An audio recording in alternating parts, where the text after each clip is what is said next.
1, 2. Kuye bamkwela kithi wakhombe spam thobo lesintsha kuye wakhombe spam kwela kithi kuye wakhombe spam thobo lesintsha kuye wakhombe spam wakhombe spam wakhombe spam thobo lesintsha kuye wakhombe spam wakhombe spam wakhombe spam thobo lesintsha kuye wakhombe spam kwela kithi kuye wakhombe spam thobo lesintsha kuye wakhombe spam kwela kithi kuye wakhombe spam thobo lesintsha kuye wakhombe spam wakhombe spam kuye wakhombe spam thobo lesintsha kuye wakhombe spam wakhombe spam kuye wakhombe spam thobo lesintsha kuye wakhombe spam kwela kithi kuye wakhombe spam thobo lesintsha kuye wakhombe spam kwela kithi kuye wakhombe spam thobo lesintsha kuye wakhombe spam wakhombe spam kuye wakhombe spam thobo lesintsha kuye wakhombe spam wakhombe spam kuye wakhombe spam thobo lesintsha kuye wakhombe spam kwela kithi kuye wakhombe spam thobo lesintsha kuye wakhombe spam kwela kithi kuye wakhombe spam thobo lesintsha kuye wakhombe spam kwela kithi kuye wakhombe spam thobo lesintsha kuye wakhombe spam wakhombe spam kuye wakhombe spam thobo lesintsha kuye wakhombe spam wakhombe spam kuye wakhombe spam thobo lesintsha kuye wakhombe spam kwela kithi kuye wakhombe spam thobo lesintsha kuye wakhombe spam kwela kithi kuye wakhombe spam thobo lesintsha kuye wakhombe spam wakhombe spam kuye wakhombe spam thobo lesintsha kuye wakhombe spam wakhombe spam kuye wakhombe spam thobo lesintsha kuye wakhombe spam kwela kithi kuye wakhombe spam thobo lesintsha kuye wakhombe spam kwela kithi kuye wakhombe spam thobo lesintsha kuye wakhombe spam wakhombe spam kuye wakhombe spam thobo lesintsha aqeqeshi wamakherela wamasotsha aqeqeshi wamakherela aqeqeshi wamasotsha awiyodwa awiyodwa awiyodwa isocialism awiyodwa awiyodwa awiyodwa isocialism aqeqeshi wamakherela aqeqeshi wamasotsha aqeqeshi wamakherela aqeqeshi wamasotsha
Mandla. Mandla. Mandla. Can we get the sound right?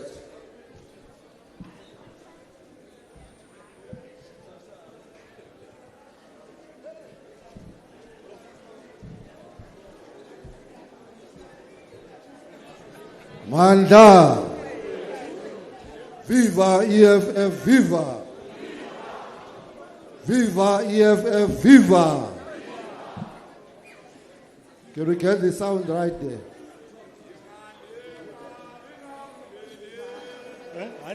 Let's get the sound right first. Fighter, bam. Let's get the sound right. These monitors are off.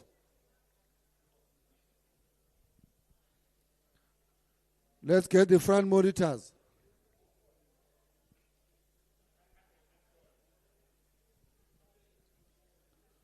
Amanda. They are off, those monitors. I can't get them. And they were on just now.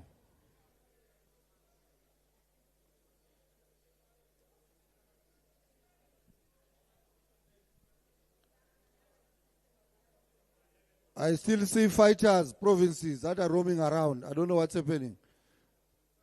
DOR, can you get all those fighters that are outside? Everyone must move inside now. I still need the monitors. These two here. Mandla. Viva EFF, viva. Viva EFF, viva. Mandla. Thank you very much, commissars and fighters. We're going to begin with the second day of the plenum. Let's make sure that there's no one in the rooms and everyone is inside the plenary. Provincial secretaries, you've got the credentials of your provinces. So let's ensure that everyone is here and no one is roaming around. We're going to bring the officials now so that we can begin. I'm still not happy with these monitors. Say, when I come back, they must be solid. There's that fight I wanted to sing there. You can sing now, fight. There.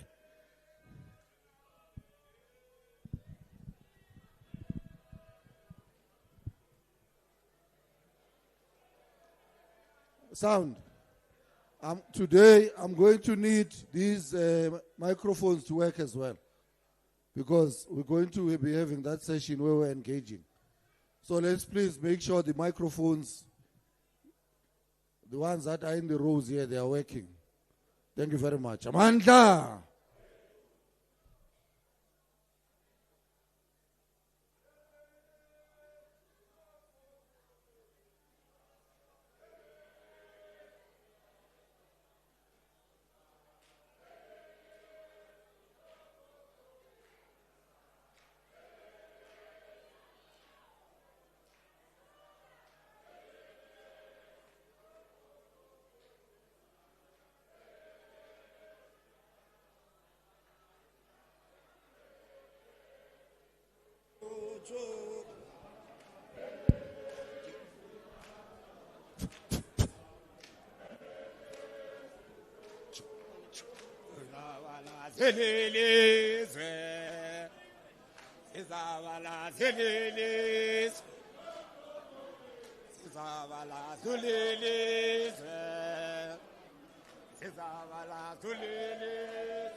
Sete mama ye, mama yo, yo ah.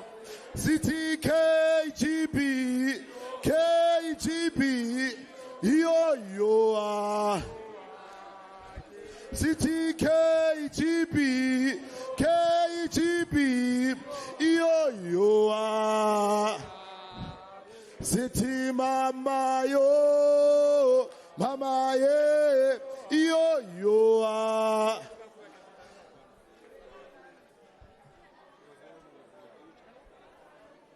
Yameme zinzembe, yatume matebe, yeyole tanyisomfa, yole bangusathana. Yameme zinzembe, yatume matebe, Hiole tanyisomfa, hiole bangusathana, yameme zinzembe, yatume madlebe, hiole tanyisomfa, hiole bangusathana. Yes, I'm tatu juj. Yes, I'm fake parliament. Sati we mfogamalema. Uzus pate ngoko. Yes, I'm tatu juj. Yes, I'm enzumo ngame. Sathiwe mfogamalema ususiphathe ngoxolo asibakhathalelo koqala ayukhona ujuju wethu asibakhathalelo koqala ayukhona ujuju wethu ayukhona ujuju helele mayukhona ujuju ayukhona ujuju ayukhona ujuju sithina nzimelo yelobo chesa nansi sostobulabo chesa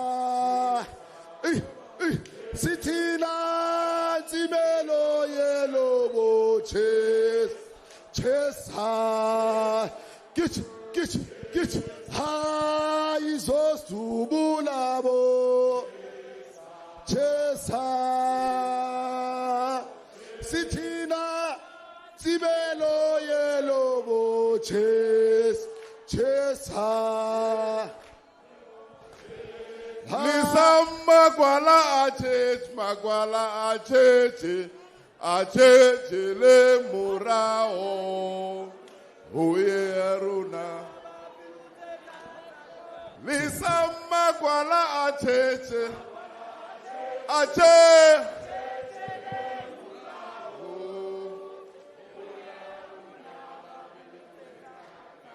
oh ya runa. Oh ya runa, oh ya runa, oh ya runa, oh ya runa, oh ya runa. Lisa magwala acheche.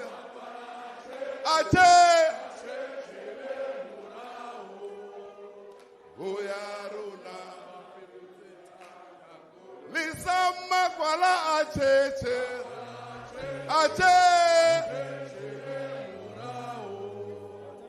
Oyaruna bapilu zizat Oyaruna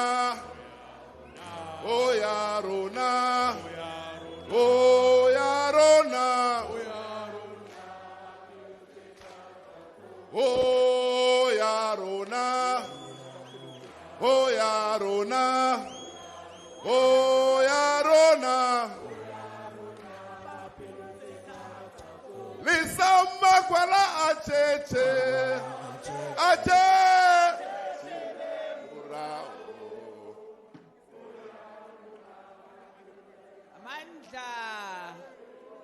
Amandla, Amandla, viva EFF, viva, viva EFF, viva. Long live the Commander-in-Chief, long live. Long live the Commander-in-Chief, long live. Long live the Commander-in-Chief, long live. Oza 2026, Oza. Oza 2026, Oza. Amandla. Gawe 2. Thank you very much. Let me once again greet the officials, the commissars, and all the fighters that are here with us today, and welcome you to the second day of our plenum. We are now going to start our program, and we are going to start with all those that we have invited, and we are going to start with Stats SA. This is how we are going to proceed, commissars and fighters. We will take each presentation, and after the presentation, we will engage, and then take the next one like that, until we are through all of them. I am now going to call upon Stats SA to come and present. Please come forward, Mr. Soli Molai, to present what you've got for us. Thank you very much.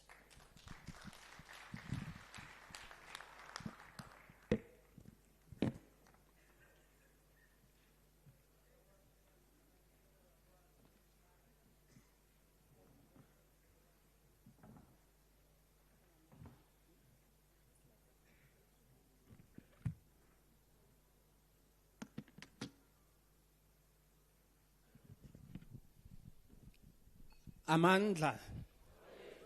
Amandla.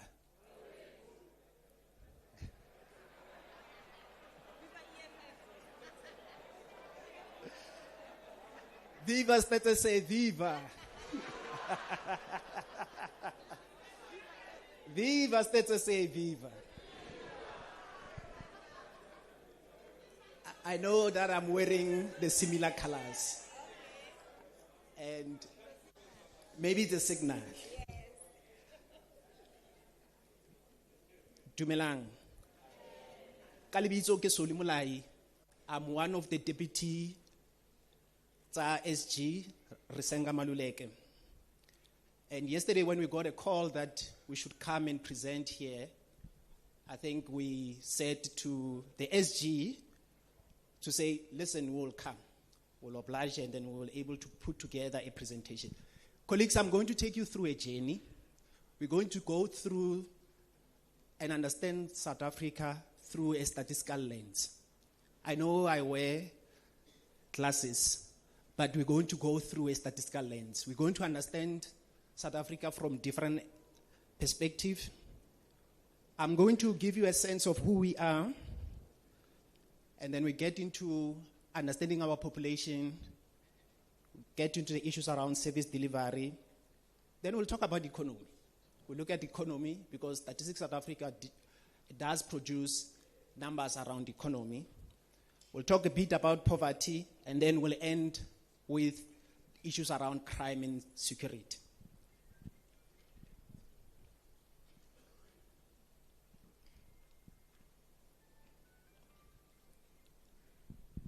I think let me start by just doing a little bit of marketing, just to give you a sense of who we are. We are a national government.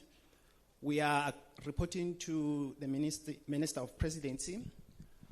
Our mandate is to collect official statistics. And we're governed by our own act.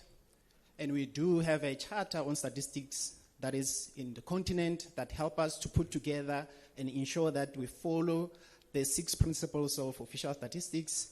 And at the global level, we do have a fundamental principles of official statistics. So these are the frameworks that we are using in terms of putting together an official statistics in the country. Just to give you a sense of what is the statistical production in South Africa, we do have departments. As we interact with departments, we complete the forms. They do have what we call it administrative data sources. We are at the official spaces where we're talking about surveys, we're talking about censuses, we're compiling the GDP, the CPI, and all these other indicators that we're putting together. We do have the sectoral statistics. These are statistics that are sitting in different sectors where we want to get into those sectors and get the data so that we can take them through our quality processes.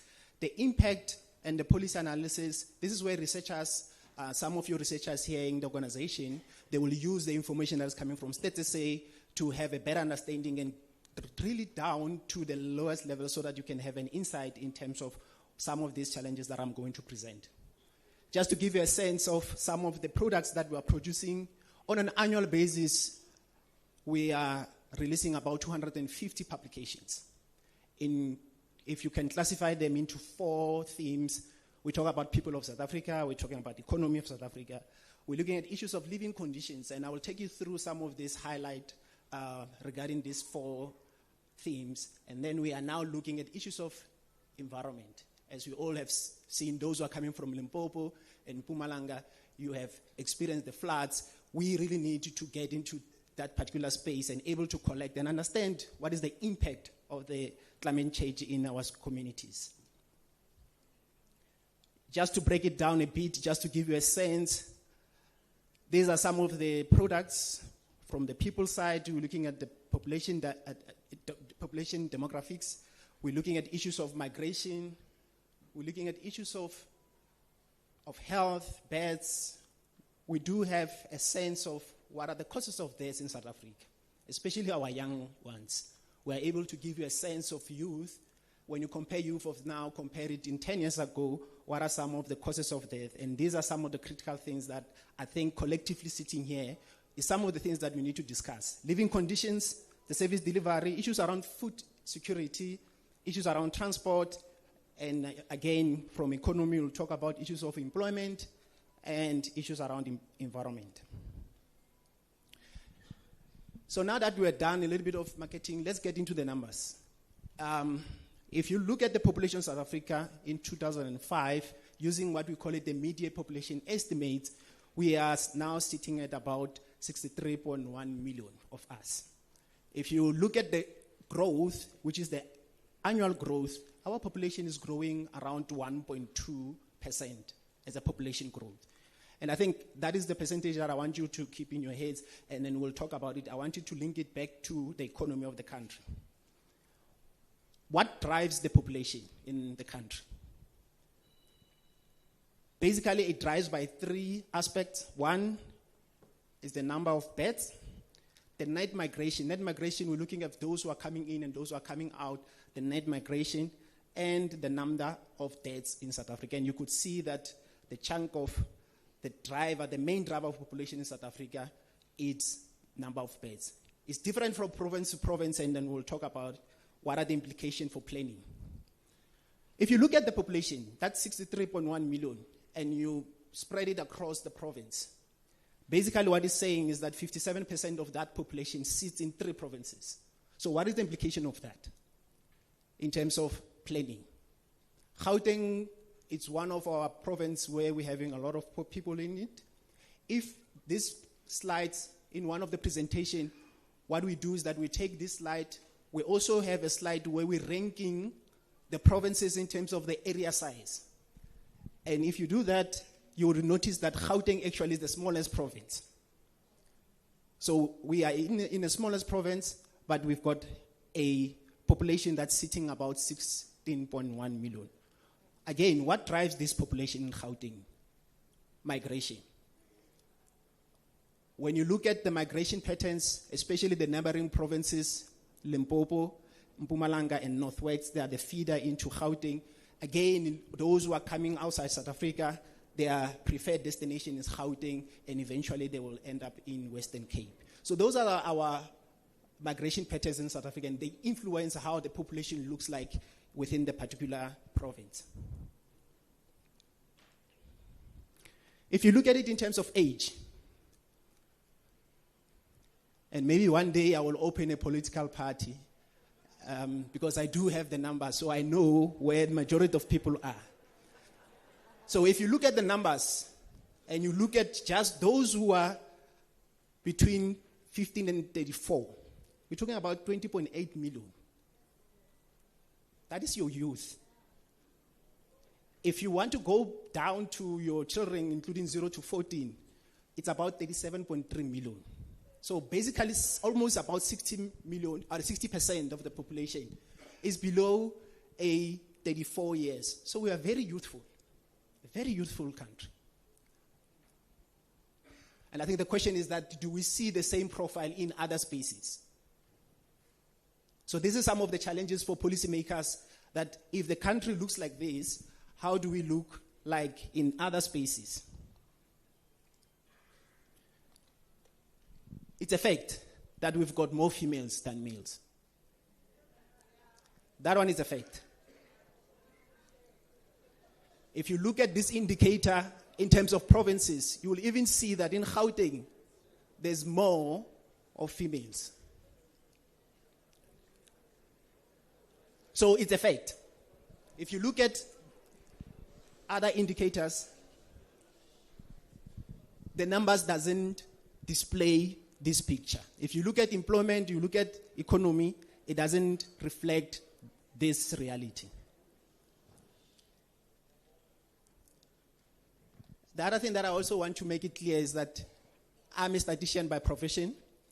So I do have statistics in terms of from junior degree until the master's level. So I speak from the statistical perspective. If you look at the numbers in terms of the ages, you will see that women outnumber men from age 45 and 50. So we don't live long. Men don't live long. It's a fact. So if you don't believe me,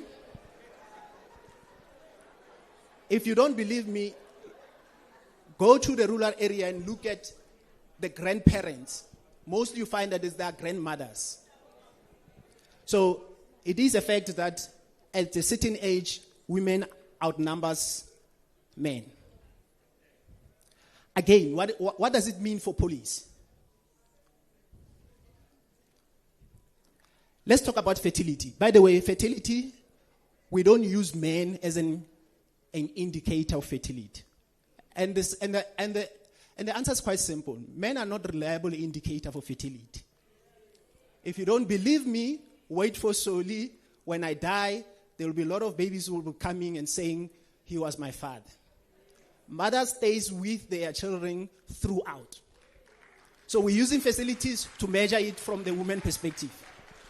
So if you look at the fertility in the country, the fertility is quite high in Limpopo, followed by Eastern Cape. I don't know the reason.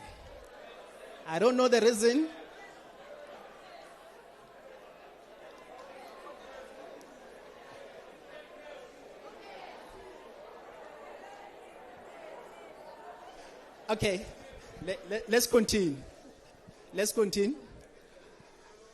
Let's look at our two economic hubs, Western Cape and Gauteng.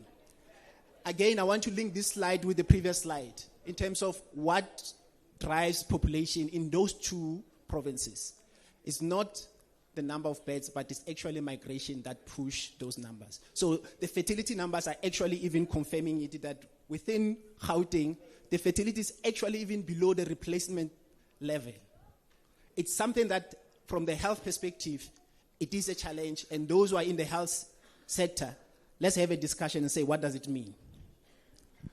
This is the next graph, just to indicate the point that I was saying in terms of migration. Gauteng gained the most migrants, and it doesn't matter which period you want to look at, you'll see that we have more of migrants when you're doing your net migration compared to the provinces, Eastern Cape, Limpopo, and Western Cape is also within the range similar to Gauteng. So that was the first part of the presentation, where I'm taking you through the dynamics in terms of population. Now, I just want you to get into the issues around living arrangement within the household, because household is quite an interesting unit within our communities. We try to understand what is happening within the household, and we're zooming into the youth. As I already told you, that this country, if you look at it in terms of population, the youth are in majority. The living condition. If you look at from the children who are living, whether they're living with their mothers or are living both with parents, or they don't have parents that are living within the household, Eastern Cape, KZN, has the higher proportion where we find that the children are not living with both a mother and the father. And by the way, those are the two provinces with the high fertility. So if you go to Home Affairs and you take the birth certificate and then you put it across the 12 months and you look at when the babies are born, they are normally born at a particular point, and when you put it, you reverse it back for 9 months, you could see that it was during the festive season and the babies were born in the following year. That explains our migration pattern in the country. That the parents have to leave the young ones and go and look for a job in the two economic hubs. What does it mean? It means that we'll have to rethink about how we're looking at our economic hubs. We really need to build economic hubs in other provinces so that we don't have these migration patterns that I'm referring to, because it do have some implications, and these are some of the implications that it have. Look at the household where there's someone employed, and then overlay it with the provinces, overlay it with the gender, because it gives you a sense of saying which household are having pressure in terms of, especially when looking at the issues of putting together a bread on the table. Close to half of the household headed by women in Eastern Cape, Free State, Limpopo, and Northwest don't have an employed household member within the household. What does it mean? It means that the numbers that we're seeing in terms of social grant, the reason why we're seeing more people in social grant, especially your SRDs, is because of the numbers that we're seeing in terms of understanding what is happening within the household. And I will give you stats around issues around the social grant. Quickly, let's jump into education. We just celebrated those who have completed the matric last year. And the numbers are showing us that if you look at primary school, secondary school, there's a universal access. We are reaching around 96%. The challenge is post-matric. And I think the Minister of Higher Education have already articulated the point that we don't have a space and we've got more influx of learners who want to enter the higher education. So if they don't have financial muscles to get into those those higher education institutions, the only space, which is the gray space, where you find them, they are not in education and they are not in training.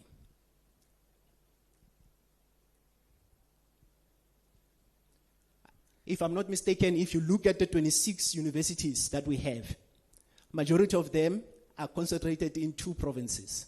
Actually in 3 provinces. KZN, Western Cape, and Gauteng. So we really need to find a solution. And if you look at the TVET option, we don't have enough of learners who are entering in also in that space.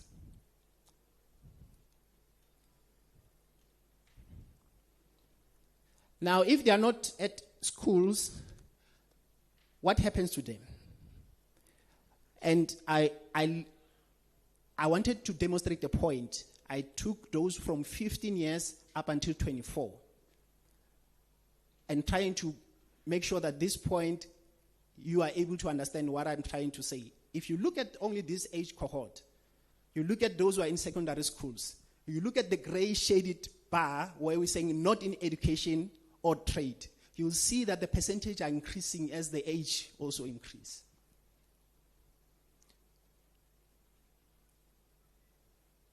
It is a challenge. As we go into our communities, we will see young people. That is why we had to go and confront the CEO of Capitec when he was saying unemployment in South Africa is 10%. Logically, it doesn't make sense. Because what he said, he was saying, we are only having 2.5 million people who are not working. With 16.1 million people in Gauteng. And these are some of the challenges that we're hearing from those who are in the economy space.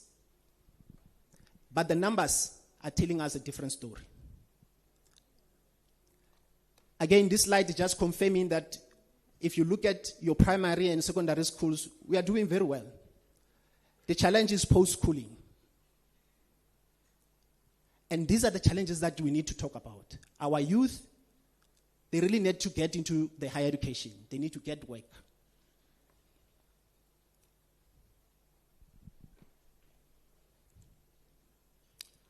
What are the reasons why some of the learners don't go to school?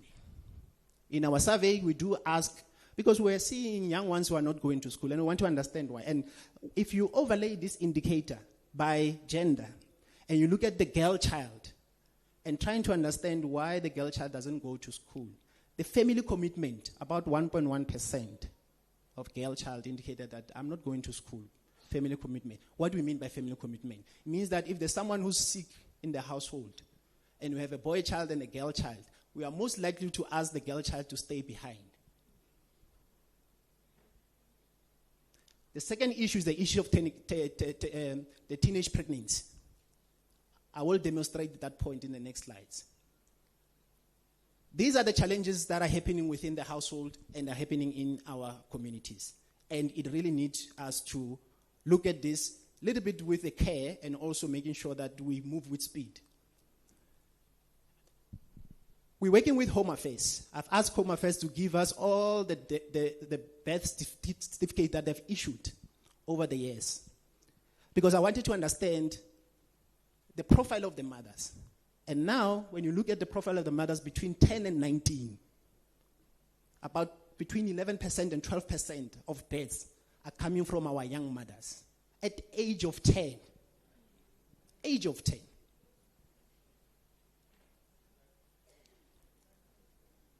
Take these numbers, put it in terms of provinces. You're seeing the same picture. Province, KZN, Eastern Cape, Limpopo. That's the same profile that we're seeing.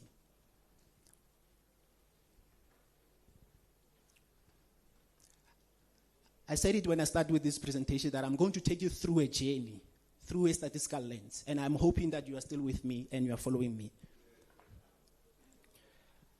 So I took that number, about 98,000, and I said, let me break it down by single-digit age number so that it makes sense, so that you don't look at it as the total, but you try to understand from 10 to 19.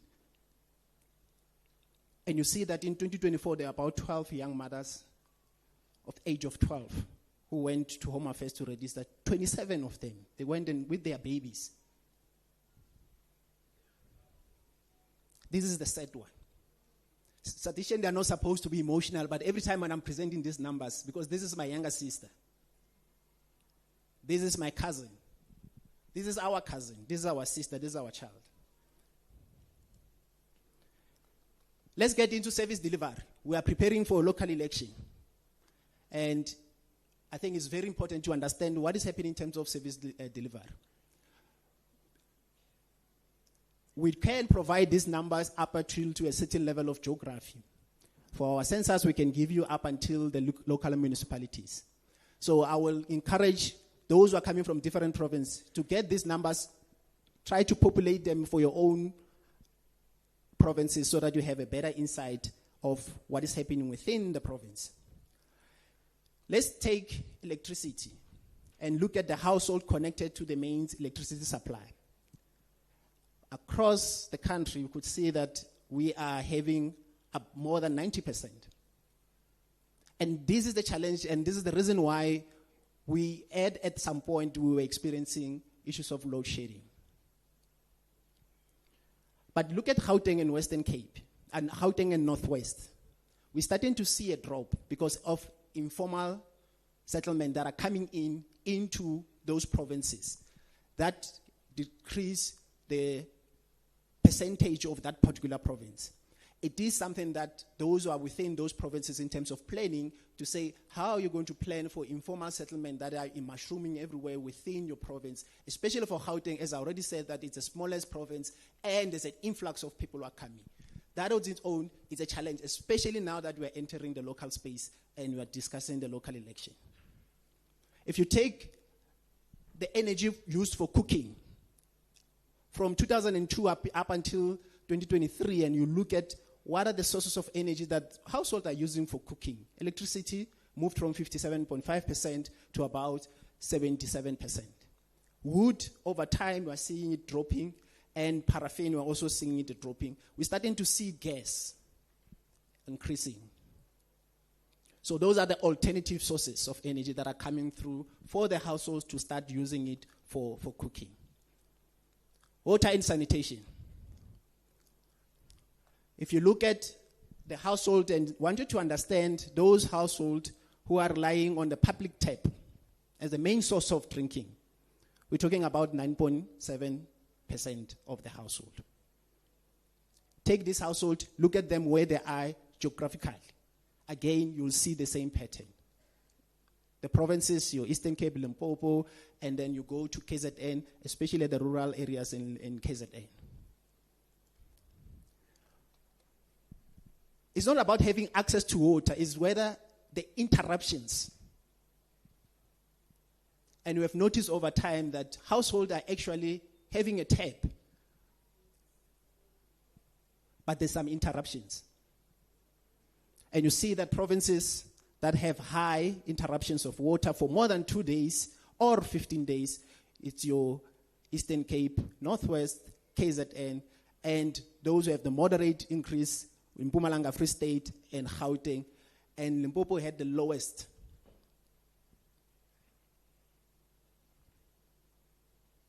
So it's not more about access to electricity.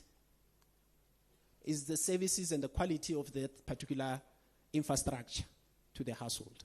And I think that's another discussion that we need to have. What are the alternative sources of drinking when the households are experiencing water interruptions? Some, they store waters. Some, they use municipality tanks. And some, they have to rely on unsafe sources to go and search for water.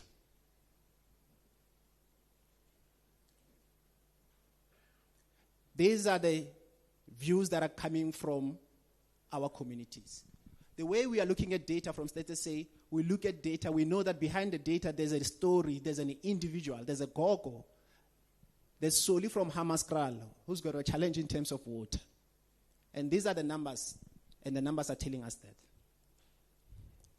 Let's look at toilet facilities across provinces. Flush toilets, your two big provinces, Western Cape, Gauteng, above 80%. Go down the list, you see Mpumalanga and Limpopo.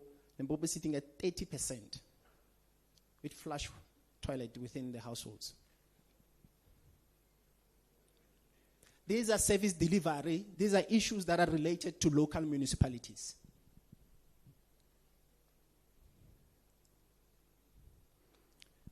Look at sanitation rates over time and look at the provinces. And you see Eastern Cape had a quite a sharp increase. And largely is driven by those facilities with ventilation pipes. If you look at the numbers, you'll see that in Eastern Cape, we do have a lot of those facilities with ventilation pipe. And that's the reason why we're seeing that increase over time in terms of access to sanitation. Now that we have a better understanding of the population, we have a better understanding of the household, how does the economy look like? Because it's good and well to have a better understanding of what is happening within the population and economy. But how does the economy performs over time? We do collect information around economy. We publish the numbers around the GDP, and I'm just going to take you through a quick snapshot. Let's go back to 1994.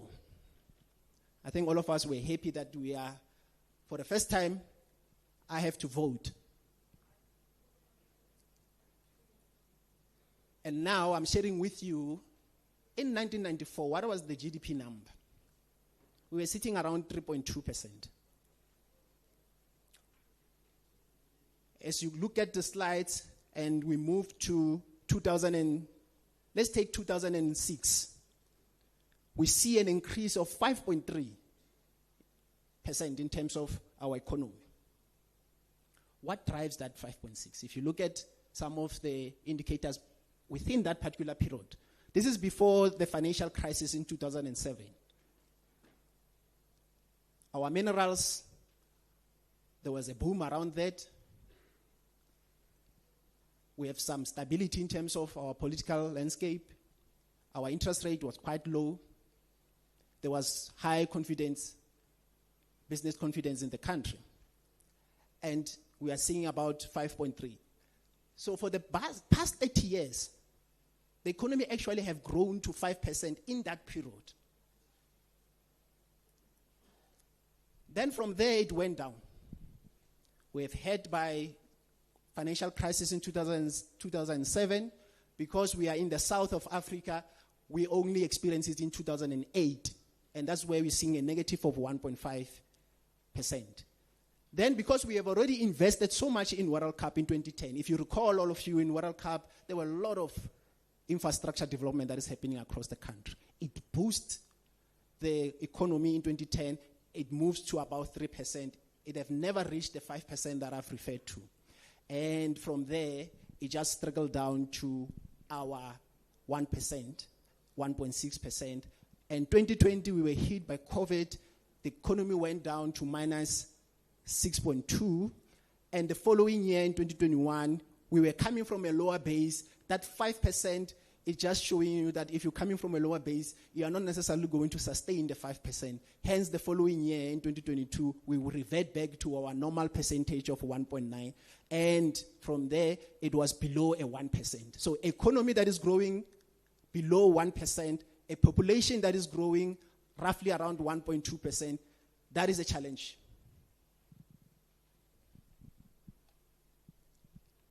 If you look at it quarter to quarter, the last quarter that we produced, we said economy or the GDP numbers in terms of growth, it was sitting about 0.5%, still less than 1%. If you look at this economy's got money. The economy, we do have money. We're talking about 1 trillion that is chaining by this economy. And you look at it across, we even have recovered from our 2019 real GDP numbers. So this slide just trying to illustrate the point that I'm making, that our economy is growing at a lower pace with less than 1%. It doesn't matter how you look at it, whether from quarter to quarter. I've seen some of the agencies are saying they are focusing a growth, which is a little bit quite high. The numbers that we are seeing, it doesn't necessarily reflect that. One of the slides that I wanted to demonstrate, taken from 1994, that this country, in 1994, manufacturing as an industry, it was number one. It was contributing the most in GDP. 1994. Look at the red line where manufacturing sits.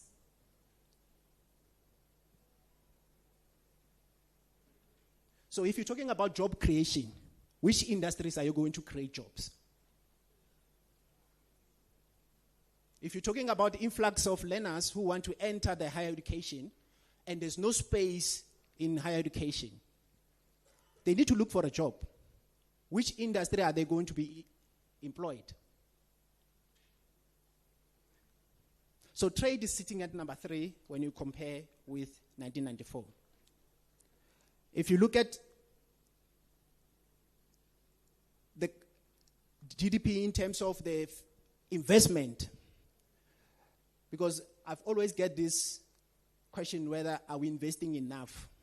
And the numbers are showing, if you look at your 2023, all the investments in terms of gross fixed capital information, we're sitting below a percent. It's just in quarter 3 of 2025 where we're seeing a 1.6%. So are we investing enough in our infrastructure?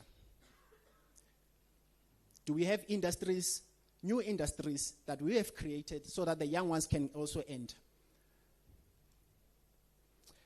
Now that you know economy, now you'll have a better understanding why we're having challenges in terms of employment in South Africa. So if you look at the new classification that we're using in terms of understanding the labor market, we are talking about labor force where those who are employed and unemployed, they have to be in the labor force so that they can be able to look for a job and actively get a job. Those are outside labor force, is those we call them potential labor force. And in this South Africa, we have a lot of youth who are sitting in that group of potential labor force. This is where you get discouraged job seekers.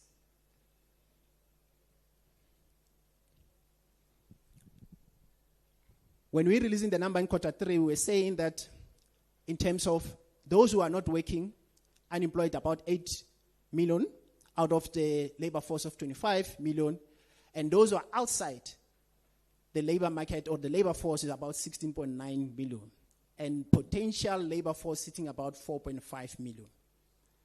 If you break down that potential labor force, you'll see that 3.5 million of them are discouraged job seekers, meaning they've discouraged to look for a job.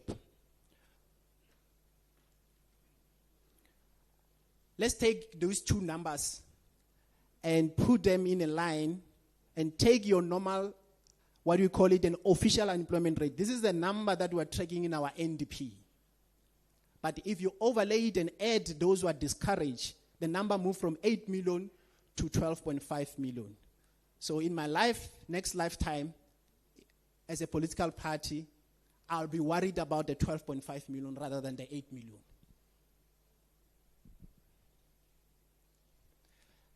And I'm trying to dramatize this point because this is where our youth is. If you take that 12.5 million, you can actually feed it into almost 6 countries.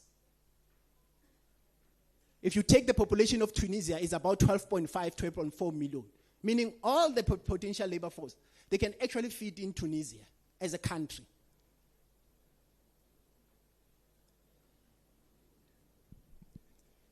I hope that the point that I'm trying to make is quite clear, that we really need to work around the issues of employment. So this country, we do have a challenge of unemployment.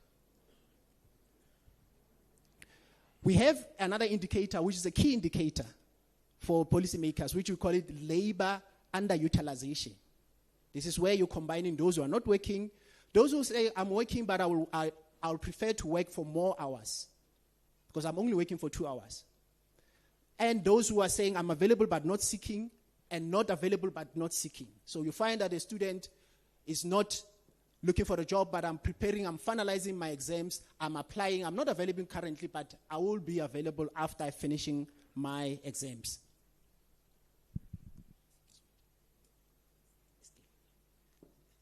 So if you look at that potential discouraged jobs, the labor utilization, you will realize that discouraged job seekers has got about 3.5 million. It is a challenge, colleagues. It is a challenge. So, thank you so much. So over time, you will notice that our labor utilization is sitting about 4.9%, meaning that in the labor or in the working age group, we are not utilizing almost 45% of those who are within that particular working age group. It is a crisis. These numbers, bring them in terms of age. You will see that the labor utilization for youth is even shooting high, similarly with their unemployment rate. So it is a challenge that we really need to work on these numbers.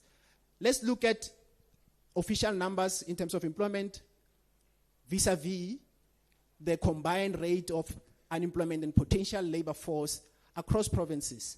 There's something that is brewing in Northwest. all the indicators that we're tracking in terms of service delivery, in terms of unemployment, there's something that is happening in Northwest. And I think we really need to pay attention also to Northwest. We're seeing a difference between official unemployment rate and the combined rate and the potential labor force, about 14 percentage points. In simple terms, in Northwest, we have more discouraged job seekers. Again, look at the performance of mining. Where is our mining? Mostly in Limpopo, Mpumalanga, Northwest, and some in Gauteng. But we really need to pay attention to Northwest because we are starting to see some numbers. The economy that is growing by 1%, definitely you will see these type of indicators where your labor force participation, you are sitting about almost 60%. And the absorption rate, meaning the rate in which you can absorb people into the market so that they can get work, we're sitting about 41%. It is a challenge, colleagues. So we do have these indicators, and I hope we're going to utilize. I'm going to move a little bit quickly here, and just to give you a sense that if you look at those who are not working, and you look at the period in which they are not working, majority of them, they've been not working for more than a year. So we call it a long-term unemployed. So majority of our youth are sitting in that space. What are the industries that have created jobs? Construction, community and social services. This is where your provincial offices in terms of education and social workers, trade, manufacturing, and look at manufacturing below is minus.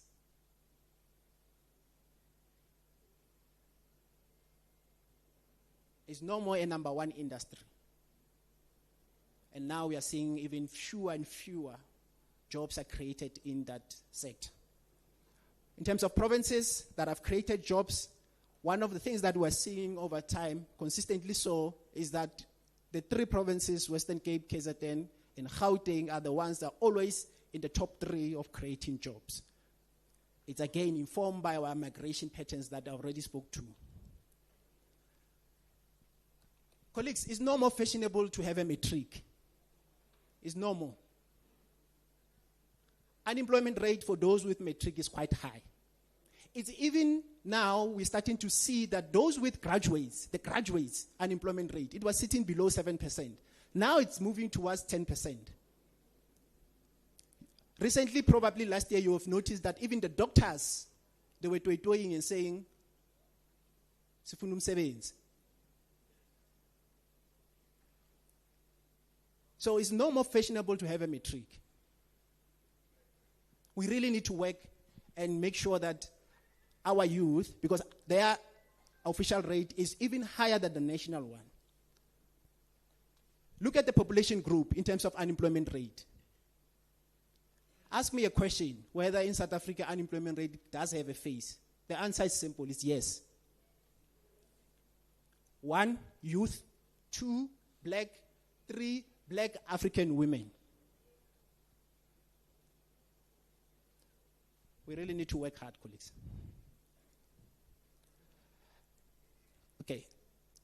I'm going to skip some of the slides because I already spoke to. These are the slides that speak to the youth, especially around issues of those who are not working, they are not in trade, and they are not even in education. It is a challenge, and their unemployment rate is sitting about 43.7%, higher than the adult unemployment rate.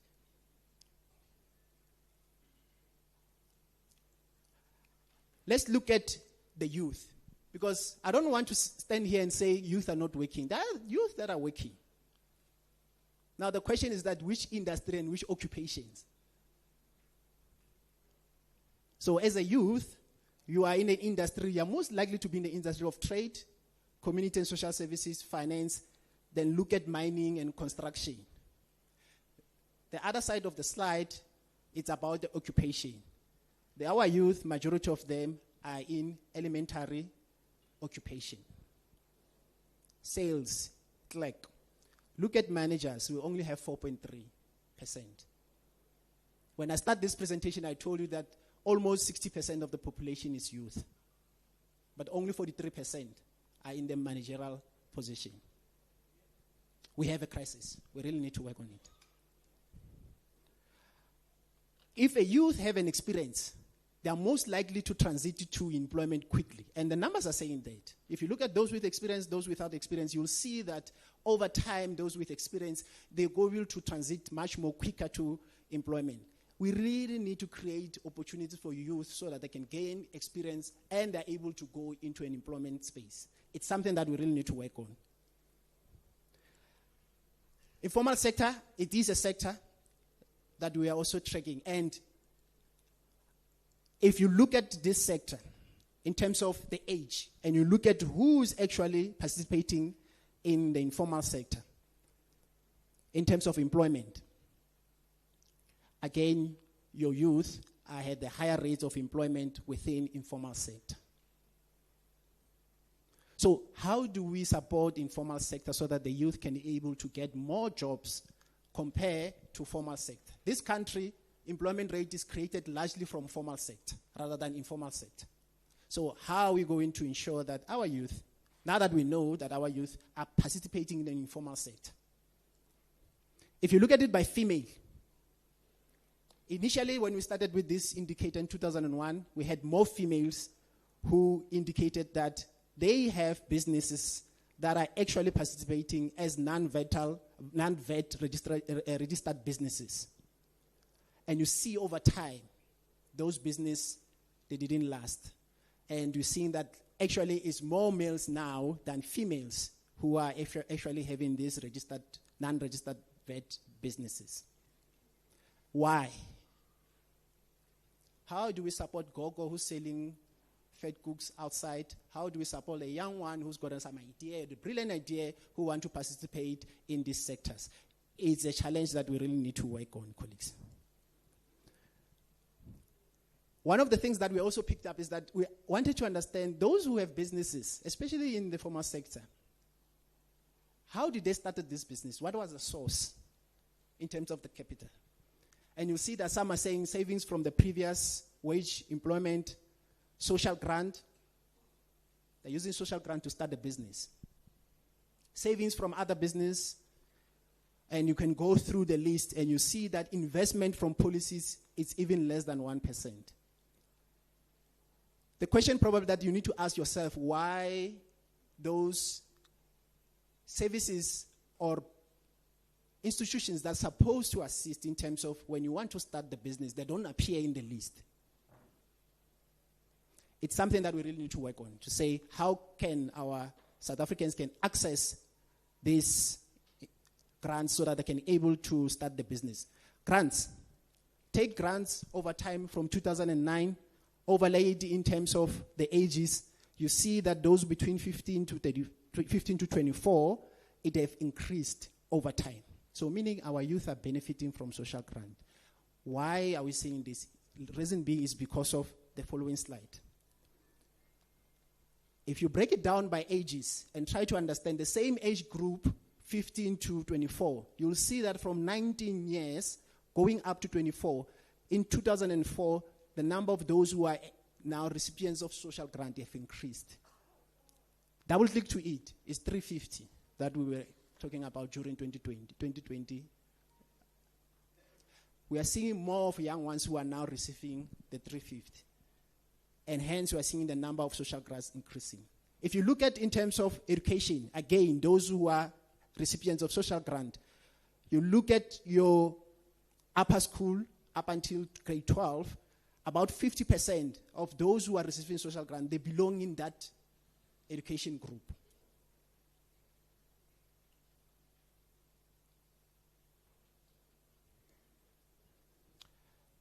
Income. Look at income in terms of household. Now that you understand the social grant, let's look at income. And you take the poorest household on the left-hand side, take the richest household on the right-hand side, try to understand what is the profile of those households in terms of income, the annual income. The poorest household, majority of their income are coming from pension and social insurance. And this is where social grant sits. Almost about 51%.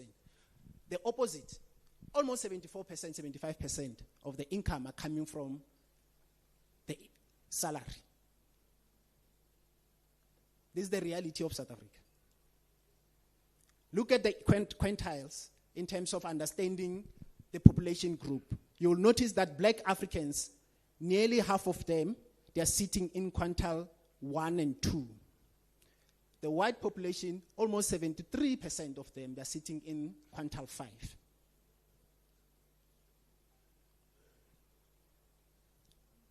Issues of inequality, issues of poverty, they are real. And it's something that we really need to work on. Look at 2006 and 2023 in terms of population group against the income share. Whether has Africans actually have increased their income share in totality when you compare with the other population group? Indeed, the answer is yes. And the reason is because of the social grant that is coming into their household, it have increased their share. But in rent values, how does it look like?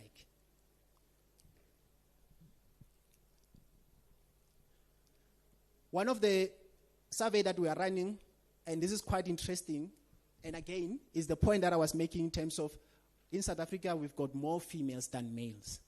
If you look at various bank products, whether mortgage, credit card, up until motor vehicle, you'll notice that actually it's male-headed household who are accessing this product compared to females. What else is we've got more females in South Africa? The economy that I was referring to, it's also one of the challenges that we are seeing, hence we are seeing this number. Now, interesting enough, if you look at those who are accessing these products and you are trying to understand whether are they actually paying back the money? Pay back the money. Are they actually paying back the money? Guess what? Females are the ones actually who are up to date than us. But they don't have access to these products compared to us. So this is the challenge that I'm also putting to yourself as a challenge to say, how are we going to address this challenge? Because it can't be that 51% of the population is female.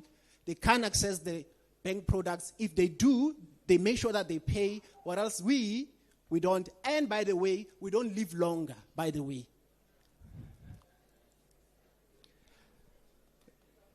I'm getting to the last slides, colleagues.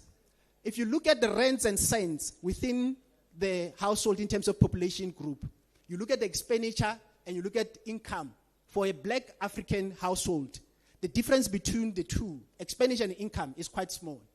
Look at the white population in terms of expenditure and the income. There's a difference of about 200,000.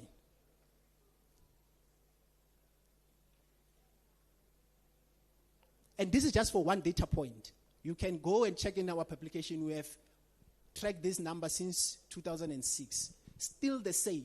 The income and expenditure for black African, hence we're having a challenge in savings. Because where are you going to save? If your expenditure is this way and your income is exactly the same. What are we spending on in terms of our expenditure? About 76% of our expenditure is sitting on almost 4 categories. 1, housing, water, electricity. About 35%. Food, non-alcohol, sitting about 16%. Transport, insurance and finance services. This is where our stock fail. Burial society. About 76%. We're only spending 1% on health.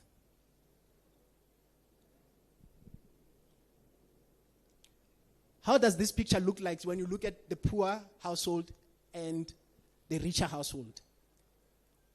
The poor household spend most of their income, especially under the item of food and non-alcohol, is your cereal and cereal product. This is where pap, maize meal. Look at the richest or the richer household. You've got meat. This is where your chops. And somewhere there's a blue color which talks about bottled water. And I see we have bottled water here. So these are the dynamics that are happening within our communities when you look at the expenditure within the household. Okay. Poverty. We have released a report around poverty, looking at it from the income, which we call it money matrix poverty. If you look at where we are in terms of the three lines, the food poverty line, we're sitting about 777 rands. The lower bound poverty, which is the indicator in our NDP that we're tracking, that is where now the household have to decide whether can I buy food or can I buy a jersey for a child to go to school. Sitting about 1,300, and the upper bound where they can able to afford a basic lifestyle. It's about 2.6 thousand rand. And this is monthly. So if you take those and then check in terms of the population for food poverty line, you're sitting about 17.6, about 10.8 million people are below food poverty. 10 million. About 23.2 lower bound, meaning every month it's a struggle. Do we buy a shoe or we buy food?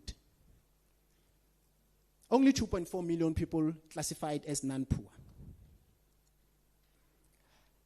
And this is just to show you over time where we are in terms of these numbers.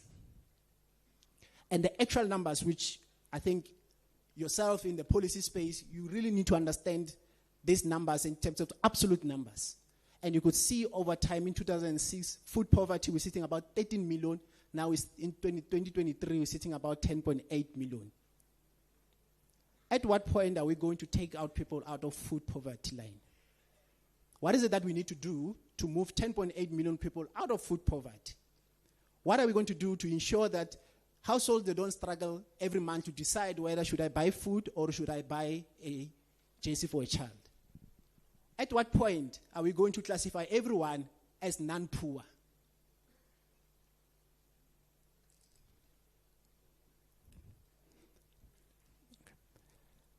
Females are also experiencing, or they are vulnerable to poverty. We're seeing that the lower poverty line have declined over time when you compare male and females, but still remains higher for females.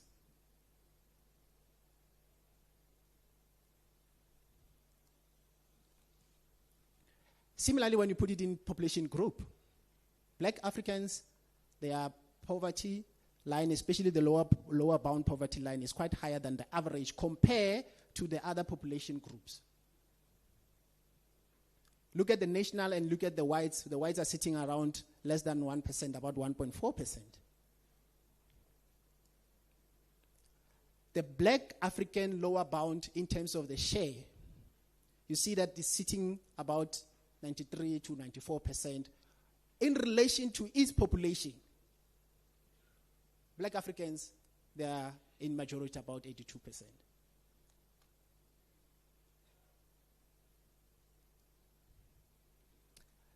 Again, provinces, we're seeing the similar picture, similarly with the other indicators that I've shared. Again, Northwest, as I said, that there's something brewing in Northwest. Whether you look at it from economy, you look at it from labor indicators, even from the poverty line, we see that Northwest in 2006, it was sitting in number 6. Now Northwest moved to number 2. We really need to work and see what is happening. Quick one. I can't leave the stage not talk about issues about gender violence. It's something that, colleagues, we really need to say, no, it stops with me. The numbers are scary. And I'm not taking numbers from the police station. I took numbers directly from the household. Because we've got numbers, or we've got crime that has not reported to the police.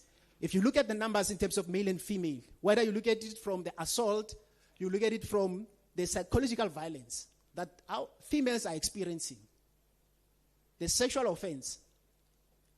In all these 5 data points, the picture is quite clear. We have a crisis. Look at the types of incidents in terms of crimes that are happening within the household. And I've overlaid you in terms of the number of incidents vis-a-vis how many of those incidents they've reported them to police. Look at sexual offense. About 50 1,000 incidents, but only 48% of those incidents were reported to police. Why?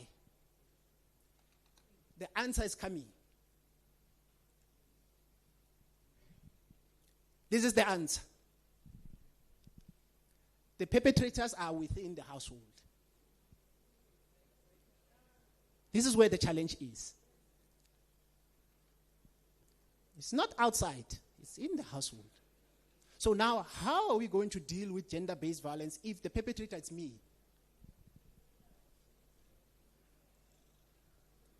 Look at male and female in terms of assault.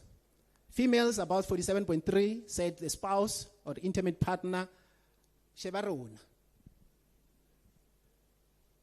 About 43.6%. That means it doesn't happen in the household. It's someone that we don't know. So I was assaulted by someone that I don't know. It means it didn't happen in the household. So I was somewhere.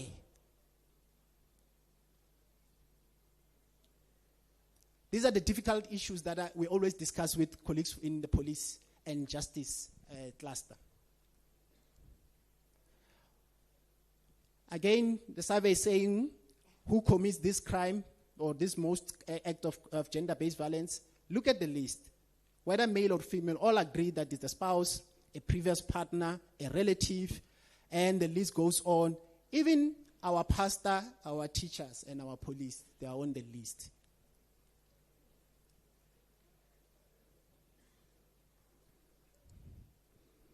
What causes this?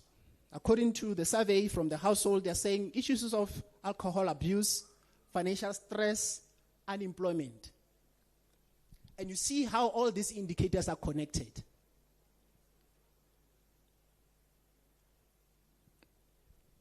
Issues of poverty, mental health issues. Now, take the NDP. I took only 3 indicators from NDP. I said, okay, now that we know the story through the statistical lens, let's take the 3 indicators. Take unemployment rate. NDP is saying by 2030. By the way, 2030 is just now. It's here. We're supposed to be sitting at 6%. Look at the current quarter, 31.9. What is the difference? We're sitting about 25.9%. What is it that we're going to do to ensure that we remove the 25.9%? To ensure that we get to 6%. Poverty line, we're saying 37.9. 2030, we're saying 0. This is a lower bound. Again, our Gini coefficient also. We want to remove about 0.4% percentage points. I've been thinking a lot about the generation alpha through the data that I collect and I compile. If you take someone who's 15 years old in 2025, when they turn 30 in 2030, half of their life, they will have influenced by how we implement all these frameworks, SDG, Africa 2063, NDP, and even the policies of government. Half of their life. So we really need to work hard to see how we can actually deal with the environment and social justice system and economies that keep on changing. And us as a national statistical agencies, we want to invest so much into data, getting more data, work with yourself, with data that you have, send it to us, let's see what we can do to also enrich our data ecosystem to ensure that we are able to track and also able to tell a story through data. All these publications are available on our website. Those who are interested, you can go to our website. I could spend 2 days with you getting into details in terms of these numbers. I only have a few hours. Ke lebohile.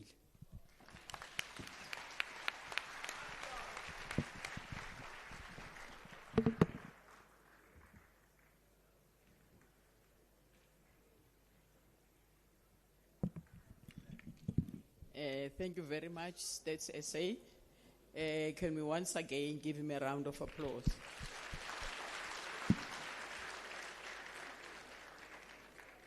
Commissars and fighters, I hope we are taking notes because our program has changed. We are no longer going to enter into discussion now. We're looking at the time and we've decided that we are going to take the next speaker. And then after the next speaker, we'll take the last one. Once we are done with the presentation, it is only then that we will engage. So please take notes and make sure that at the end of these three speakers, we will be able to engage. I am now going to call upon IEC. Can Mr. James Apani please come forward?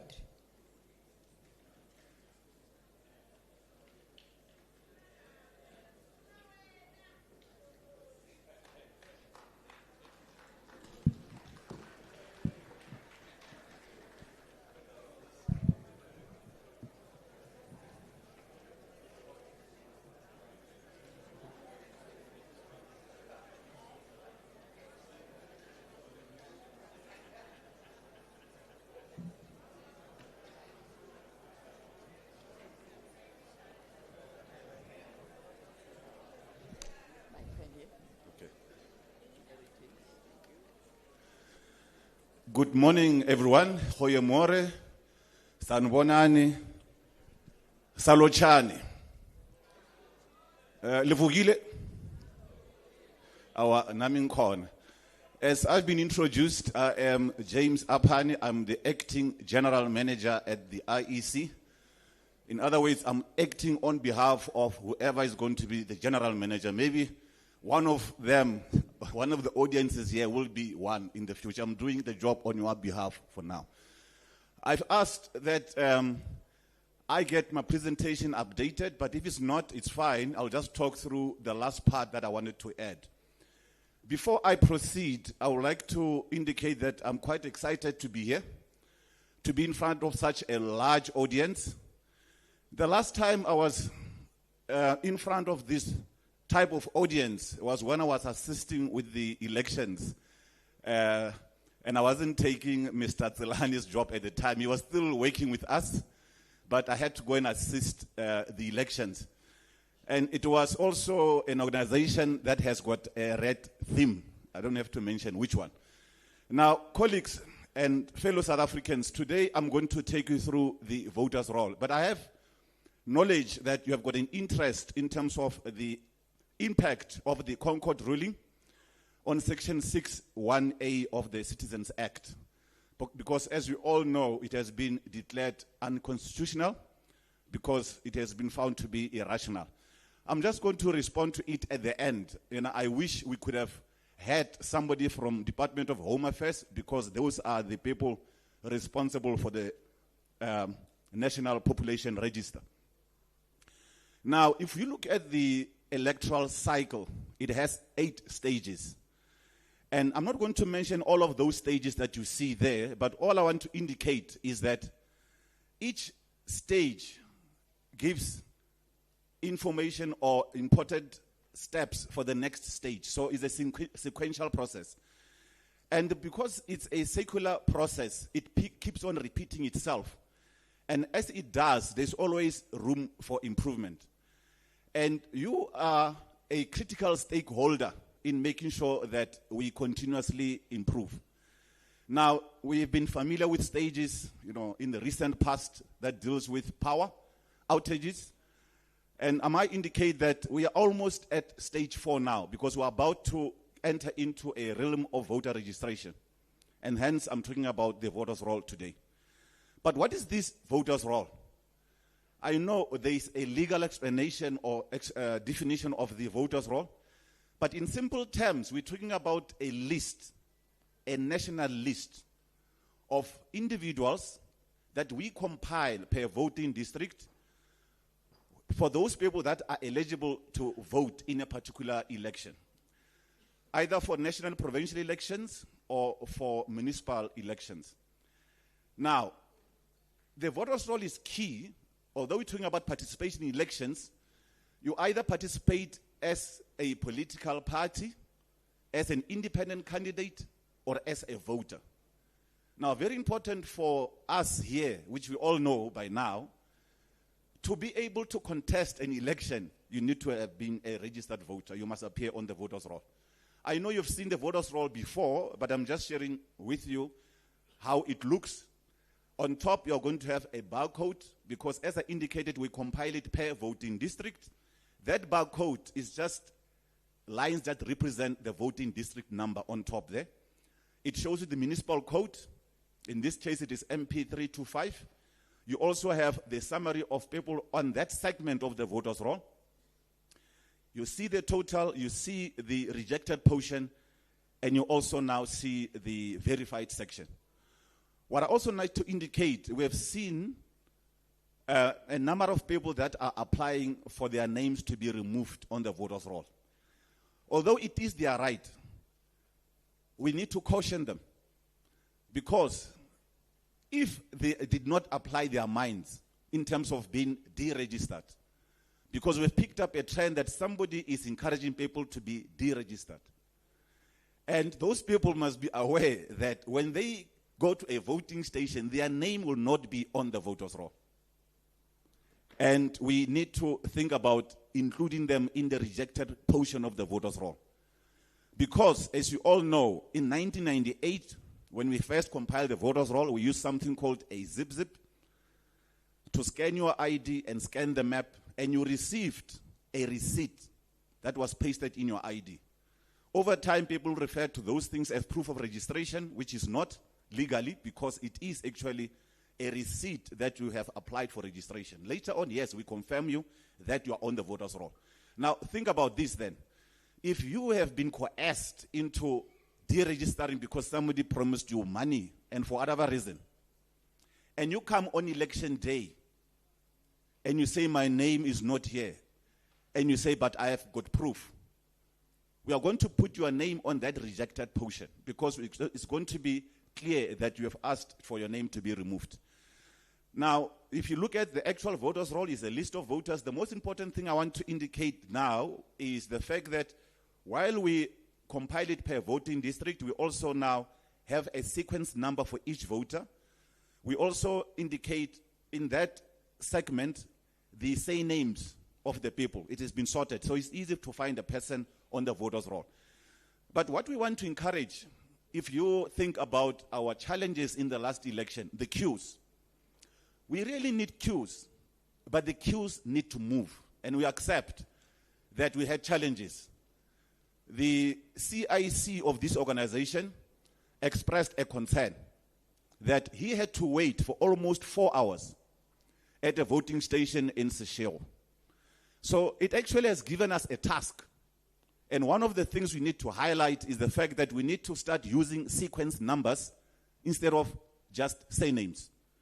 So once the voters' roll is certified, we'd like to be able to give you a sequence number when you check your details on the roll. And I'll show you some of the platforms that you can use to do that. And then you get a sequence number. Like when you go to most of services at banks, they give you a number and they just call you to come in. So we want to be able to improve efficiency so that you at least spend not more than 15 minutes at a voting station. That's what we're aiming for because of the challenges that we experienced. Now, what is the purpose of this voters' roll? We need to make sure that you are the right person and you are eligible to vote in this particular voting district within this ward, so that we can protect the electoral process and promote transparency and fairness in the elections. Now, the compilation of this voters' roll is rooted in law, as we all know, starting from the Constitution, the Electoral Commission Act, the Municipal Electoral Act, the Electoral Act itself, and regulations, various regulations. Now, in the Constitution, the founding provisions, it talks about universal adult suffrage, a national common voters' roll, and regular elections. This is what the Constitution guarantees us. As South Africans, we have to demand this right and make sure it happens. Section 31A, it says we are all equally entitled to the rights and privileges of citizenship. Hence the ruling regarding the Citizens Act. Because it was not in line with this provision in the Constitution. And then, obviously, everyone has got a right to vote in the elections for any legislative body. Now, in the Commission Act itself, it empowers the Commission to compile and maintain a voters' roll by a system of registering eligible voters, utilizing data from government sources and information furnished by voters. Well, it says government sources, but it doesn't necessarily have to be government sources alone. We interact with various agencies, and StateSA is one of our key partners, and I'll show you later in a slide on how they help us to determine the gap, the voting age population, so that we can make sure we get as many people as possible registered. The Electoral Act, in terms of Section 5, the registration of voters, the Chief Electoral Officer needs to compile and maintain this National Common Voters Roll. But obviously he cannot do it by himself, so he delegates. And I'm one of those people that has been delegated, and I delegate further up until the presiding officer. He's doing a job on behalf of the Chief Electoral Officer. That's why we need to make sure those people are adequately trained.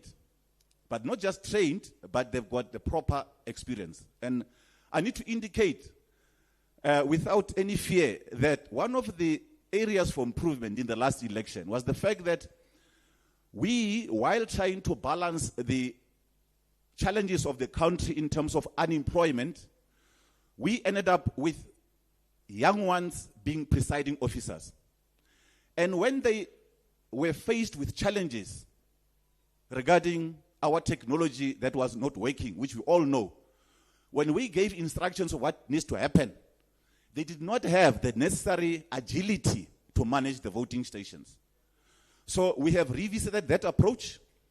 We need to make sure that whoever is the presiding officer at a voting station has to have the necessary experience and skill to manage the voting station. We will still be able to employ for other roles young people that are unemployed. But in terms of the person who has the delegated authority on behalf of the Chief Electoral Officer, it needs to be a matured person who got the necessary experience, who can think on his or her feet.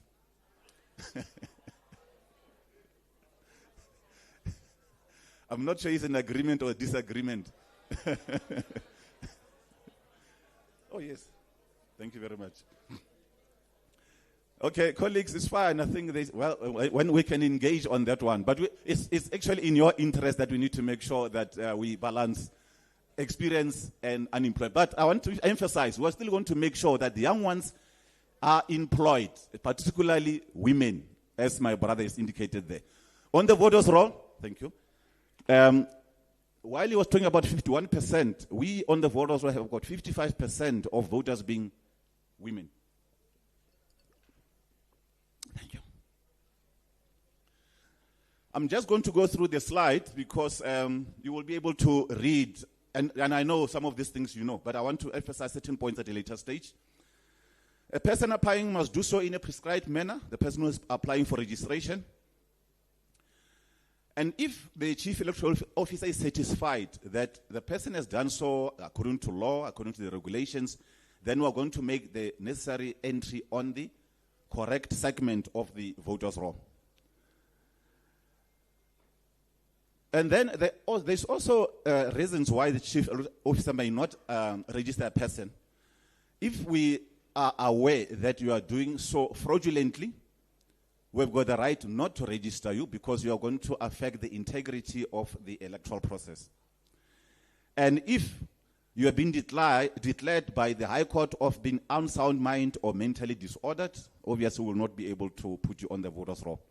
Now, the key stakeholders, the Municipal Demarcation Board, as we all know, they determine ward boundaries, which doesn't appear on the slide there, ward boundaries, municipal boundaries, and they also make proposals for provincial boundaries.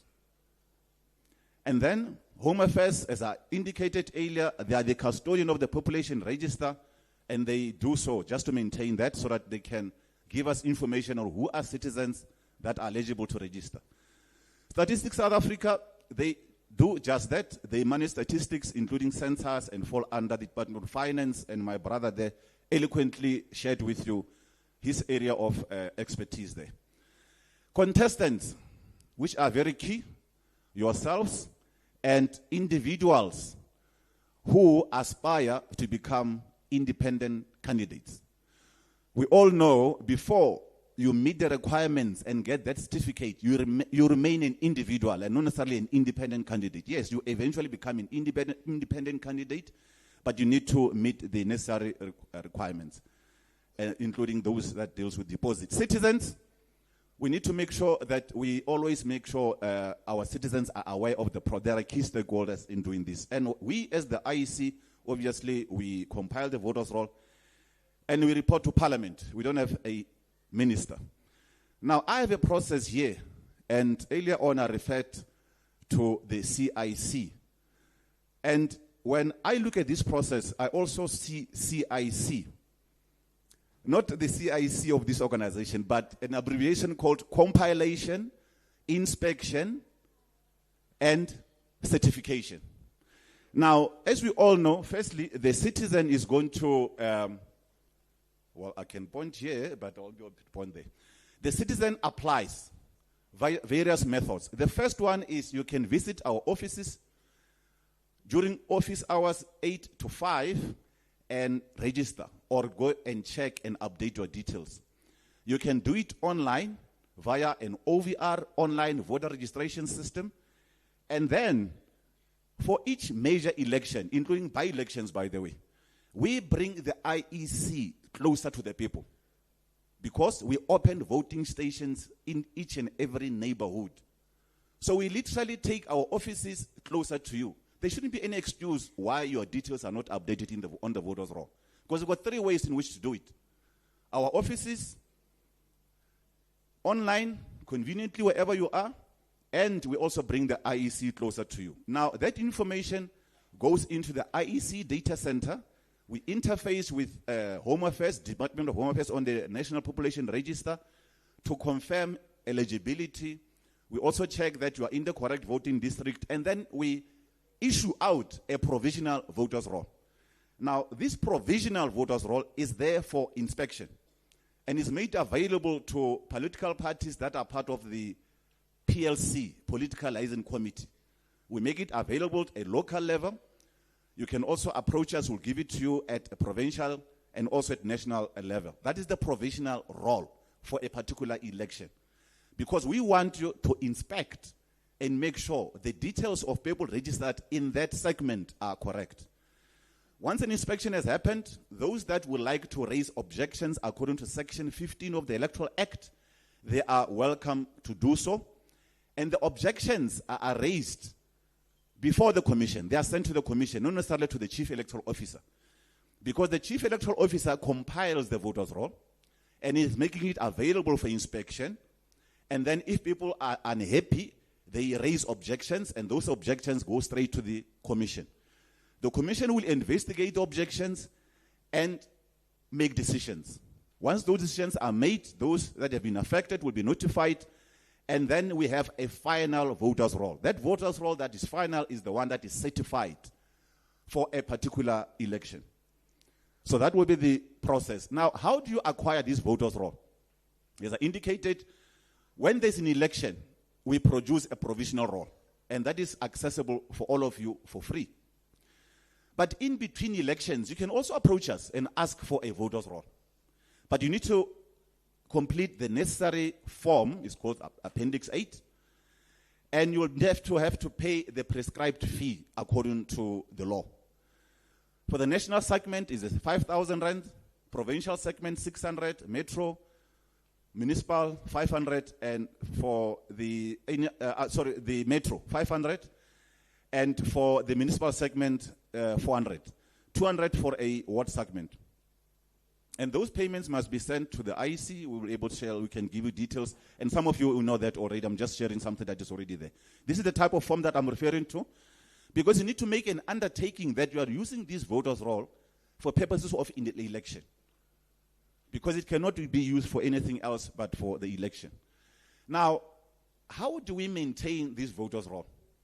Because we ourselves have got a duty to maintain it, to make sure that it is beyond reproach. Now, we need to look at the normative standards. the things that guide us in terms of maintaining the voters' roll. The first one is the Constitution itself, that we need to make sure those provisions that I read before are protected. And in terms of the Electoral Act, it gives us who is eligible to register as a voter. As we all know, 16 years, but you can only vote when you are 18. And you need to provide identity document, green barcoded ID, TIC, and a smart card are those the documents that we allow. And it's also important to note that law, as it changes, it evolves, it also gives us other reasons why we need to make sure this voters' roll is beyond reproach. In the Mhlope and others' judgment, we need to make sure that the voters' roll is such that it would allow contestants like yourselves to canvass. So, which means an address becomes very key. We can't just say somebody lives in Centurion. You need to know where in Centurion. And it's also important that that address must allow the chief electoral officer to place the person in the correct VD within the correct ward. That's why the address is important. Now, we are sponsoring a bill wherein we'd like to make sure we have the necessary framework to help us maintaining the voters' roll. We need to make sure that entries on the voters' roll include identity number, name, residence, and residence details. So we need to be very clear because it's not necessarily clear. We don't have to maintain cell phone numbers, for instance.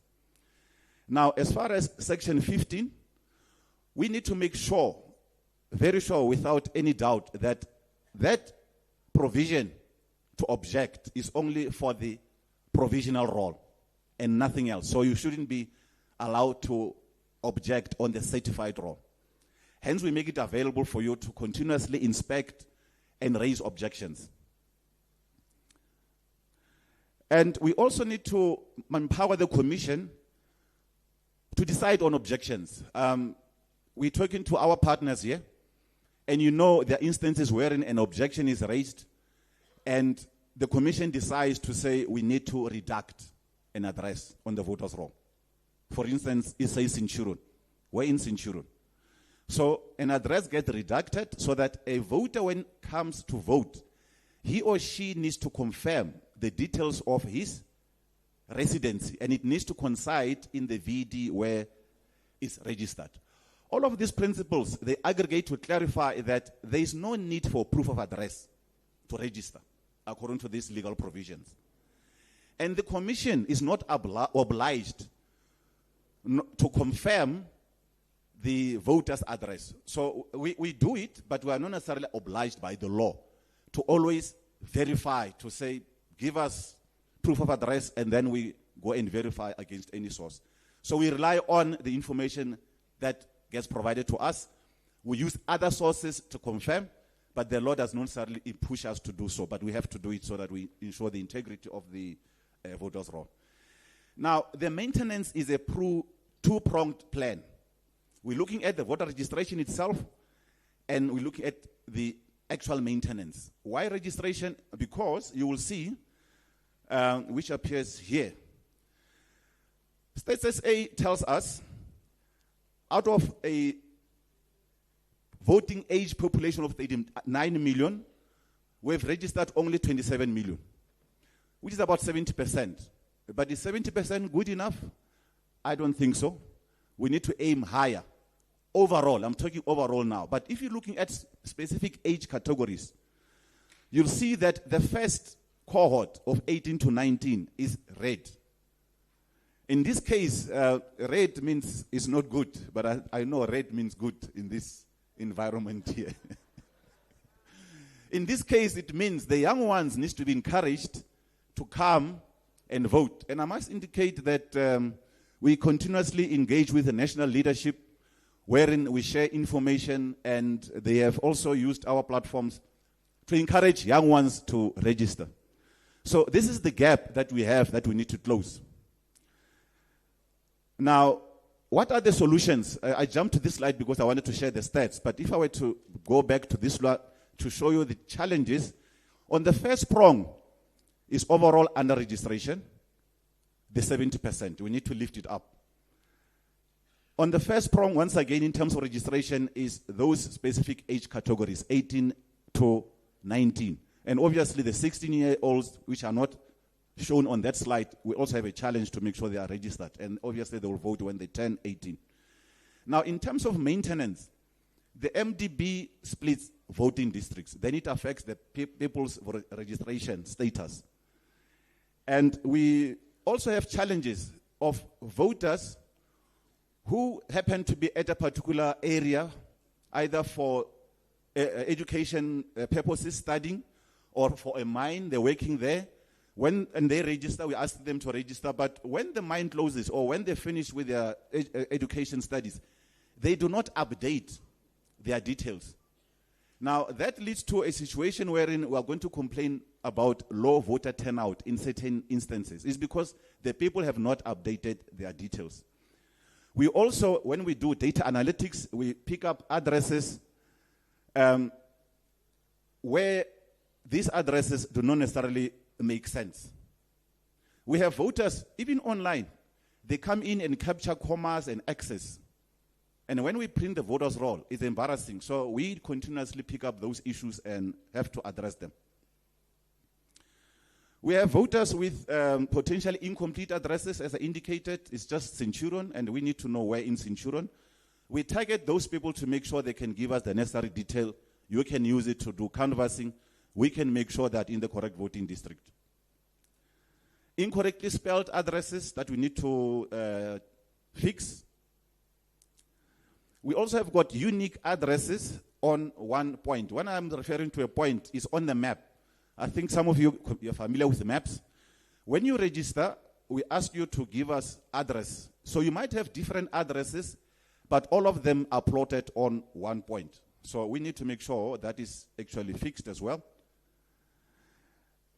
And then we have this situation wherein when we trying to map voters using technology, as we know, technology cannot completely be relied upon.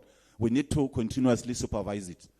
Where inadvertently, through a process called geocoding, we may have incorrectly geocoded a person. So we have looked at those issues and we are attending to them. Now, the slide I spoke about that one in terms of the gap. And now let me focus on the solutions. We are doing online registration continuously. I did tell you about 3 ways in which you can check and update, but we also now promote online because it's convenient. In terms of the specific age categories, we also have specific campaigns at schools and also at tertiary institutions. We've just done phase 1 of a TIC project where we've registered over 100,000 young ones. And obviously, if you come in, you are not that young, we're still going to be able to process your registration, but the focus is on the young ones. Now, what does that project give us, the yield? If we look at the recent month in terms of the total registrations, we have increased on the online platform in the age categories of, if you check the top part, the small table there on top is for a recent month, and I think it was in November. It was just 10,000 registrations, but if you look at the age categories there, we are not doing well, obviously, in the 16 and the 18, but the 2025, the green cohort, we seem to be doing very well. That is just for a month, but if you look at the total registrations online, the platform that we are promoting, you'll see that since we went live with this facility, we have processed 2.5 million, and the age categories that are very active on that platform is 20 to 29. We would like to make sure and call upon the young ones to participate so that 18 to 19 also becomes green. I should have brought my towel here. Yes, I think it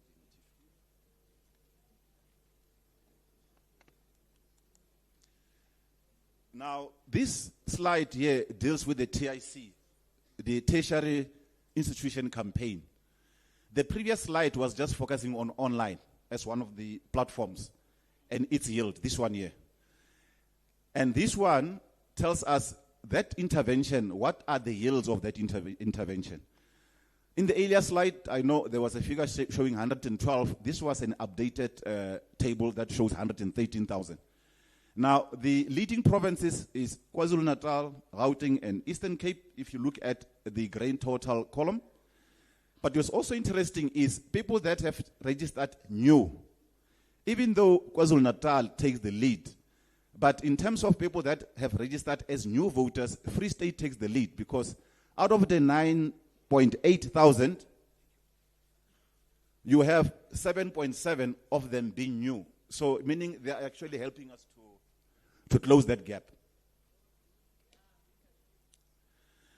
In terms of general maintenance, we continuously do data analytics. We've got a permanent resource with a team that looks at the voters' roll continuously. And we know the challenges we have on the voters' roll. So for each and every by-election, we make sure each voters' roll is scrutinized, while we also have a team of 16 people that are dedicated to doing cleansing of the addresses on the voters' roll and re-geocoding, make sure that the geocoding or the placement of people on the map is done correctly. Now, the 16 people that we have there have done 64,110. It sounds like a small number, but we must be mindful these are the improvements or areas of improvements that were identified on the voters' roll. The cleansing process means that when you entered an address, you put the street name in the suburb column, and you put the town name in the street name column. So when the voters' roll is printed, the address doesn't make sense, because we usually see street number, street name, suburb column. Now, if that data is fed into a computer or a system, it has a potential to place it incorrectly on the map. Because we all know that a lot of street names are similar in this country. So if you swap the order in which the address is captured, there's a potential that we may end up placing you incorrectly on the voters' roll if we were to use a system of trying to map. So that is what the team is doing, is make sure that address is correctly arranged, the spelling is done correctly, and eventually people are placed correctly on the voters' roll. Now, the MDB has given us the final awards. It was a public event that we also on the 10th of December, except for 4 municipalities in KwaZulu, which are subject to litigation, and hopefully they will give us those awards for those 4 municipalities. But what does the ward boundaries do to us as the IEC? As I indicated, they split voting districts, and as it stands now, we have 1,865 voting districts that are split by the wards. And we need to be mindful that our delimitation is still underway. Our colleagues have received some of the maps, and they are going to engage the stakeholders like yourselves in making proposals on how those split VD boundaries should be dealt with. And in areas where there's been population increase, you are going to be required to make input. Oh, thanks. Thank you very much. And I must indicate, this is a crucial process, fellow South Africans. And this is one of the key exports that we do as a country, the PLC process, Political Liaison Committee process. We call upon the people at local offices to attend those sessions. Our colleagues will invite you to attend those sessions and make the necessary contribution. Because in other countries, they don't have PLC structures. Hence, at the end of an election, there's always squabbles and people fight. Now, we bring you on board as early as trying to create voting districts so that no one is accused of gerrymandering. Because once the maps are signed off with your concurrence, we at national office are going to consider those requests and eventually process them. We have lost a signal there on mine here and there. It's not lost. I think I can see at the back.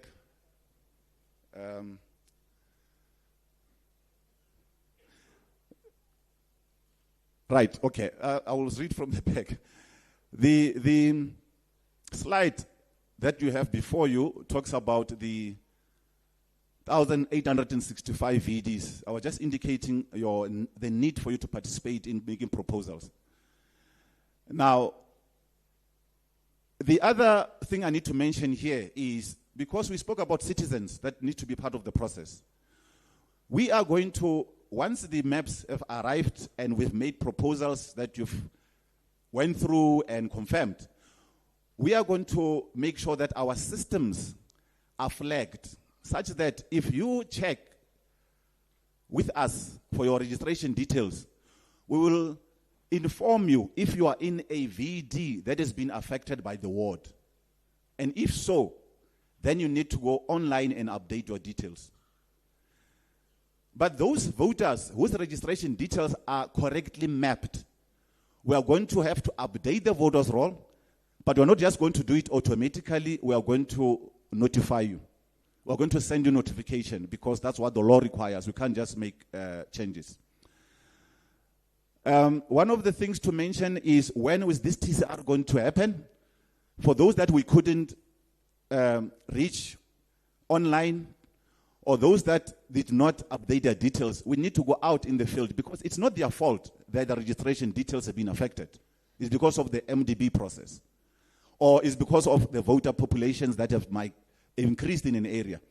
So we are going to put boots on the ground for people to go and be targeted in terms of communication, be told that your voting district has been changed, and if the person has been found, they are going to register the person. But if not, we are going to leave a pamphlet so that you are aware that in your area, the VD has changed. NPLC, I spoke about the importance of the PLC's involvement. Now, why are we doing all of this? What is the impact? What is it that we want to achieve? We want to make sure the voters' roll has the highest level of integrity, so that we all agree this is the document we need to use to make sure, or it's a bedrock, basically. It can break or make an election. That's how important the voters' roll is. And then ultimately, we are going to make sure that elections are free and fair, and no election is set aside. And the colleagues, the citizens know that in the last election we've just had, we had how many elections? 10 elections? No, more than 10. Because we had national elections, we had provincial elections. In each province, there was a different ballot. And then you had regional elections. So it wasn't set that many. If you count all the ballots that you received for the different types, it's about 20 or so, or 21. Now, for the local elections, it's over 4,000 different elections, because each ward may have a different ballot. So it is possible that if the voters' roll is not critically scrutinized by ourselves, which is our duty, by the citizens to make sure the details are correct, and by yourselves as a key stakeholder, then we're going to have an election being set aside. So that's what we're trying to avoid, to make sure that the voters' roll is done correctly. Yes, I think they managed to, let me see. Yes, they did. Thanks very much. They managed to update the presentation. I thought it wasn't updated. Now, what I want to share with you here is election resources that are available at your disposal. And I recall on one occasion, the General Secretary came to visit us, and in the discussions, I also indicated that we do have resources that can help parties and you members of the party in your own areas where you do your work. Now, the first thing is the website. And I like the fact that my brother at the end of the presentation also referred to their website, the Status A website. A website, colleagues, is no longer a static website. It's actually a portal of information. If you think about animals in the wild or in a farm, there's always something called a water hole. They can go do whatever they want to do, graze, but they need to get water. They will get to a particular area to get water. Now, the website is a key information resource for all of us. And we make sure that the website is always updated, except that this one that you see here, it's in a presentation that was done last year. Talks about the previous registration weekend. But if you go to the website now, you're going to really find the correct information there. There is an application I want to elevate, I want to punt. It's called Voting Station Finder. It's a key technology that we as South Africans has done. You simply put your address and it tells you what is the correct voting station based on the address that you provided. Now, if you put in your address, you're able to, once you get the details, also have a street view. So you can literally, virtually walk in an area where you are going to register. So you can physically see where, using Google Street View, see exactly where the voting station is. Now, another resource that we'd like to encourage people to use is to check your registration details. Am I registered? And it's very simple. You go to the website, you'll be able to enter an ID number, your ID number obviously. You can also help Gogo at home and check the registration details. And if they are not correct, then you will have OVR, online voter registration, to update them. You are also able to send an SMS, your ID number, to 32810, and you'll get similar information there. And if you want to know who's your ward councillor, you can also send an SMS to 32245. And as you know, special vote applications 32711. Now, we also want you to talk to us. We do have a facility called the contact center. In the past, we used to, after an election, close the contact center. We've since decided that we need to continuously keep it alive. If you call 0800 11 8000 now, you are going to get an assistant, and we're also embracing technology. We do have human beings that we have employed, young ones that are working at that contact center, but we also have AI agents that have been trained, by the way, because AI can also hallucinate. We make sure that we have an AI agent that is trained to be able to assist people there. We've got a WhatsApp platform, 0868 088 0, 4 zeros. You just say hi to that WhatsApp platform and it will give you menus on how to service you. I spoke about 32810 already. And then you can also connect with us on X, on Facebook, and also on Google. Now, let's share information. You know, we are very grateful as South Africans because I've assisted on election management in other neighboring countries, our fellow South Africans.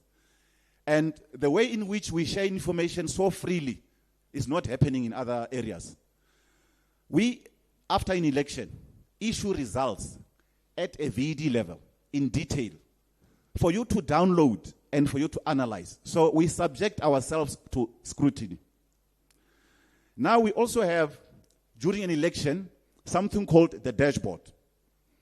And while I want to preempt the question later on, somebody is going to ask me about screens going down in the last election. And I must indicate that what you see here was on the website. It's called Election Results Dashboard. How we compile election results, as you know, we count at the voting station, we compile the results slip there, we get party agents to sign it, we allow party agents to take a picture, we also leave the results slip there. It goes to a capturing site, it gets captured, and the way they capture it, they do blind capture. They capture a figure, that figure disappears, and they must capture it again. And if it matches, then it will go through. If it doesn't match, they are forced to recapture. So that is carefully controlled. Auditors are there to make sure the results are audited. The results slip gets scanned to national office, wherein goes into the results system, and then we need to publish results. We publish the results on the public website. We have something called the Results Operations Center, also for transparency. We show the results there. But all of this information comes from the single source, which is at national office. Results are not compiled at the Results Operation Center. Results Operation Center is a publishing platform. Now, while we had a issue with the screens going down at the ROC, Results Operation Center, results were available on the IEC's results system itself, and they were also publicly available on the website. Now, downloadable results, I referred to that in detail, and you're welcome to approach us at any time. Now, there's something else here that is very useful, colleagues. After each and every election, we publish something called the Results Atlas. The Election Results Atlas is done at VD level. We show you who is the leading party in each voting district. And as you can see here, we also, in addition to publishing a physical copy for the national provincial elections, we also make sure the results are available online for anyone to see. Now, earlier on, I referred to that thing called VS Finder. In this case, you can also search on this facility here, enter an address, and you'll be able to land at a particular voting district and see who's the leading party. What is more important is that we have kept this information since we started publishing the Election Results Atlas. You can compare over time how parties performed. You can see yourself on the map how the red color has grown or shrunk in certain areas. Then you can make the necessary strategic interventions. Now, we also have something called API, and I did indicate that the EFF and obviously other parties are actually benefiting from this. Because what this allows you to do, while we have a database at the IEC that deals with voter registration, we've got our own platforms. We also made available something called an API, Application Program Interface, wherein we give you an ability to build your platform that reads information from our systems.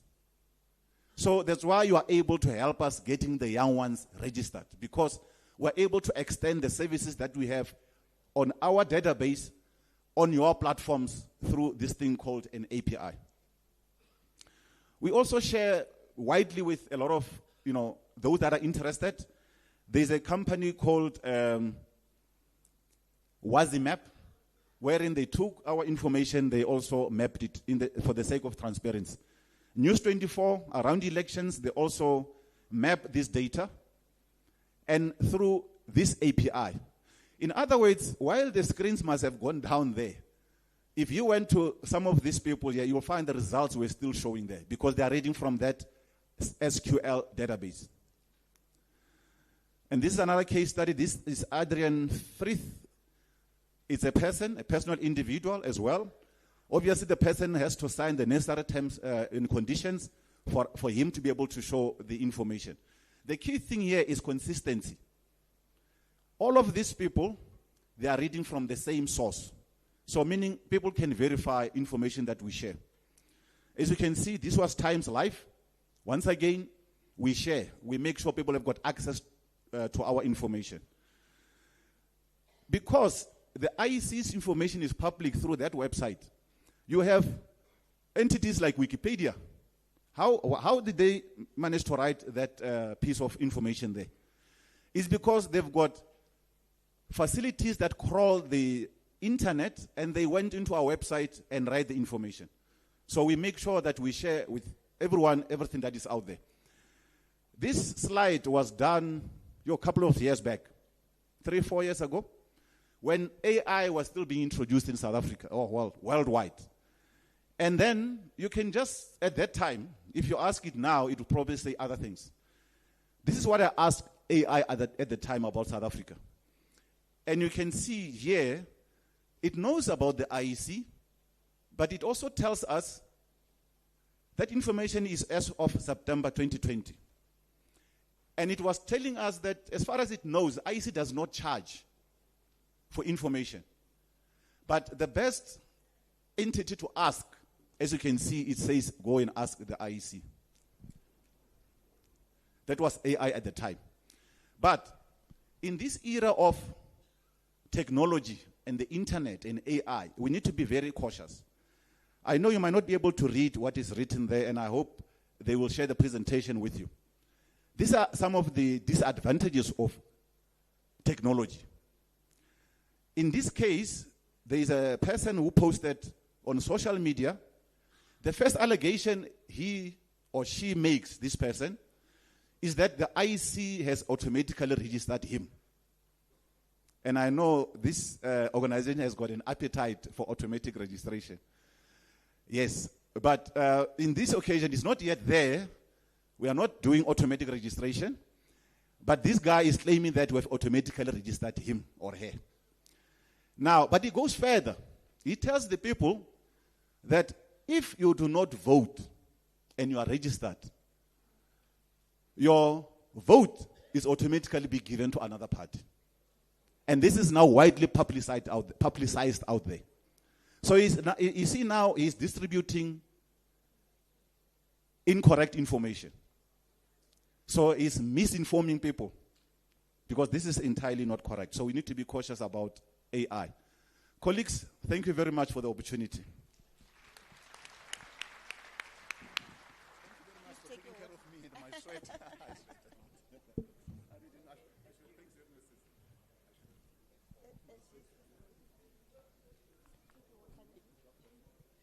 Thank you very much, Mr. Apane, for the information. Rest assured that the 658 delegates that are here today, they all have questions for you because this is the year of elections. And we want to make sure that each and every vote that goes to the EFF is safe in your hands. Let us quickly give him a round of applause for the information that he has given us. Without wasting any time, we are now going to call upon the Demarcation Board to come and present to us. If they are here, please come forward. From the Demarcation Board, we have Mr. Daniel Sibake, Ms. Marilyn Diktabe, and Ms. Dimakatso Maketa. Thank you, sir.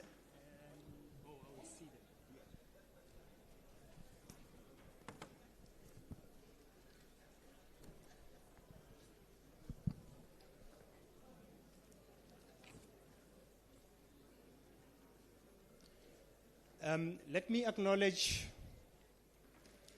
and greet the leadership of EFF, the President, Mr. Julius Malema, Deputy President Godrich Gadi, the Secretary General Marshall Dlamini, Deputy Secretary General Lian Matais, Chairperson Notando Nolichungu, Spokesperson Sinao Tambo, Treasurer General Umpile Mautwe, and all the members of the National People's Assembly. First, apologies, you can see there was some misspelling there. It says Members Assembly. So just a correction to say National People's Assembly. Good morning. My name is Daniel Sabake, and I'm representing the Municipal Demarcation Board.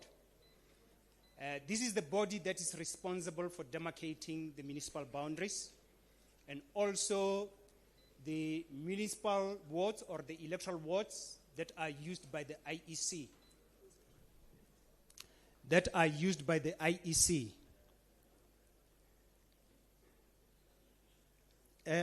This is with regard to the legislation that is the Municipal Demarcation Act and also the Municipal Structures Act, respectively. So with me today, I'm with Marilyn Diktabe. She is the acting COO at the moment. The purpose for this is that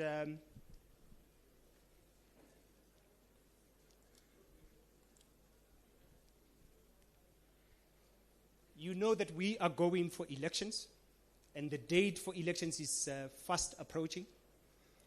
The previous ones were around November. So because the legislation allows that the expiry of the councils, then there will be 90 days before the next elections. So we are estimating that the election date will be pronounced probably between November, December, and January. So that is why we want to give you some of the information with regard to the wards that have been delimited. I will be showing you how to access some of the resources, because in these days of information age, we make sure that the resources are in your hand, because we know that there's a large penetration of mobile applications or mobile devices that South Africans have. It should be more than 90% of South Africans having some mobile devices that are able to do some smart applications. So with regard to the demarcation board, as you can see, according to legislation, we have to consult the IEC. Mr. Apani was just here before me, in making sure that you have the electoral wards. So we do create the electoral wards, and the process is that immediately after the national elections, when we get the national voters roll, that will be used by the minister to determine the number of councillors, and then it will also be used by the MECs of provinces to actually say, this is the number of councillors in this municipality. We are not responsible for the number of councillors in municipalities. Those are the debates that needs to be at that municipal level. And we are not responsible for the number of wards that are determined by the formula. So over the years, so every 5 years, as you know, we have elections. So we do determine those municipal wards every 5 years. And the simple reason is that we are working on making sure that each ward has got nearly equivalent number of voters. So for the National Assembly, I want you to, National People's Assembly, to understand that we are not using the population. You may have a large population, but still have a less number of wards, less number of voters that are registered. You will find that the formula is saying you are going to have less wards. And from there, you can see we have increased from the 4,468 number of wards countrywide to 4,488. So we have a difference of 20 wards that are added countrywide. So there will be municipalities that are losing wards, and there will be municipalities that have actually gained wards. So you can see with KZN there, you have a gain of 20 wards in the whole province. Then you have Western Cape with a gain of 10 wards. And you have the Eastern Cape. With the Eastern Cape, we have -7, meaning that they have lost 7 wards across the province, and the Free State, and so on. You will see some of the stats. This is how it is. If you look at it, it's a split between the 2016 elections, 2021, and 2026. And you can see even down there, the number of registered voters have been increasing. We do have 27 million South Africans that are actually registered voters. So the breakdown of how or which provinces has actually lost the number of wards, you can see it also in there. So this presentation will be shared with the members of the National People's Assembly. So this is our process in short. So delimiting the number of wards, it starts way back. And it starts also with registration, making sure that whether it is councillors or the political parties, they are actually making sure that people are registered. You have heard from Mr. Apani. Now it is very easy. You just have to go into the app and you will be able to see which ward you are actually belonging, who is your councillor, and so on. So from the voters' roll, that is how the process unfolded. The IEC gave us that common voters' roll. And immediately after that, we had the Minister of COCTA determining, using the formula. You probably know the formula by now. And from there, the MECs will say, the municipalities in this province, these are the number of councillors that they will have. So immediately when the number of councillors is gazetted, what we do as MDB is to take that number of councillors, we divide it by 2, and it will give us how many wards in each of the municipalities across the country. From there, we will do the drafts. These are the ones that we consult with the municipalities, also with the communities. And after we have done that, then we will do the publications. These are in the Gazette. So when you go to our website, you'll find that those publications are there. And immediately after that, those publications, the legislation gives us only 14 days to actually look at the objections. If there are any members of the community that want to object to the wards, then they will be able to give us the objections. And those are redone, looked at again, and then the board will publish the final wards. So the final wards are published.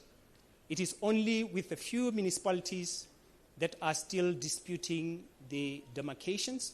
I will mention them, those municipalities. Their wards are not yet published because we are just waiting for the processes of law.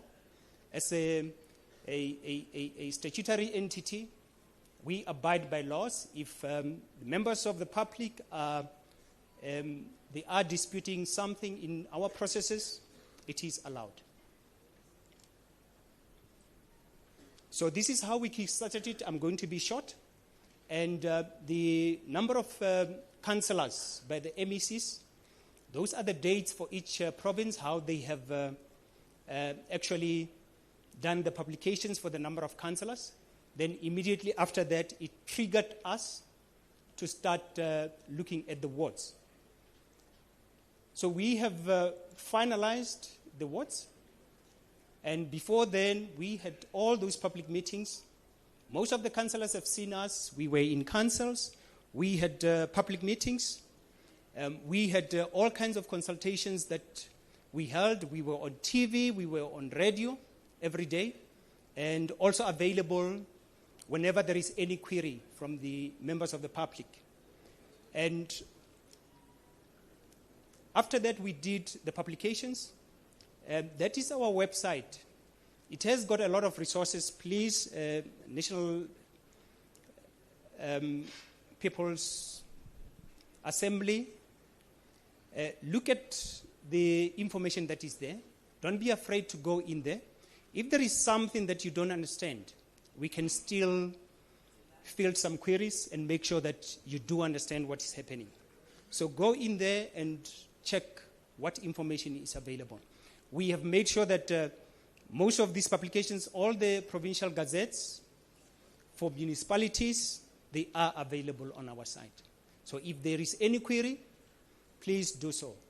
And we also give you the benefit, because at times as the people who are creating these spaces, you'll find that there may be errors. You will be able to say, no, there are errors in my municipality or in my ward. We will be comparing some of this information with IEC and so on. Let's correct those things before the elections. So these are some of the resources that we have online. You can see that these are the publications, the Gazette publications. It will give you the breakdown in your ward to say, in your ward you have this many voting stations or voting districts. And each voting district has contributed this many voters. And these are the total in your ward. And if they meet the norm, that means that is your ward. That is how your ward has been produced. So go in there, look at them. If there is any issue that you want to raise with us, please do so. So these are the common issues. I just want to go through them slowly. The registered voters versus population.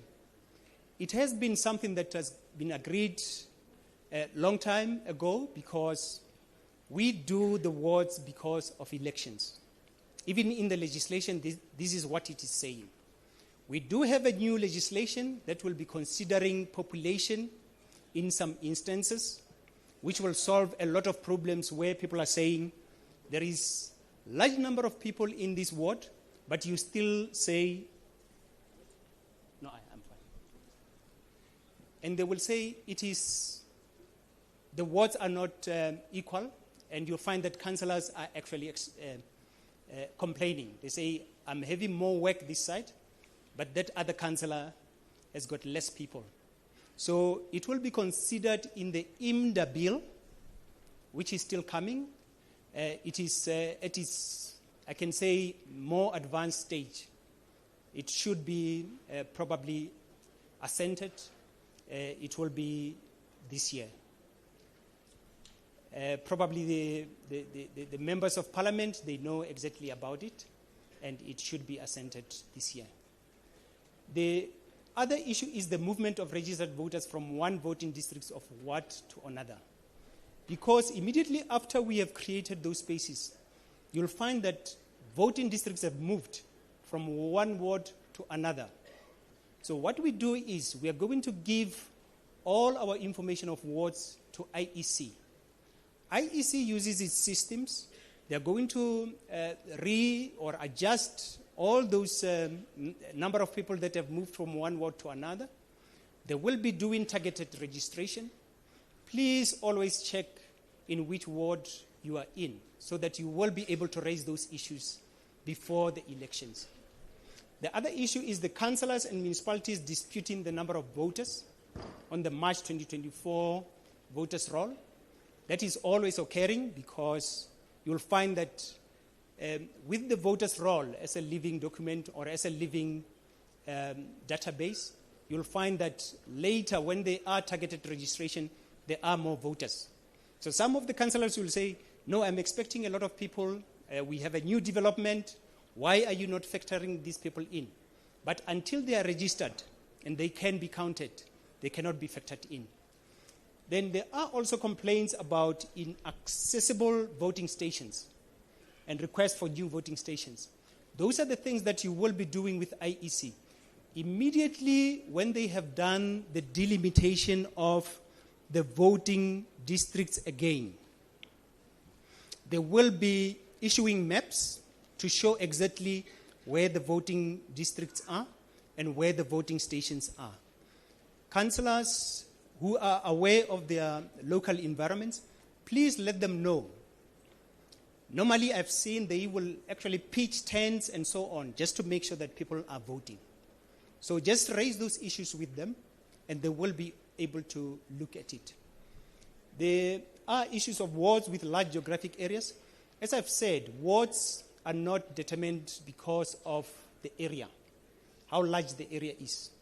The IMDA bill has looked at this because it has been a complaint for many years. So it will also be looking at the size of the ward. Will the councillor be able to traverse this ward in a day? In the Northern Cape, you know, there are wards that are actually larger than even this province in some instances. So there are those cases. Then there are issues of traditional leaders, where there are traditional leaders. I know in Gauteng we do have traditional leaders. We do have traditional leaders, whether it's the Kekana traditional leadership, that site in Hammanskraal, just around Hammanskraal and so on. But in some areas there are no traditional leadership. But you will find that they say their traditional area should actually be in one ward. And in some instances that is not possible, as we will be looking at the legislation and it is factoring in the number of voters. So these are the information resources. We have developed an app. We will be working very closely with the IEC, making sure that no one will ever say, I don't know in which ward I'm in. So we have developed what we call Know Your Ward application. So if you go in there, it will help you to filter the information according to the province. Then it will take you to a municipality of your choice. Then you can go to your ward. You will be able to know the extent of your ward. Because it has the maps, it has got street maps, you will know exactly how your ward runs. There shouldn't be a person who says, I don't know how far my ward extends. You can put in any map, the base map. You can put in imagery, like satellite images, just like in Google, so that you can exactly see where your house is and in which ward it is in. So this is how the application looks. You can see we have the province, then you will drill down up to the ward level. And as you drill down, it will increase until it shows you exactly your ward, only your ward. So you will be able to see the extent of that ward. And from there you can even say, because I want to go to the community meetings and I just want the map of my ward, you will be able to do a print of your ward. You don't have to be asking, can I have a map of my ward, please? So this is the QR code. You can take the QR code or you can use the URL to access the app. It is available. There will be some municipalities that are still cleaned up, and also that information will be added. It won't be until mid-February we will have all the wards that have been published actually on the application. But if you go in there, most of the municipalities are already in, and we are gradually just adding all of them. So, conclusion. We have committed to complete the wards process in December and hand over to IEC. There are still some of the municipalities or some of the areas because of the court cases that are still outstanding, but we are looking forward to finalizing everything. There are some court cases that are still awaited in February, so we pray that by March, all the information of wards will be together. They will be published for those municipalities. Thanks very much. These are the municipalities: eThekwini, Mkambatini, Inkosi Libalele, and Alfred Duma. They are still outstanding because there are court cases pending. So we can't publish anything, otherwise we will be on the wrong side of the law. And as a statutory body, that's not desirable. We will further engage any stakeholder. Parties have been engaged. We have met the leadership of IEC, I think, through the chairperson of the board. It has been in many instances where they met and discussed any issues that they have raised in there. And we still engage. Please don't be afraid to just take a telephone and just call us. Write to us also. And let's make sure that these issues are solved before the elections. Thanks very much to the leadership and the National People's Assembly members for your attention.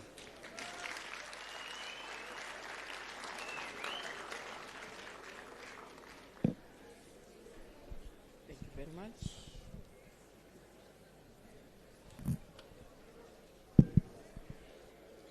Thank you very much, Mr. Sibake. Let us give him a big round of applause.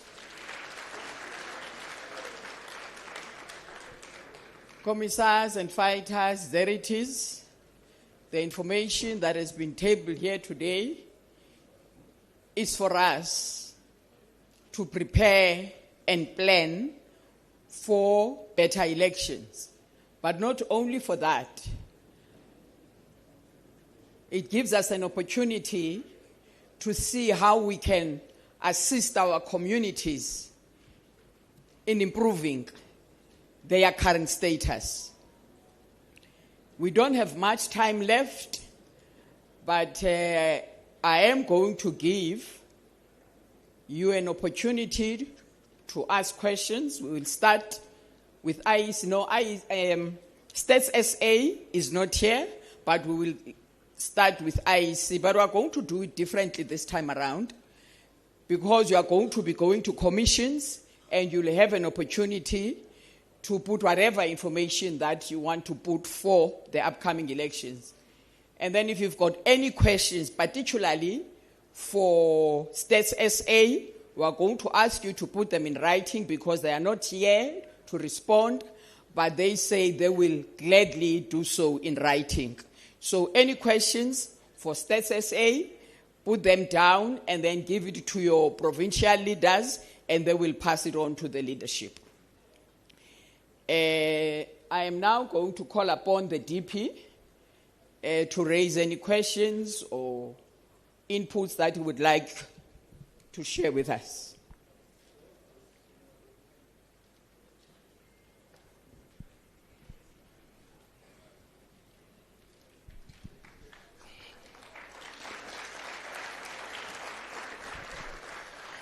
Thank you very much, Chairperson, SGN officials, leaders of the provinces, and our Central Command team and the delegations, our guests here with us, and the media if they are around, and our staff members. Just a quick one. Ordinarily, you'll come back and ask questions, but there are very critical questions we'd like to raise, so that if you are covered, you will not raise them. But if you are not covered, you'll come back and take them after I've made some observations of certain questions we think they need to be addressed. The first one is IEC. What are your control measures to ensure that there are no fraud in every elections we have?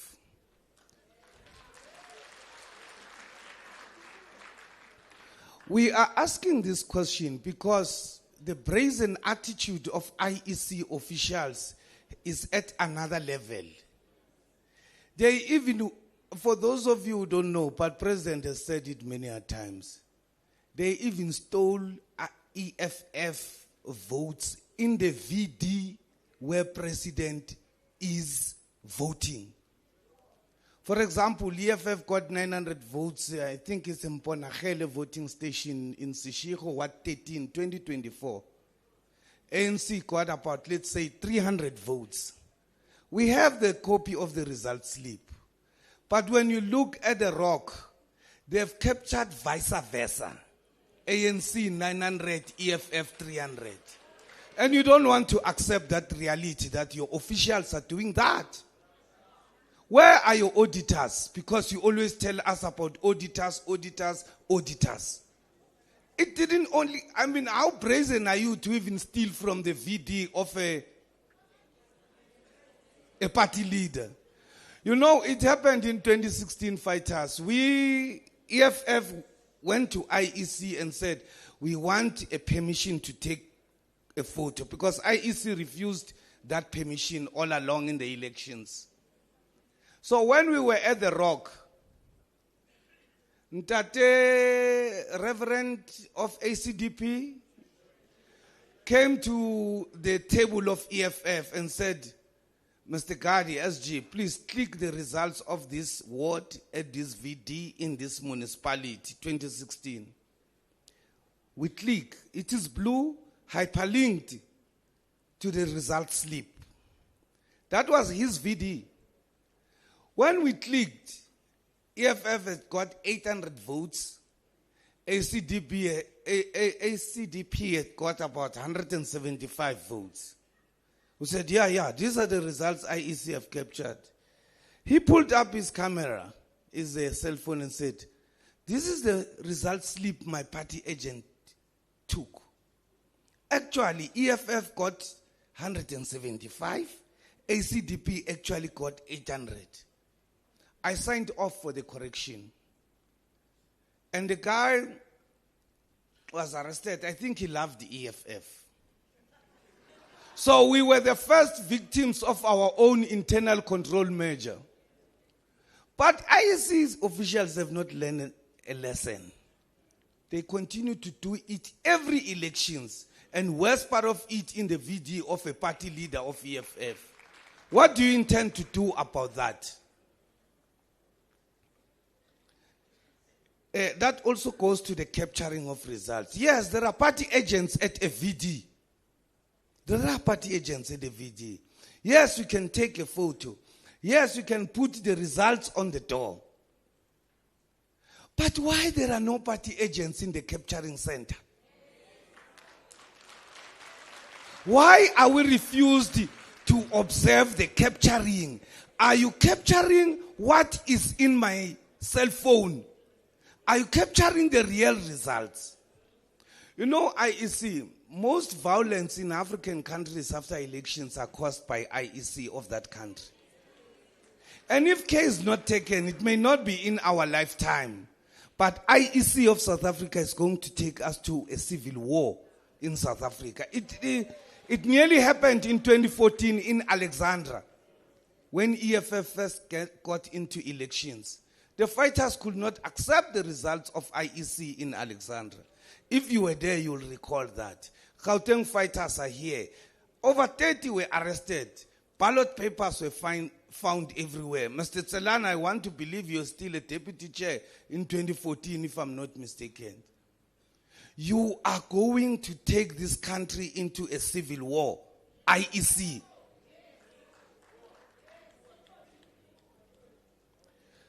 Why there are party agents in the voting stations, but there are no party agents during auditing before the capturing? Because these auditors, once it is too clean, that result slip, you audit it and you capture it. It is a red flag to be too clean. Because the distance from the VD station to the capturing center is too long. Your presiding officer pulls another result slip and transpose the figures and sign on behalf of party agents using different ballpoints and give it to the auditors. It is too clean. They capture it. It's balancing the figures. And that result slip is different from the one that is with a party agent who actually had to take a photo. And when we raise these things, we are told that we want to cause violence. Surprisingly, for the first time, last year you did not give us hard copies of voters' roll. What did you want to achieve? Because you know for a fact the literacy level of our people in South Africa and the poverty and the poverty resources of political parties is at another level. How do you expect us to print a 1,000-page voters roll times 23,000 voting station? Which money political parties have? You send us an electronic copy so that every wrong thing must happen inside there at the voting center. You will have to answer this question. Are we going to elections without hard copy voters roll? And you think we're so highly literate, we have got iPads and laptops in 23,000 voting stations. Only whites have got that. And it helps them most to say, use the electronic, we have not yet come to the electronic voting. So why do you give us an electronic voters roll? What do you want to achieve with that? IEC, if you don't know, please know from today. We happen to be deployed at Western Cape. I think it was 2019 or so. You know, there are farms which are a republic of Du Toit. It's 5-meter high wall with dogs and police and traffic cops of the farm. If you are lucky enough to be allowed inside, the first residential area is whites only. The second residential area, bushes are in between them, it's coloreds. The last residential area, as you go inside, demarcated also by bushes, it's a communal hostel of wives and husband sleeping. The beds is those dormitory beds. The husband and wife sleep on the bottom one, another husband and wife sleep on top. That is apartheid at its best. And you never get access in those farms. Talk less of the ones of Limpopo and others. But the ones of Western Cape, it's worse. They bring even dogs. They've got a high level of security and they don't play. That is why black political parties will never perform in the Western Cape. Because IEC, you don't follow up on your agreement with farm owners. And Western Cape is worse. They may not know the leadership of Western Cape, maybe because they've not been on the ground. But I went to about 10 farms there. It is a republic of that particular surname that you see there. Nobody is allowed inside. But DA and Freedom Front are allowed. And you complain to IEC, the head of IEC in that Cape Metro is also a colored or a white. There's nothing that will be done about it. And that is what will cause violence. And people will be arrested for resisting the conduct of the farm owners. And once you get those people arrested, there will be violence in that elections. What is your role as IEC? You know, IEC's corruption is so brazen. Even my son was registered to vote in the Northern Cape. If you remember that tweet I once tweeted, Noble Gardi registered to vote. Was it Northwest or Northern Cape, if you remember? Northwest Ditsobohle. You know, we are not telling you, IEC, about what we heard about. We're not telling you about what we saw. We're telling you about what happened in our families. How would a son of an EFF leader who is staying in Bombela, Ward 15, be registered to vote in Ditsobohle? And when I raised that complaint, it's like, you're casting aspersions on the IEC. I did not hear about it. It happened in my house. Just like the issue of results tampering and capturing of results wrongly. We didn't hear about it. It happened in the VD of the CIC. Who are we if they can do that to the VD of the CIC?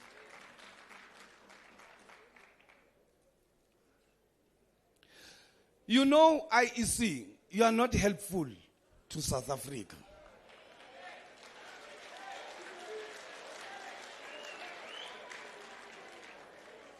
At least we are telling you inside.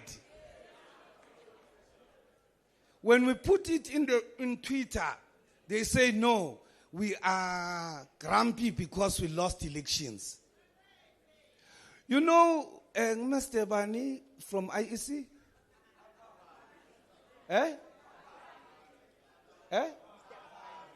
Mr. Abane.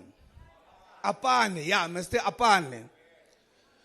You go and vote in Limpopo province at a VD. You are given 3 ballots on a national NPE, National Provincial Elections.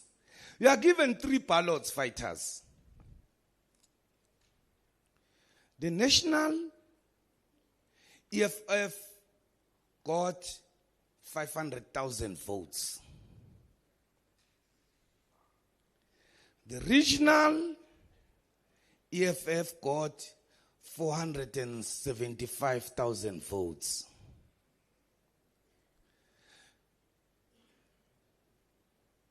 The provincial EFF got 25,000 votes. Let me repeat myself. This is EFF results in Limpopo. I'm giving you a scenario. I'm not very accurate with the numbers, but we have the analysis. In Limpopo, national ballot, EFF got 500,000 votes. Same day, same election, same year. Regional ballot, EFF got 475,000 votes. Same day, same year, same elections.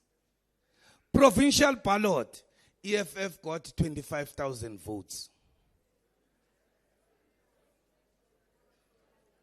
Have you ever asked yourself that?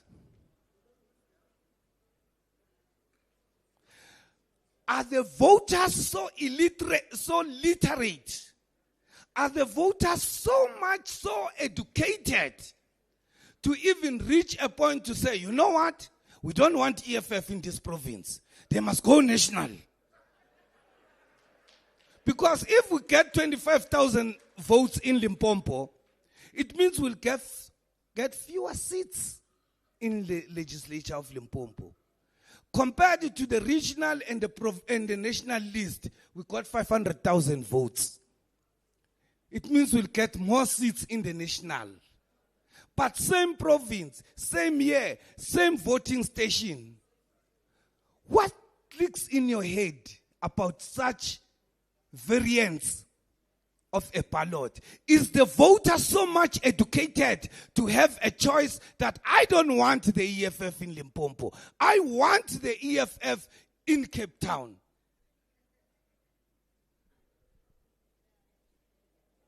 You know, we wrote a letter to the IEC. We said to the IEC, print us the 23,000 result slips and give us. You know, IEC refused. Because the result slips that is captured in the results center, which are hyperlinked to the results. If we get the 23 pages, or times 2 or 3, there will be about 90 pages document. You will find that the result slips. Too much cancellation, tampering, does not speak to the to the result slip that you have in your cell phone. Why did you refuse to give us the 23,000 result slips of 2024? Why? The SG is here. He can tell you even the date of writing that letter. What is it that you are hiding? Because only you, by a minute clicking of a button, say, enter. They are merged and consolidated and sent and even sorted in terms of province, ballot paper, municipality, per ward. Why?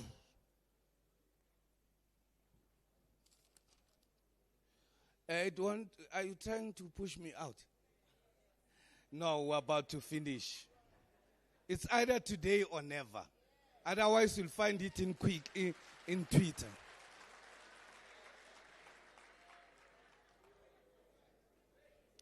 If my memory serves me well, can I have water? Water. If my memory serves me well, the elections were held in November 2021 because of COVID. Cheers.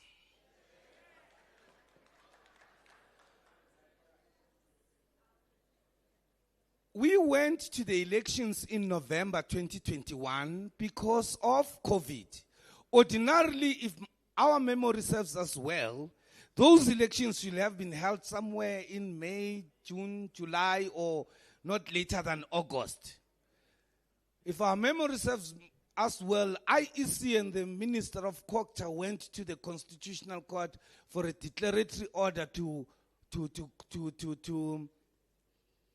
condone their decision that the elections should be held later because of an international state of emergency. Can we be taken on board if in the event that there might be a return to the status quo of somewhere May, June, July? Because as a matter of fact, what informs IEC to advise government on a date that must be the date of elections? The weather on that month? The question is, the weather so good in November 2026? University students, will they be able to come out of the rest and vote during exams? Matric students, they are in camps in November. What must happen? Who benefits in an election that must be held in November? Because our matriculants will be in matric camps. You know, when I say our children are in university, we mean exactly that. We are so old, we have got children in universities.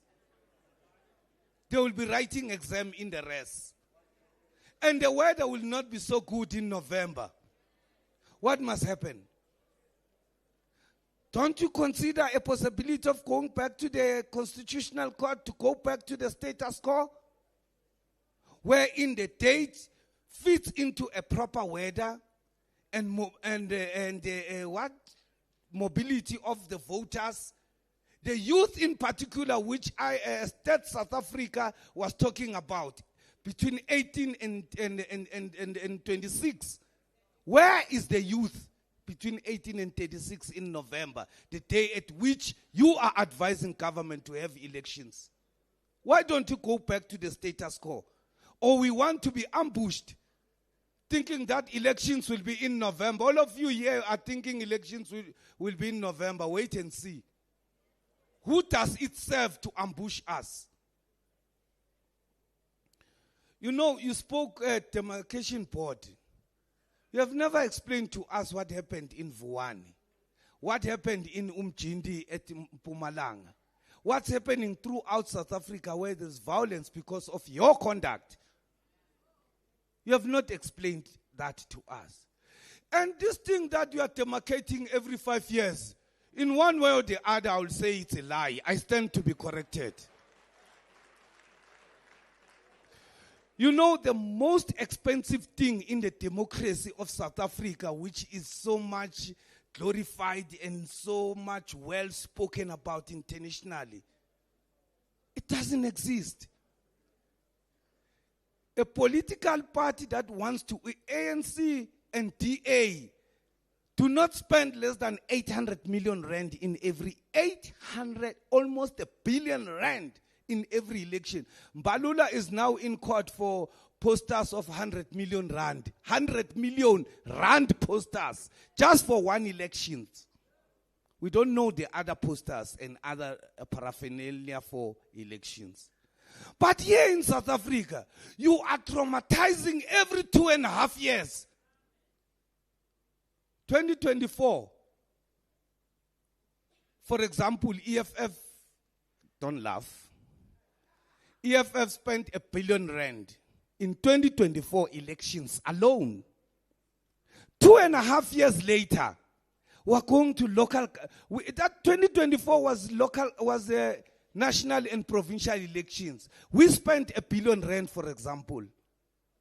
2.5 years later, you are taking us to other elections. Another R1 billion. And once we have finished the local government elections in November 2026, 2029, we're going to another national elections, another R1 billion. What must happen? What kind of such an expensive democracy you are taking us through? Are you not able to tell government that this thing is just impossible? That is why political parties and politicians will be so corrupt to finance this democracy every 2.5 years.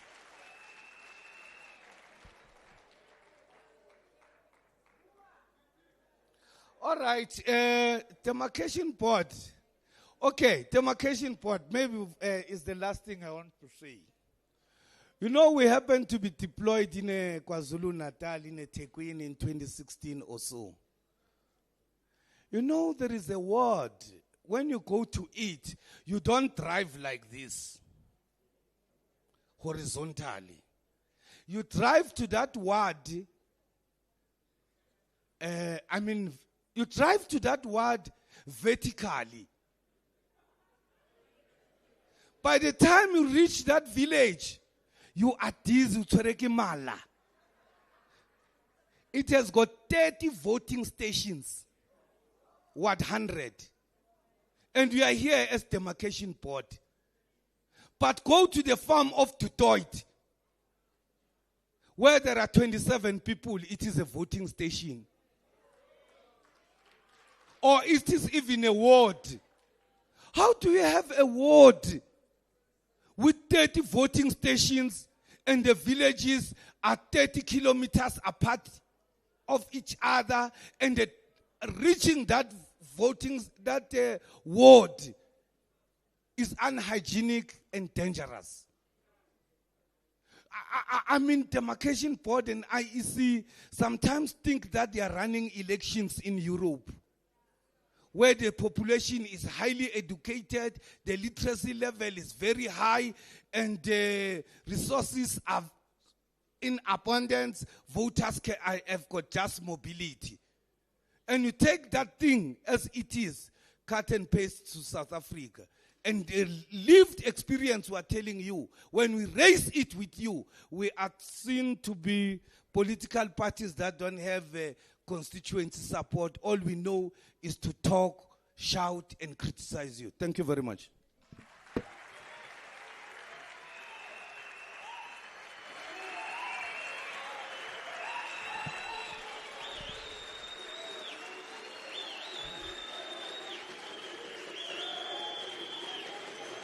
Thank you, fighters. Thank you, fighters. Mandla. High morale. High discipline. Thank you, commissars and fighters. Thank you, DP, for your input and questions. I am now going to give an opportunity to the commissars and fighters to ask questions, but because of time, I'm going to only ask 5 hands from each row, right? We will spread it from the front to the back. So I need people that are going to stand here and for the mics. Please come forward. Where's communications? Please get us people that are going to. Okay, let me do this. 1,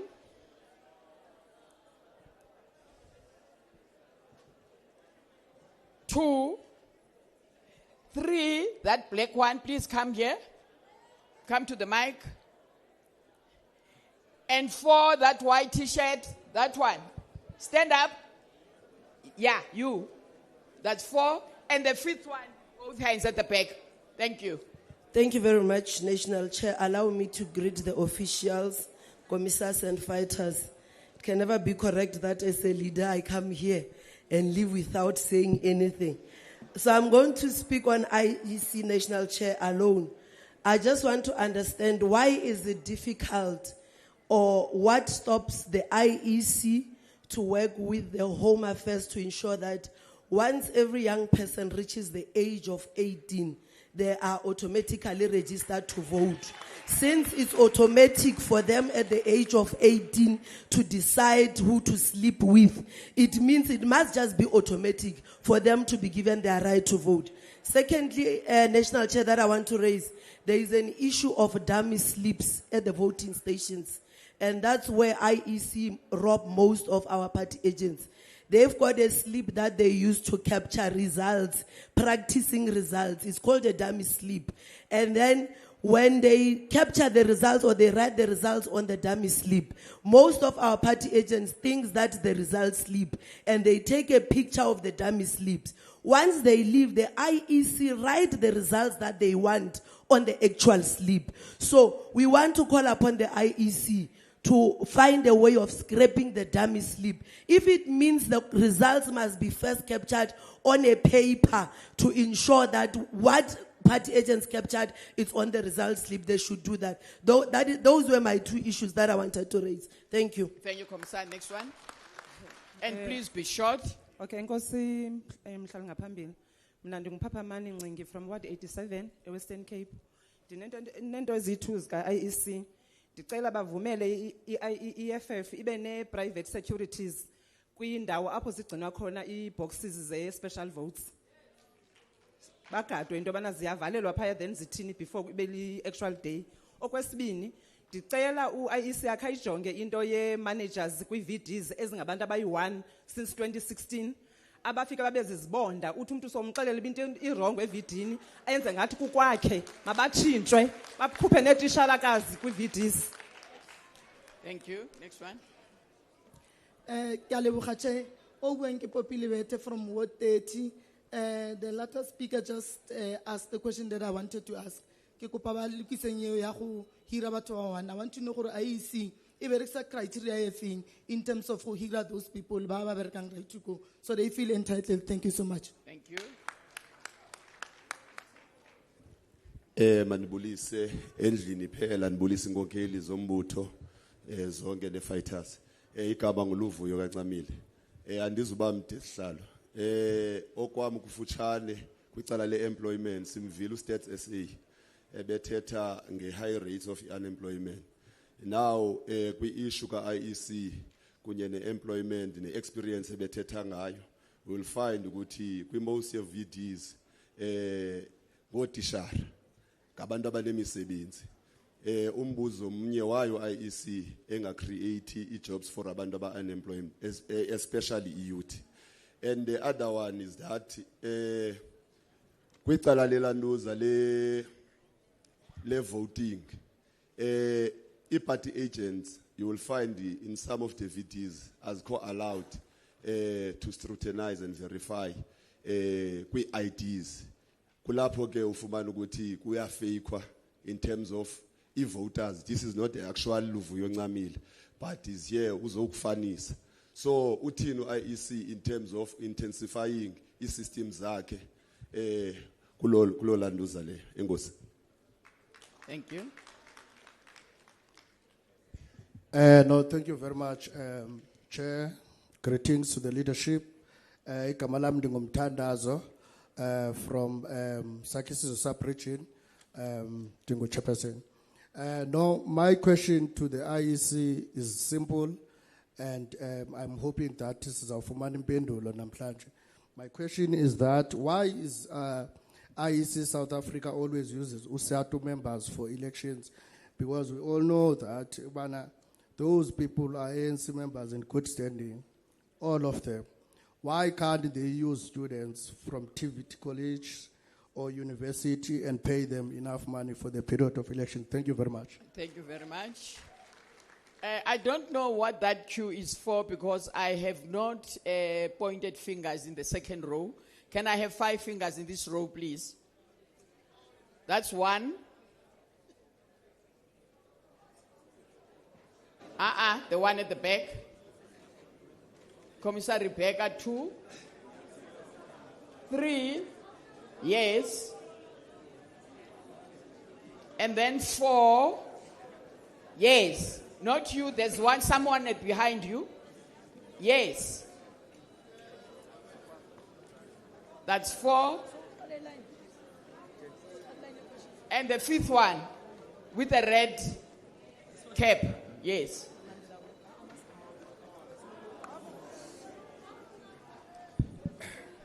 Thank you, National Chair. Igama lami nguSibongile Alone. I'm from the Eastern Cape. My question, Wait. I did not point you. The first one was. Enkosi, National Chair. Igama lami ndinguvuyana Manqodidi, Ward 4 eMnquma in the Eastern Cape province. Umbuzo wami wokuqala. utata IEC makasixelele into yokubana after elections zako 2024 besikwazi thina abantu bane-smartphones ukurejistarisha abantu babe more than 10, but currently my SIM card only allows me to register one person. What informed that decision? Number 2, xa ungena kula app ka IEC ufuna ukudownloada i-results zika-national zango-2024 per VD, that app can allow you to have access on that VD's results. But when it comes to local, you can download the VD results as much as you want. Why i-results zika-national ze-VD singakwazi uzinikwa? The last question, why IEC engenayo into ekuthiwa yi-consistency in terms of applying his or her own procedures and principles? There's a scenario that I experienced in Nelson Mandela by-elections where a presiding officer denied me access yoba ndingene and observe. She asked into yokubana where is the tag echaza into yokubana you are part of the provincial elections team. And then salwa wabiza umphathi wakhe wathi no, allow him. But when you go to another V in the same ward, you don't have that difficulties. Where is the consistency in terms of applying your own laws and principles? Thank you very much. Thank you. No, thanks so much, National Chairperson. Let me take an opportunity and greet the President and the Commander-in-Chief in absentia, the Deputy President, Secretary General, Commissioner Marshal Dlamini, the DSG, Treasurer General and yourself, and all delegates in this plenum. So, National Chair, when Mr. Apane was presenting there on the platform, he told us that the next election, they are planning to take qualified or either experienced people to work as presiding officers at IEC. History told us that experienced people are SATU members, ANC affiliated representatives.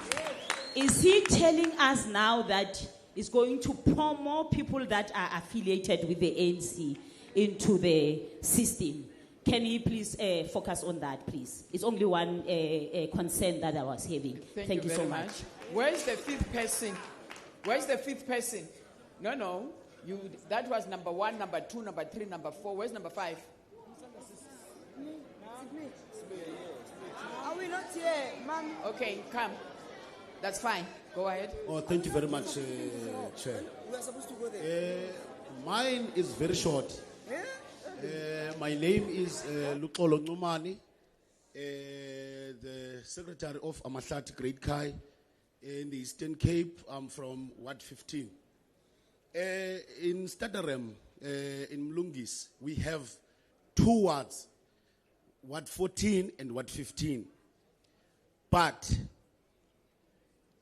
within Ward 15, there's Ward 14. So I want to ask good demarcation board, what kind of demarcation is that? Within a ward, there's another ward. What kind of demarcation is that? That's the first one. 2, demarcation board. Demarcation yeno ayina nyana inyanisekanga. Because why in the situ? As fighters, as ground forces, siyasebenza kwi-ward ne-ward. But all of a sudden, demarcation board afike aqhawule iwadi zethu athathe iwadi zethu awuzilahla kwi-ANC. So still, what kind of demarcation is that? Thank you very much. Thank you. Next one. Thank you very much. Greeting to the leadership. Most of the questions that I wanted to raise, it was already asked, but I wanted to raise one question that was left to the demarcation board.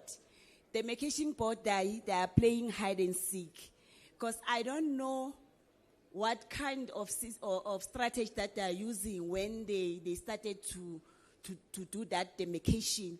Because when they call the community to say there's a demarcation board meeting, when you go there, already you will find the maps from different wards being done, that this is the demarcation and this VD is being taken to another ward. So what I'm trying to say here is to say, demarcation board, please stop playing with us. We know even the result that they are the result that they are going to tell us on April, as they say, they are going to issue an official statement of demarcation.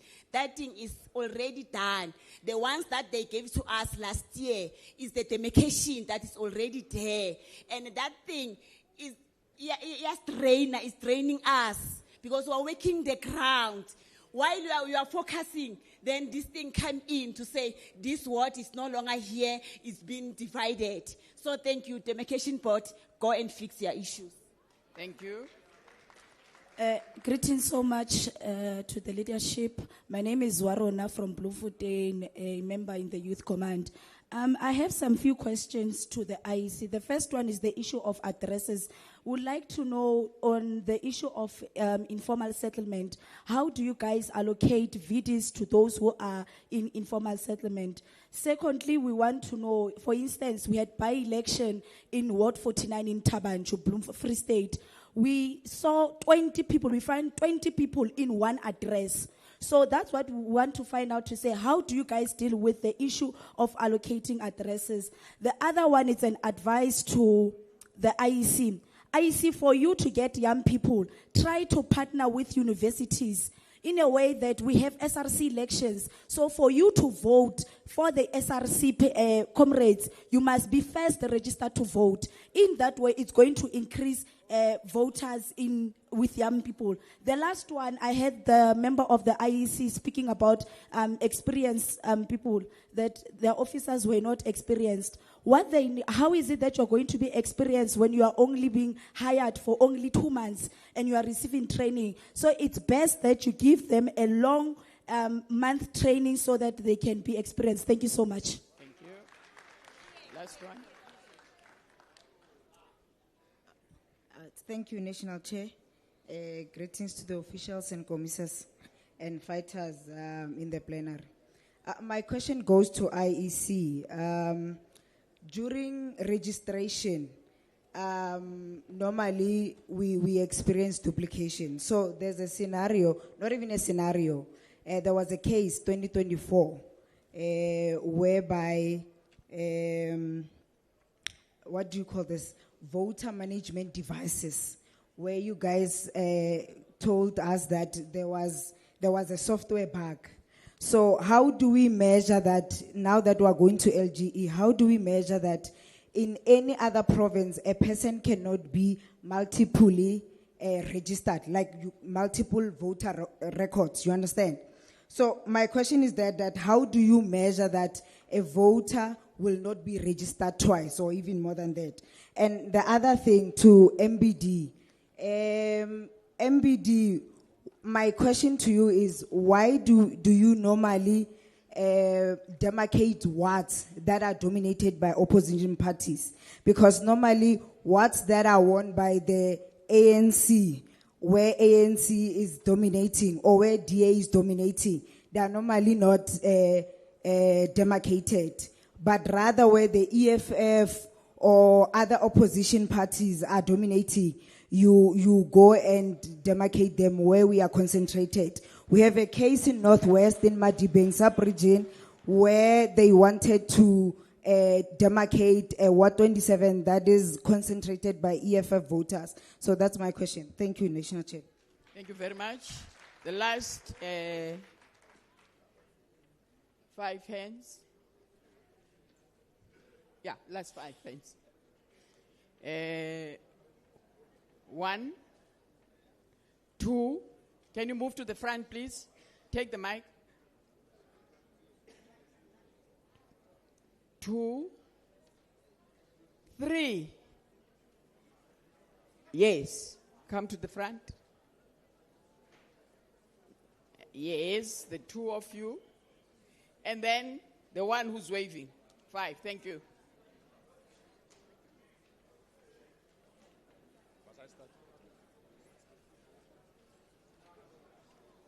Thank you, leadership.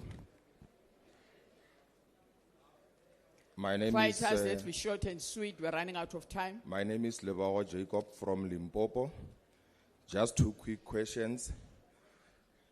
We have been pleading with the IEC not to allow a situation where one family can have new voters who are maybe 20 or so, especially during by-elections. That is voter fraud, and they continue to allow it. When we object, they pretend as if we did not notice that. But very important is that there is an issue of objections when the voters' roll is open for inspection. They want us to object, but after objections, they still open for online registration. And that's where fraud takes place.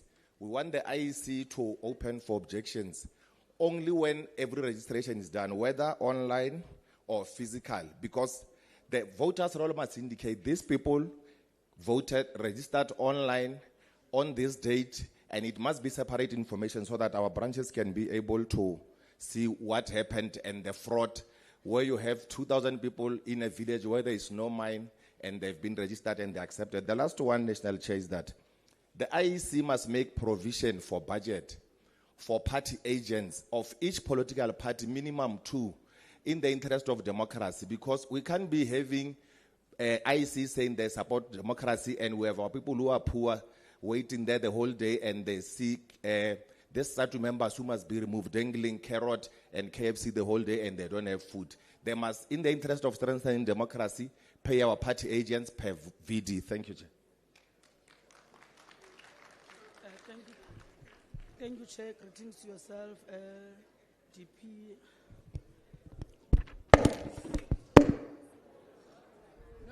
No. That was number 1, number 2, number 3, number 4, number 5. The others can go and sit down, please.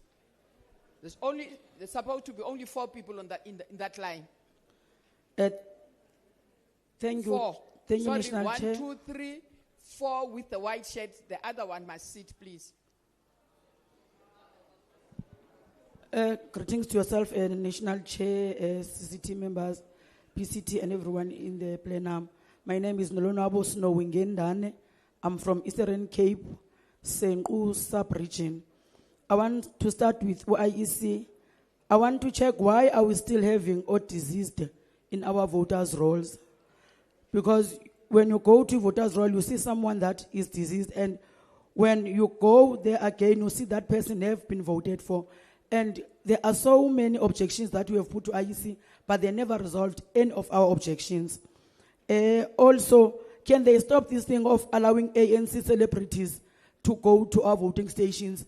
When we want to go there and encourage our own people, they think that Abo Mabuyane and are better than Abo Venabetu. So they must stop what they are doing.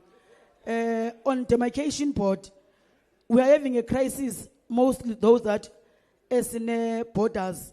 We are having a border to Ilisu to Insengu, where there is a ward that is Ward 4.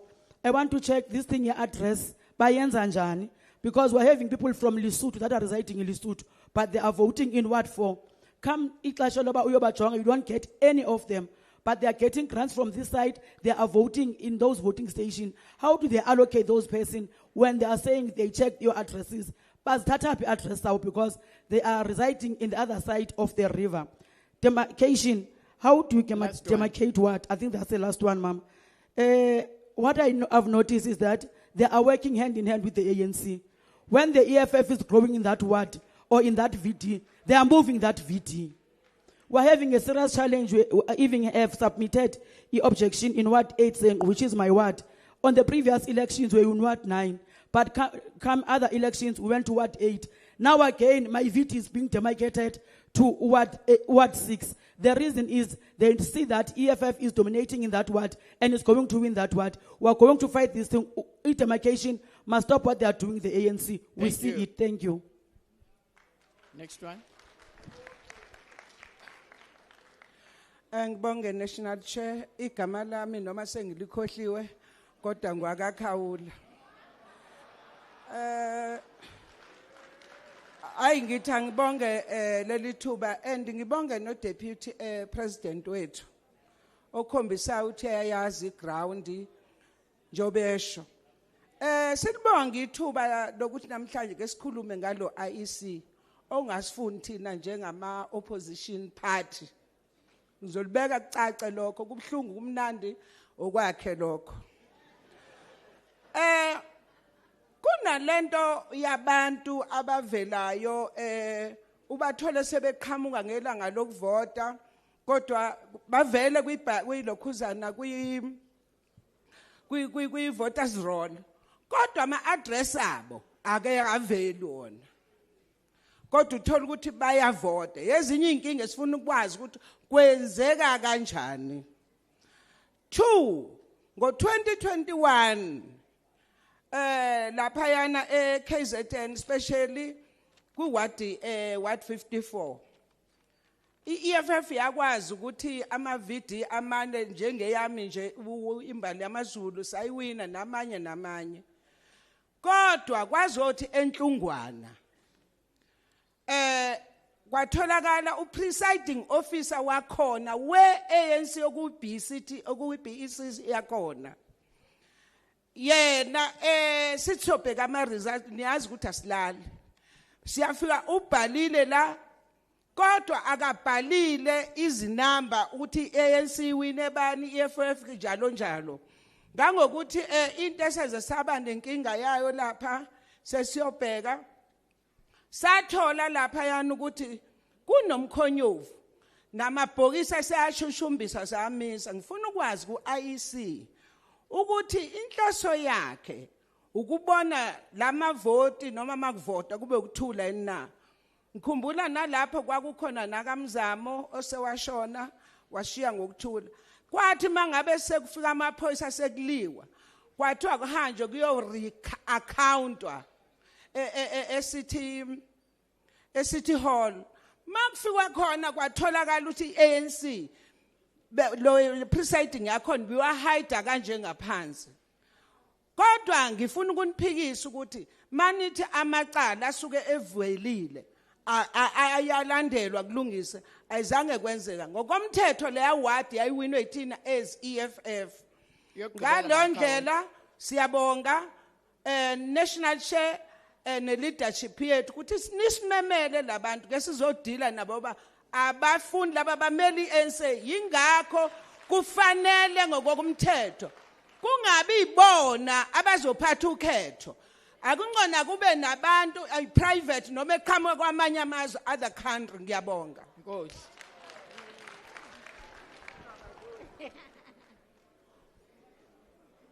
Thank you, National Chair. Vitrame Menkateko Ndlovu, Noma Mpumalanga a Bushbuck Ridge. The questions tame atitalanga ngofu, ntasungula I demarcation board. According to the standard qualifier for a ward to be a ward, it states that we must at least have 3,000 registered voters in a for a place to be considered a ward. But we are having situations in different municipalities in Bushbuck Ridge, in Gomazi, whereby we are having one ward with almost 8,000 to 9,000 registered voters. And by the standards, that ward qualified to have 2 wards. But we continue having considered to be 1 ward, which even affects our grants for running municipalities, because the municipalities are funded based on the number of wards we are having. So we can please have review and let the standards be implemented according to their policies. And then on the issue of IEC, National Chair, my question is on, the first question is on VMD. The IEC has already initiated the issue of us voting using EVMD. We are having corruption cases every elections where our elections results are rigged. So I'm asking, why is it difficult that since they have initiated to have VMDs in every voting stations, why can't they link all those VMDs to one central board? Results must be captured from the voting stations where our party agents has observed, and they go straight to a central server system that will automatically summarize our elections results. And then the second one, still on elections, I heard Ubaba saying we are having a challenge as it is to say that there is an issue of a large number of deregistered voters for the past, he said, 3 years.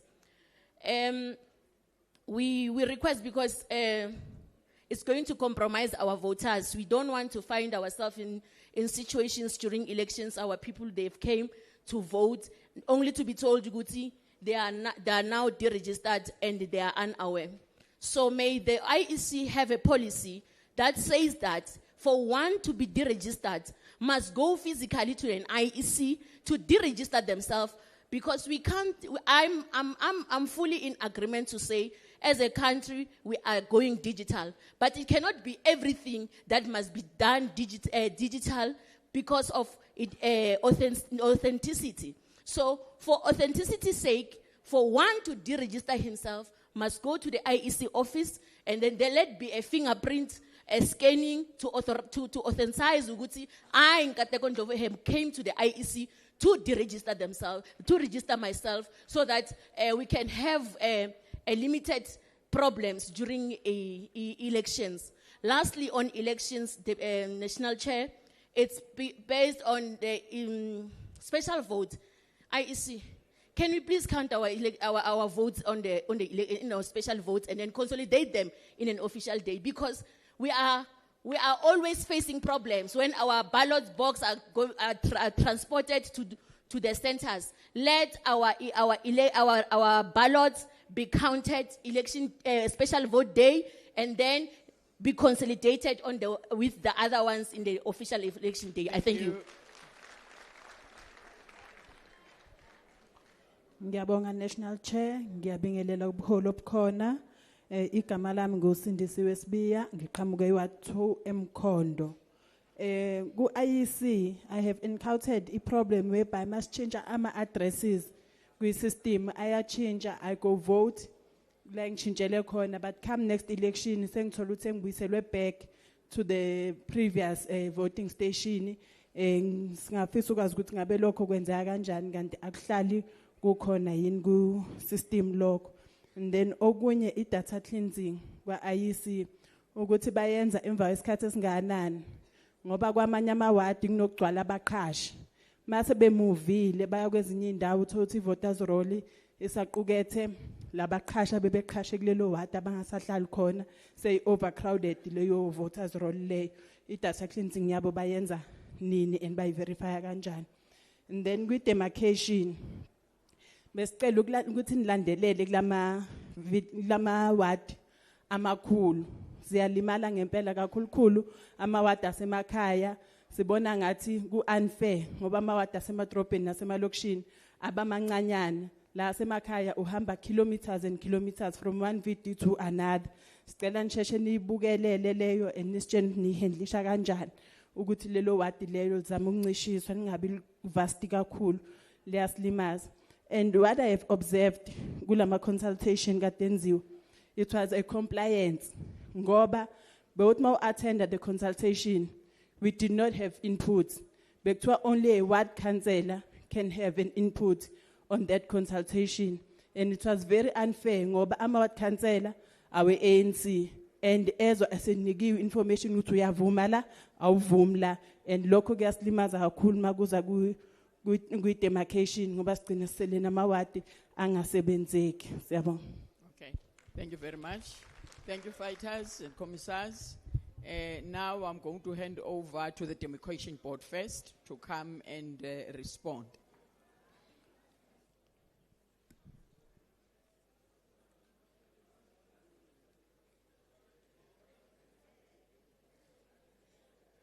In your response, please cover the issue of VDs. You know, I once went to Bears Not Here. that sub-region is Demakar, you find a VD 20 kilometers away from the center, and it is situated in another ward. So if you can please touch on that one. Thank you. Thanks very much. DP, we hear the reprimand, and we are not taking it personal. This is your organizations, they are statutory organizations, and they should be working to strengthen our democracy. And these are the information or the feedback that we need. And we need to take it back to our principals also, the boards and others, and where the legislation needs to change. These are the things that we need to do, so that going forward, we have these statutory bodies really working for us. The first one that was raised by DP, the disputes that you know about, these are in areas of Buwani, in areas of Mjindi and others. There are others that you may not know about, but there are many. Some are in courts. These are the things that we are busy dealing with. And where there are disputes or where the communities need to be met, and the demarcation board actually resolve some of these issues with them, we are looking forward to that. So what I could say is that the IMDA bill, what it has introduced, because we have seen that the issues of litigations, they are very expensive actually for our people. There is what we call Demarcation Appeals Authority in the IMDA bill. And immediately when it is passed, it means that people will actually go to the Demarcation Appeals Authority, mahala, and they will be able to deal with some of the issues that really do not need courts. They can be emoted there and finalized in the Demarcation Appeals Authority. The issue of large wards, as I said, the legislation is talking about numbers. And if it says every ward will have generally this average number of voters, if we do not adhere to that legislation, we will be actually creating a ward that is not acceptable by law. So it is an issue that we have, it has been raised many, many times. And we made sure that in the IMDA bill, it will say, consider the community first. Make sure that if it is a community, whether there is an issue of numbers, those numbers should be overridden. So you will be happy to hear that going forward, most of the wards won't be changing much, because we are looking at wards that will be as stable as possible. We have seen that they are used as a unit of administration. It has been used as a unit of planning for municipalities. It shouldn't change all the time, every 5 years. The issue of the intervals also. The IMDA bill is suggesting that wards shouldn't change. The interval is 10 years, where you'll have wards not changing for 10 years. As I said, we have had this issue for many times. So we actually inputted in the IMDA bill to say, is it possible that we can have as stable as possible wards? And if they really have to change, it should be because there is an exponential growth, maybe in the number of voters, or something else has happened that really necessitate the changes. The ward within a ward. Amanda, fighters, there are fighters who are making noise there. We are still in session. We ask questions. These are our guests. We ask questions. Now they are giving us answers. Now we are showing them disrespect. Why did we ask them questions? let's all be orderly and listen to our guests. We're an organization that respect people. Let's continue doing that and listen so that we can finish this session in time. Please, right there at the back.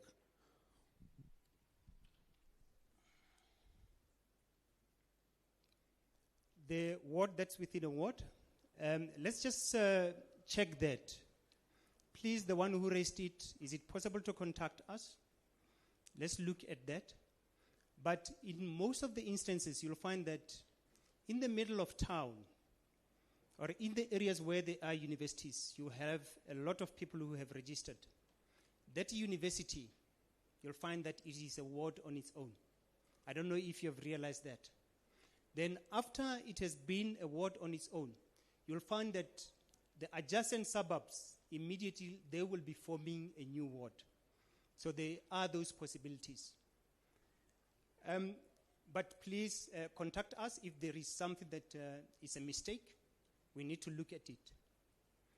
Then the issue of a norm, as I said, every ward, my sister there said it is 3,000. It depends on the municipality. I mean, you will have Joburg actually going up to 17,000 or so of number of voters in a ward. So each municipality will have a different average.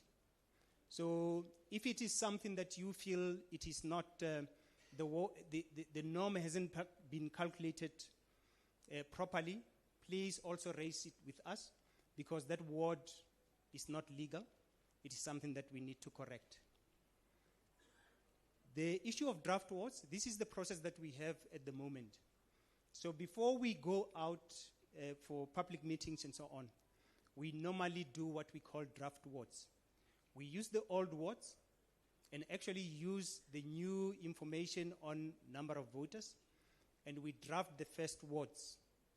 Those are not legal at that time. So there are more wards that we want you to start looking at them and saying, this is a template, and how do we want our wards to be fashioned? So there are meetings with political parties at an early stage. There are meetings with councils of municipalities and so on. And most of the time, we actually look at even individuals giving their submissions. Most of these will be changing a lot. If you look at the IMDA bill now, the issue of participation, we call it meaningful participation. It will go as further as actually going to a ward level. So we are looking forward to that, because it is a complaint that has been raised many, many times by our people. Then there is an issue with the border of Lesotho. I'm not sure about this one, because we only demarcate within the borders of South Africa. We don't go over. And in terms of addresses, I don't know where these people are. With Demarcation Board, we only work with what the voters' roll has got. I don't know how people in Lesotho could actually register in South Africa. I don't know about that. The issue of, the norms, I've dealt with it, the 3,000. Please raise it with us. If possible, before I go, I can see you. The issue of large wards in rural areas, I've dealt with that. Where the number of voters, because we are dealing with density, where are the people? And are they registered to vote? Then you'll find that they form a ward. As I said, in Northern Cape, it is a struggle. You have wards that really go for many, many kilometers. And that is not desirable with us. So what the IMDA bill is saying to us, it says, if it is a community, don't go and fetch another village 100 kilometers away. Leave it like that. So that legislation is going to empower us a lot. It will make sure that as we go on, we will have smaller wards that are only concentrated in people that are forming communities. I'm from a village, and I know that at times villages can hate each other, and you don't just mix every village with another. you'll find that even the councillor is finding it very hard to actually work in those kind of villages because the people really don't like each other. They can't be in a meeting like this. So those are some of the improvements that will be coming. We have been hearing a lot of these complaints, and with the IMDA bill, it will be a step forward. But we are shaping these organizations as we go on, because our democracy is more, I can say it's more robust. Let's not be afraid of robustness. Let's not shut all these voices. Let's speak as much as we can so that we shape these things to actually work for us. Thanks very much.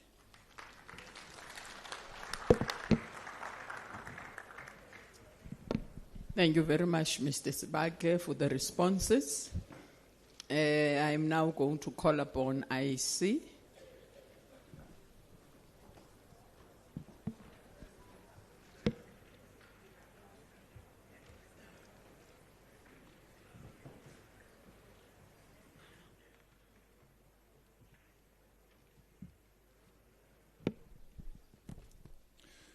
Thank you very much, Chairperson, and I hope I'm correct. Can I just indicate to the fellow South Africans and members of the EFF, and especially this leadership, that I've been in the IEC for almost 3 decades, but I've been in ICT.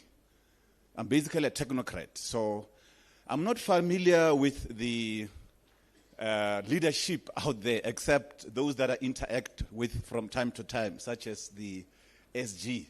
But I know the faces because I see them on TV a lot. Chairperson, because I didn't really do the proper protocol when I was coming here. Maybe because it's a Saturday, I'm becoming informal. But with all protocol observed, I would like to acknowledge, because I didn't even know that the CIC is not here, but in his absence, I also want to acknowledge him. I want to acknowledge the deputy here, and all the senior members that are here. But I also want to acknowledge you because you also occupy important positions from where you come from. DP, you warned me when I was going down there, so I'm going to ask you difficult questions. And I think I should have done what SSA did. I should have run away as well and ask you to email the questions. Because a lot of questions are on IEC. And I know why. Because all hopes are on the IEC to make sure that you receive what is written. They say talk is cheap, ne? So when we say free and fair elections, it must indeed be free and fair. And the concerns that I hear here, it suggests that you don't feel like it has always been free and fair, which is what we need to address. Now, I think the first thing we can start off with is to acknowledge. And remember, the scheme that I've defined is not an IEC scheme. It's a legislated scheme. What am I talking about? The Political Liaison Committee scheme. You know how it works? It says, and it's written in law, we need to, as we do our work, consult with our partners. There is a national committee called National Political Liaison Committee. There is a provincial structure, and there's a municipal structure. Now, you come from provinces, I think I've been told, but you also have got representation at municipal level. And you know, you're always going to have issues that must be raised. What I'm trying to say here, I may not be able to adequately respond to all the questions. I will respond, but it might not be adequate. It does not stop you from raising those issues via those structures, the PLC structure, political liaison structure. But besides, you're also welcome to approach us at national office, and I'm going to respond to letters that have been written to as much as I can, but it doesn't have to stop. If you're not happy with our response, DP, as the administration, you are welcome to also report us to the commission. And if you're not happy with the commission, as you all know, you are welcome to take us to court. But it doesn't have to get there. That's why we have this PLC structure, the liaison, just to make sure we deal with concerns and address them so that they don't become escalations. So let me try, and I'm going to try to do justice to all the questions, because I'm going to go through them one by one. I was tempted to summarize because of time constraints, Chairperson, but I'm going to try to deal with them one by one. Now, let's start with the questions from the deputy. The control measures to make sure that there is no fraud. And you know, this question always comes up, and I was trying to preempt it, knowing that it's going to come, by trying to explain the electoral process. I'm not going to repeat that process because you know it very well. But one of the mechanisms how we make sure we prevent fraud, one off, is when you vote, we make sure that we scan your ID that you voted. We are not electronic voting as yet, but we scan the ID. Because if we are connected, we are going to pick that you are doing double voting. That's one way of dealing with it. But I know your concern, you're talking about result slips, because you're not worried about people double voting. You're worried about people who are transposing results, the integrity of the results compilation once the slips have been put together. Now, somebody has mentioned that we have VMDs everywhere. One way in which we want to improve in this process, and this is a suggestion that came from the NPLC, to deal with that, guarding against the integrity of the voters' roll. Sorry, I meant the result slips. We are going to write on the result slip that parties are allowed to take a photo of the result slip, because some presiding officers are refusing. So we're going to have to write it there so that it's written, it's clear that is an instruction from the IEC. Additionally, we, unfortunately, at this stage, the connectivity will not allow us to capture results on the VMD, which is what was being asked. But we are going to allow VMDs to take a copy of the result slip, the VMD itself. In addition to you taking pictures, we are going to make the VMD to take a copy, be sent centrally, so that we know exactly what was it that was captured there in your presence. Because your concern is, these presiding officers, although you have a thing you signed when you are there, but they go and complete something else, and check it. So we're going to make sure that in your presence, while you took your own photos, but the official gadget, the VMD, will also take a photo of that result slip. Now, additionally, because you're worried about results, as I indicate, you're not necessarily worried about double voting. Why are you not allowed inside capturing centers? Colleagues, we thought everything is covered by pasting the results on the door, allowing you to take a copy. The centers have not been designed to accommodate the numbers. But what I can say, I'm noting it, and I'm going to table it for consideration. And then the issue of auditors, I think it will be covered in terms of people now giving a clean one. You say they'll have a clean one, but because they did it on the site. So we're going to make sure that the VMD captures that thing as well. The hard copies of the voters' roll. DP, as I say, I was in IT for a long time. I just came in electoral matters about 2-3 years ago. But I'm familiar with electoral processes. And what I heard, and has subject to confirmation, the EFF once made a request for a hard copy of the voters' roll nationally. I'm told by my colleagues, they are not yet to confirm, that we did print, but the EFF did not come to collect. You know, the national, that's what I was told. No, we don't have to discuss it now. All I'm saying is, let me directly respond to this one and forget about the history then. The reason we're giving electronic copy is so that you can print the segment you want. Because if we were to print the entire thing, it will be so big. But there's nothing stopping us from, if you make a request for a particular segment, we can consider. But if we remember, the voters always got how many people on it? Do you know that we talk about 27.7 million, right? Do you know that is a rejected portion? And those that has left us, which is another question, somebody saying, why do you have deceased? So that document is so huge because the entries are more than 40 million because it includes the rejected portion. Why? Because, we read information from DHA, ne?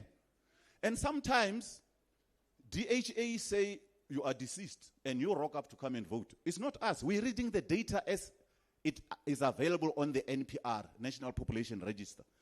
But yes, we can consider if you are so worried about a particular area where they will not have capability to print, I think we can. But I'm just indicating the national print is so big that it will be difficult logistically to even move around. You need a truck. And then farm access, this question has always been posed, and it happens also at National PLC. But I think let's distinguish it in two. There is access for canvassing by political parties and aspirant independent candidates. Although we can facilitate, but this is now, we are bordering on freedom of movement, that is entrenched in our constitution.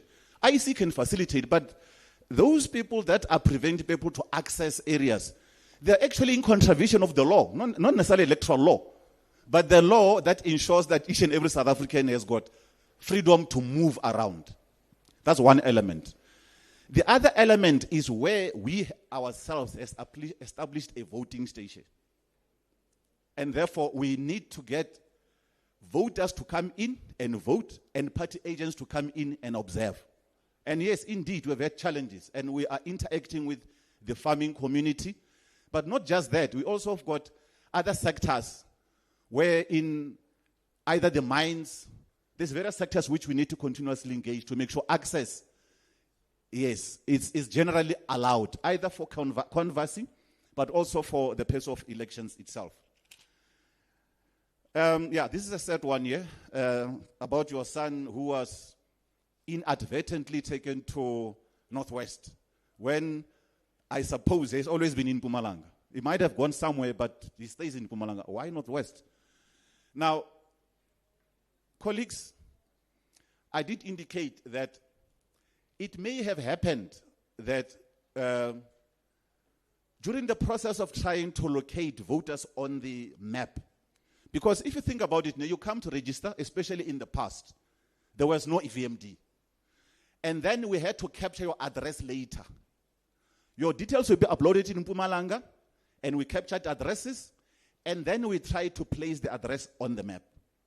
So it may have happened that somebody who captured the address, or the way it was written, it was transposed. I was talking about the 16 people doing quality assurance on addresses. Because if the address is mixed up, the engine, the technical engine, also gets confused. It may have been the case. I'm not necessarily saying it is the case. But why is it important to continuously check, which I will talk about later, is to be able to guard against those. So the citizen, and I'm not downplaying this reality, we need to fix it internally. That's why I have a team now that is doing quality assurance and data analytics to pick up those inaccuracies. But we also continuously encourage people to check their details from time to time. You don't have to wait for an election. Because if then there's an error, then you tell us, hey, how can I be in Northern Cape when I've never been in Northern Cape? Then we can fix it. But the onus is on us to make sure that the details are correct. Yeah, this one saying the IEC is not helpful to South Africa is a sad moment for me because our intention is to be helpful to South Africa. And you're absolutely correct. In other areas, the reason people fight is because of the manner in which their IEC is delivering or managing elections rather. So, and this is why we are here as the IEC. You know, as some other type of IEC, we would have declined and says, no, we're independent, we must not be seen to be with the party. But you are our customers, and we must come and listen to you. So that statement is very key to me. It's worrying me. I need to be able to speak to Shiburi about it and Mr. Mamabolo and say, this is the concern. It may come from the EFF, but you are a citizen. So, and you have got a valid concern. So we need to address. We need people to have confidence in us as the IEC. The transposing, which, as I indicate, we are going to have to put in mechanisms to make sure a copy gets taken there and the VMD will take care of it, or in terms of feeding it into our central point, so there is no room for manipulation there. Now, the November date. We, as the IEC, and in hindsight, is something that we shouldn't have. Yes, we approached the Concord to try to postpone an election. So an election always has to happen at the expiry of the current term of those people that are in office. NPE, obviously, it will be parliamentarians there, and for municipal elections, it will be councillors. Now, what happened in 2021? We, due to COVID, wanted to postpone an election so that it goes beyond the 90 days. And the Concord refused. So we had to organize that election towards the end of the term, if you recall. That's why it was on the 1st of November. So it's because we said COVID, and it was actually in the interest of a democracy in our mind, to say this election is not going to be free and fair. Political parties can't canvass. So let's try to postpone. But the Concord said no. It said the election will still be free and fair, given the circumstances at the time. So that's why the date has been pushed towards the end. Now, what can we do to bring it back? These things are in legislation. The IEC does not decide on an election date. But the IEC gets consulted. Who says the date? Whom are we all waiting for now? In terms of the next election date, that must happen between the 2nd of November this year and the end of January next year. That's within the 90 days. But remember now, even though we don't set the date, if the minister, Hlavisa, decides on an earlier date, it means the IEC must be ready. That's why we, from a planning point of view, we always make sure that we are technically and operationally ready for the earliest possible date. So now if you think about the window, that is 2nd November, end of January, it means we must plan for as early as possible. Because if he says the elections, if he comes and says the elections is on in November, middle of November, then we must be ready. But we do not necessarily set the date for the elections. That's a valid concern, that why must we have elections? We say every 5 years, but we forget to mention that there's others in between. It's actually every 2.5 years, as you correctly pointed out. There was a discussion, and once again, that those things are managed by law. So we can support that debate as the IEC because it will make sense, but the lawyers must come and make that determination. Informed by the parliamentarians. I said lawyers, not lawyers. It's the people in parliament that makes the law.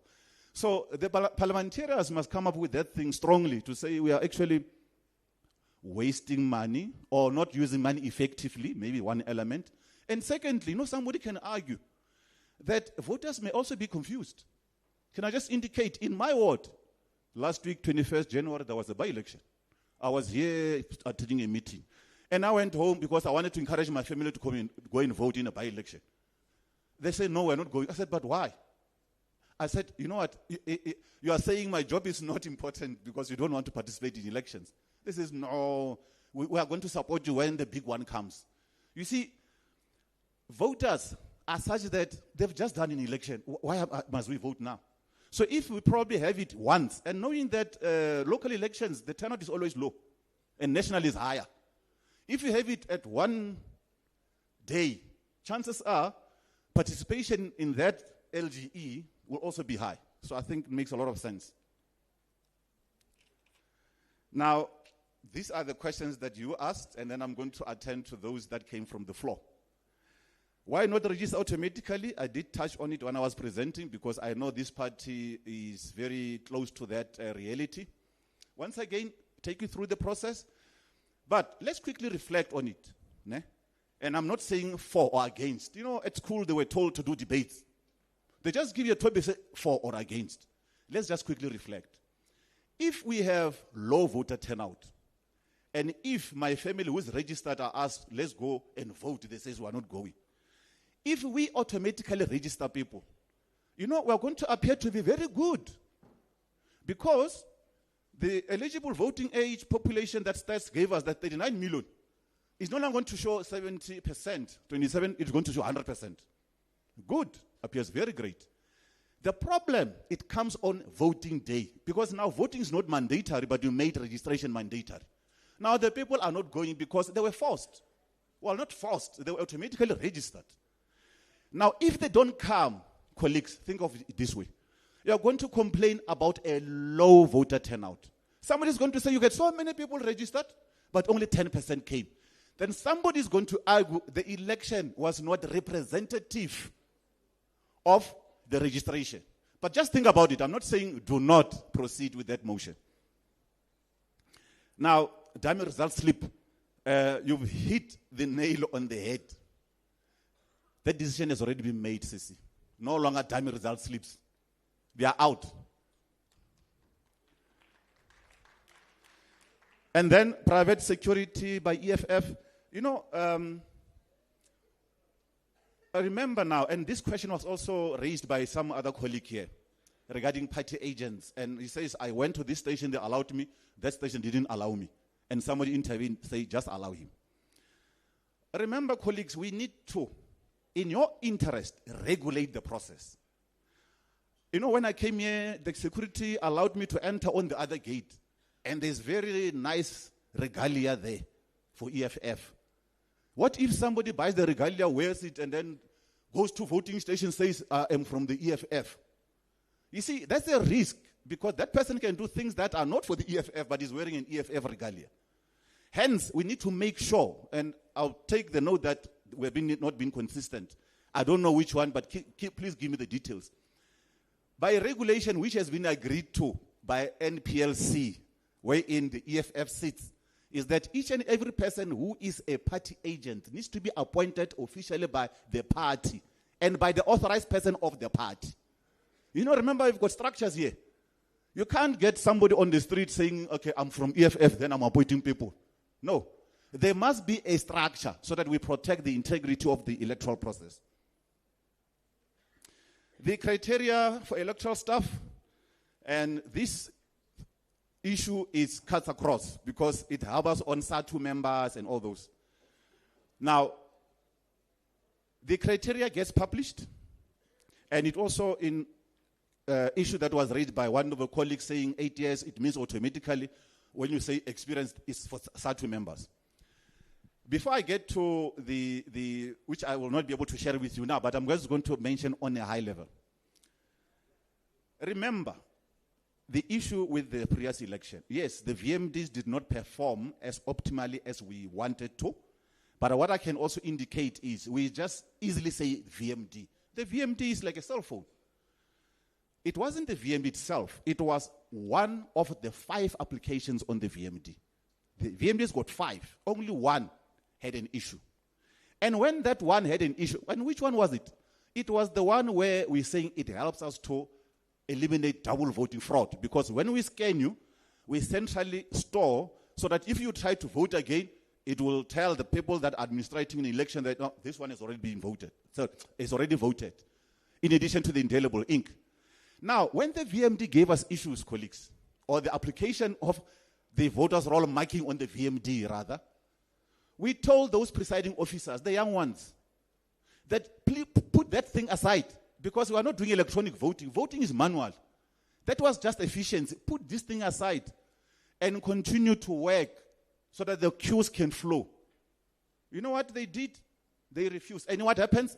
The queue has built up. You know what happens when people are on a queue and things are not moving? They get agitated. Yeah, we've been here, but what's happening? What's happening? They say we are offline. Nah, man.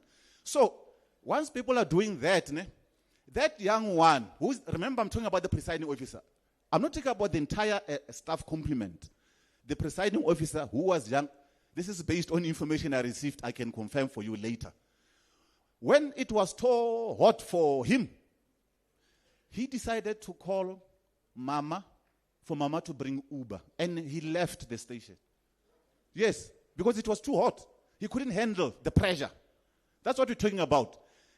When we say experience, I'm not talking about election experience, by the way. Just a sort of managerial experience. It doesn't have to be a SATU member.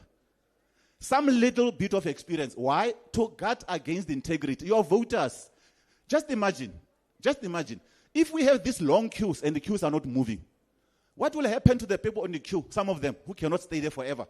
They're going to go home and then are going to lose votes because the person we put there is still struggling and is afraid. You see, the presiding officer, I think I should have mentioned this one, a general secretary, because maybe the colleagues are missing the point. I'm talking about the head of the station. The rest of the staff is young. Remember, a presiding officer. Okay. All right. Okay. I heard you. Right. I'm going back to the office, and I'm going to say, the plenum says no, and then I'm going to ask the NPLC to raise it at the next NPLC. My brother, the doctor, I'm not sure if he's here today, but we are together all the time at the NPLC. But that's the reason why we're doing it. But if the people feel like, no, we are happy with young, inexperienced people as heads, then tomorrow you must support me that tomorrow I can be the CEO of the IEC with 2 years experience. Yes, okay, let me move. Time is running out. Jobs for the youth. Yes, this is again this topic. Definitely. Let's see, how many electoral staff do we have? I think about 9. Colleagues, 9 at a voting station, right? And then the position of contention, how many people are we contending with to say there must be young? Is just 1. The rest is young and must be ladies. Party agents not allowed to scrutinize voter IDs. Once again, if the person is appropriately and officially authorized, appointed, there is no reason why they should not be allowed to verify identity, because they are there to observe the process. If they are suspicious Lesotho registrations, yes, you are welcome to raise those issues. I think SATU members, I've raised it, but what I want to add is, you ask about the criteria. South African, registered voter, and basic arithmetic, because you're going to count. So there must be minimum requirements. But what is very important, colleagues, and can I indicate, affiliation is not one of the requirements. We're not asking for SATU members. But that's your concern. But how do we deal with it? Remember the political license structure? All of those positions that the IEC is recommending for appointment, either as presiding officer, voters roll officer, all the positions get presented to the MPLC. They took back those people. Please raise an objection. Let me know, and I will address it. But that was the intention, so that you must be able to raise those issues there and there. And those people that you believe are compromised will have to be taken out. Then we are also dealing with the foreign question, 1 SIM card, 1 person. Why? Colleagues, and there's a question that was asked, 20 people, 1 address. This facility, the owner registration facility, let's start there, is not the only mechanism for registration. You can go to the IEC, municipal offices. The IEC brings its infrastructure in your backyard. We open voting stations for you to go there, register, update details. This online is an additional convenient method. And we were purposeful of not replacing the other methods, because we know that people don't have access to data in internet. But what has happened, colleagues, we've studied the data. We do a lot of data analytics.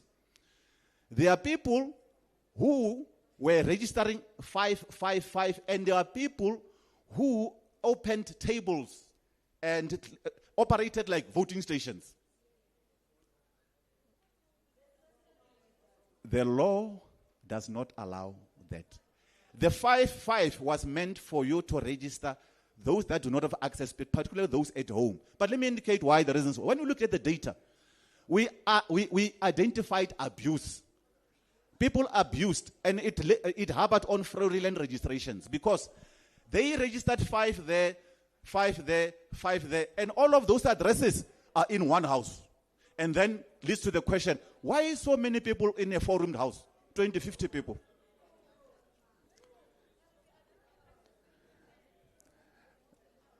The app does not allow downloadable results for NPE. That's a new one for me. I was showing you here on the website that you can download all the results. I would like to get the details so that I can assist you.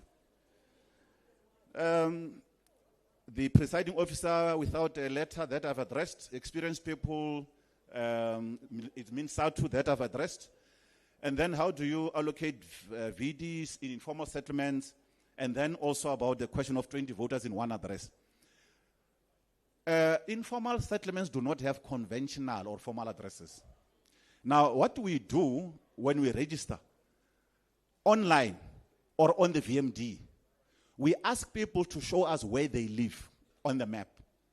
And when they click on the house where they live on the map, we bring up an online form. And people can enter their details because the municipality doesn't have addresses. So if somebody says, I'm staying in number 4 next to what, obviously the description that will not be entered in there. But we're going to be able to enter number 4 and the name of that informal settlement. But the key thing is, because the person points on the map, that pointing on the map creates what we call longitude and latitude, or latitude, longitude. So we place the person on the ground, in the VD within a ward. That's how we deal with informal settlements. And then, there's something that I liked. I put a very big cross on it here. It talks about the youth registration.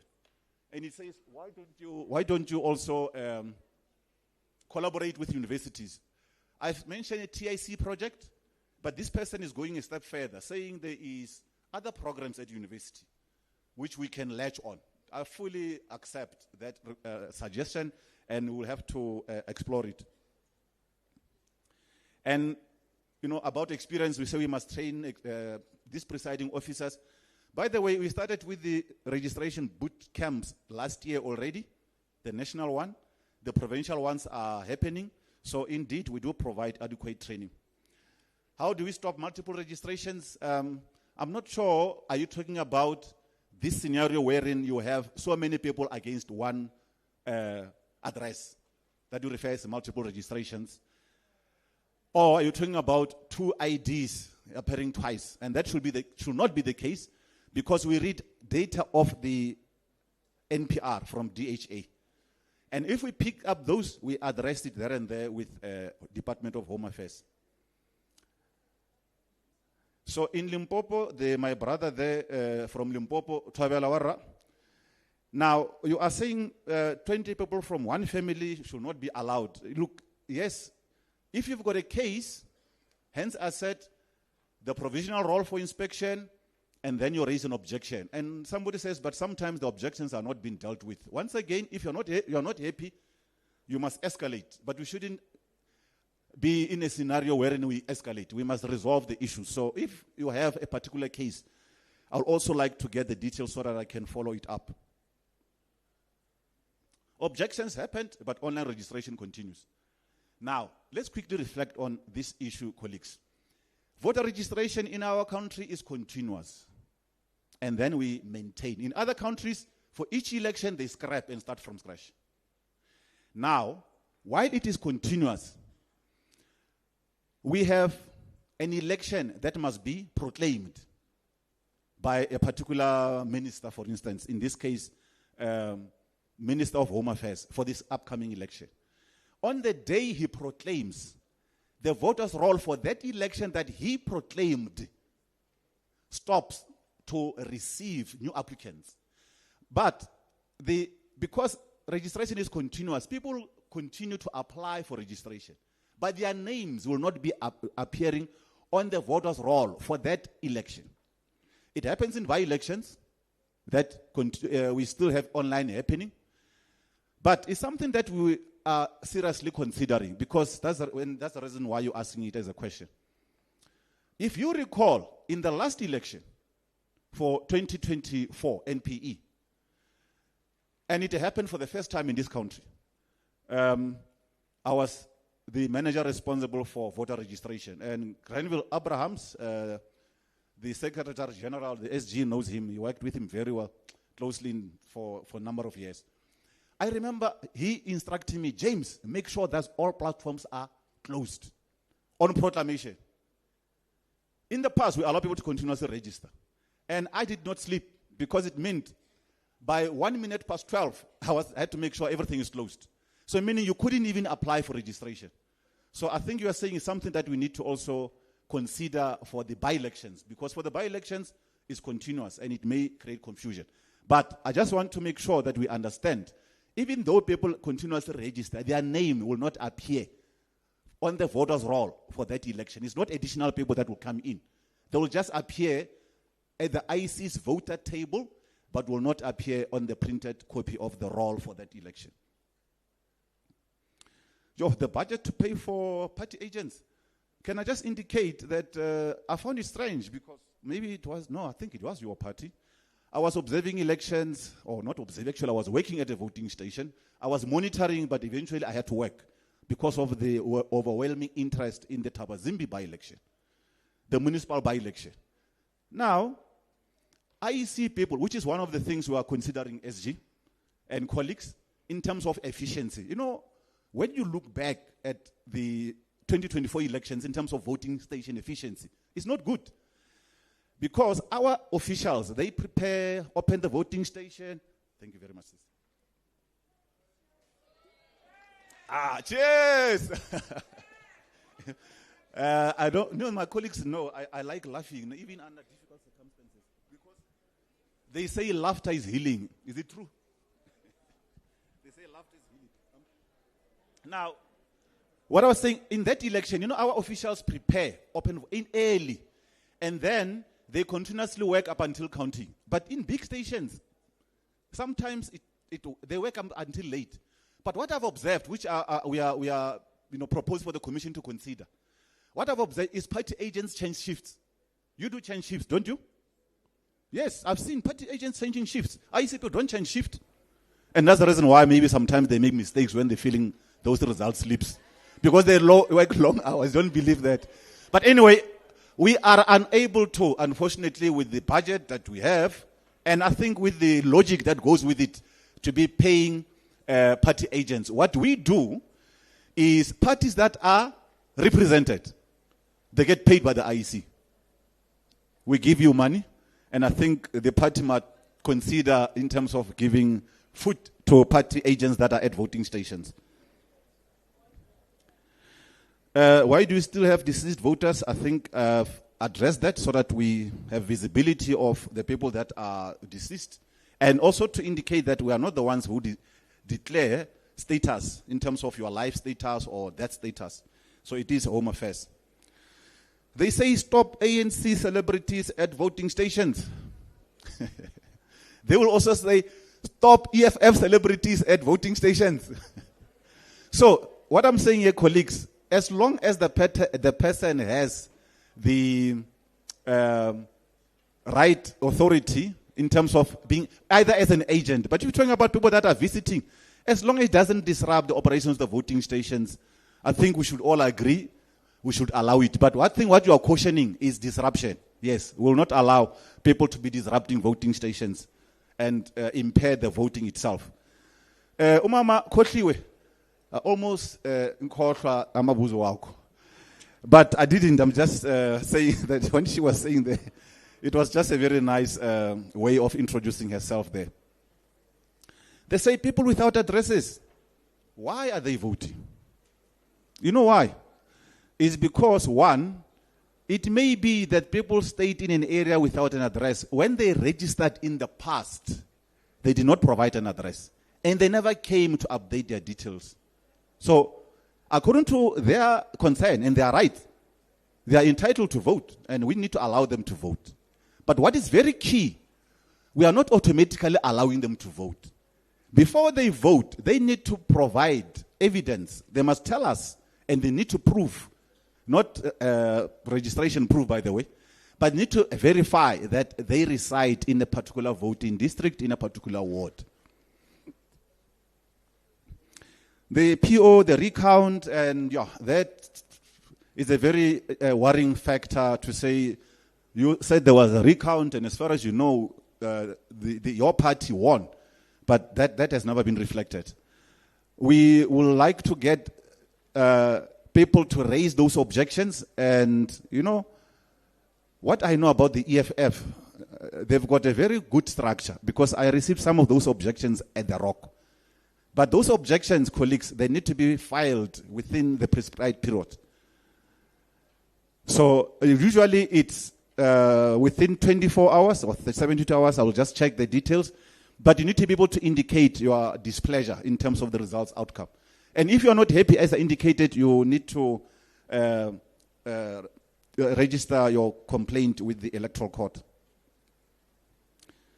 Capturing results on the VMD, I think I've addressed that. The infrastructure is not yet there to do it there because, you know, in certain areas, there's no connectivity. You don't want to be sitting saying, we're still waiting for the results from that area because the VMD has captured, but we cannot transmit. But what I indicated, we're going to take a photo of the results slip with the VMD, and hopefully it will be used to verify and guard against our electoral integrity. Do you know there's something called zero trust? That's what we apply. The other day I sat in a meeting at the IEC with my colleagues. We're discussing security. I said to them, Tupac Shakur once told me, trust no one. Now, the issue regarding the deregistration of voters and how are we going to make people aware, we are starting a massive campaign, communications campaign, to indicate to people that they need to go and check the registration details, and the state house will say, you are deregistered. But the other thing that I picked up from this set of questions is the suggestion that deregistration is done online. No, it's not. What you're suggesting is what is actually in practice. To be deregistered, you need to go to the IEC, and there is a form, you need to put a fingerprint, and you need to sign for it. What I was indicating there is, you know, South Africa guarantees freedom of speech, association, and so forth. Now, what we picked up is some people out there who say they don't think South Africa is a good story or is a good idea, this country. They want to be outside of the system. And they believe they must start with taking themselves outside of the voters' roll. But what they did, they set up a website, by the way. You can go and check people who are encouraging people to deregister. They set up a website and they tell people deregister because this country is not what it should be. Instead of doing what you guys are doing, entering in politics, they want people to be outside of the country. I don't know how. It just doesn't make sense to me. But what is very dangerous, they are paying people to be deregistered. People come with forms physically to deregister. What we are saying, which are also correct about, is now we need to educate people. That is their right. If they deregister, it means they've completely eliminated all their rights when it comes to voting. They cannot participate as candidates or... Actually, yes, as candidates. You guys that are here, if so happens, it will be a sad day in history. Can I just share a practical example as the chairperson? I know time is running out. No, there's a councillor in this province who deregistered for one of the other reasons. And the case was brought to my attention. And that councillor happened to be a councillor with an Apani same name. And I asked, what type of Apani is this one? They say count our votes on special votes to consolidation. I think we do. But if not, please raise those issues direct. Oh, no, we don't. Remember, I'm sitting here from national office. I'm going to note it and I'm going to remind people. I'm going to pass on the message. But it's not adequate just to pass the message. All I'm saying is, let's catch them. If you think there's particular individuals, that's why I'm talking about zero trust.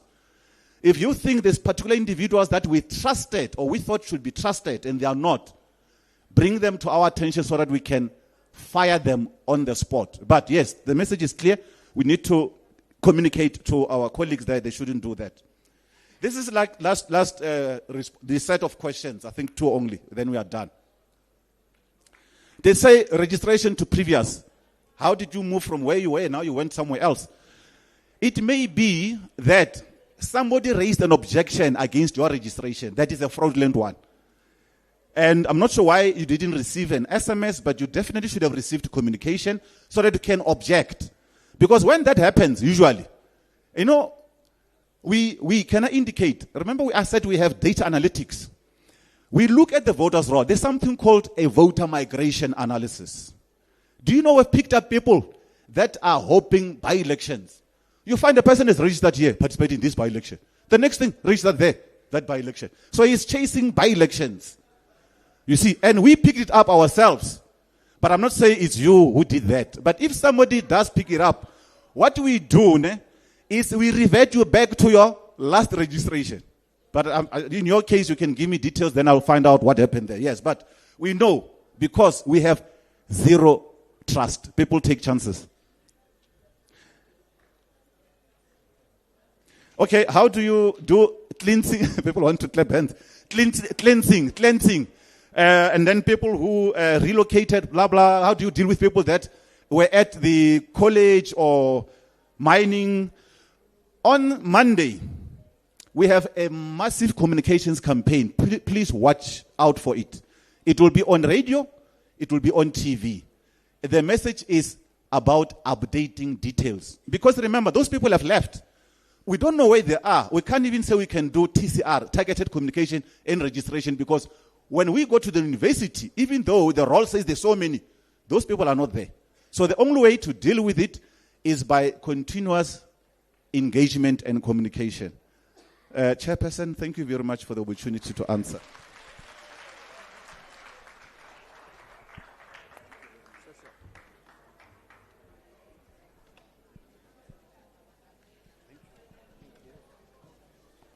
Thank you very much, Mr. Apane, for such a detailed response. The EFF, Mr. Apane, does not just have appetite for automatic registration. We've taken it further and introduced the bill in Parliament for automatic registration. And we believe that it is the first step towards voluntary voting, and the rest will follow. I'm now going to hand over to SG to come and thank the presenters, and thereafter take us through the commissions. Over to you, SG.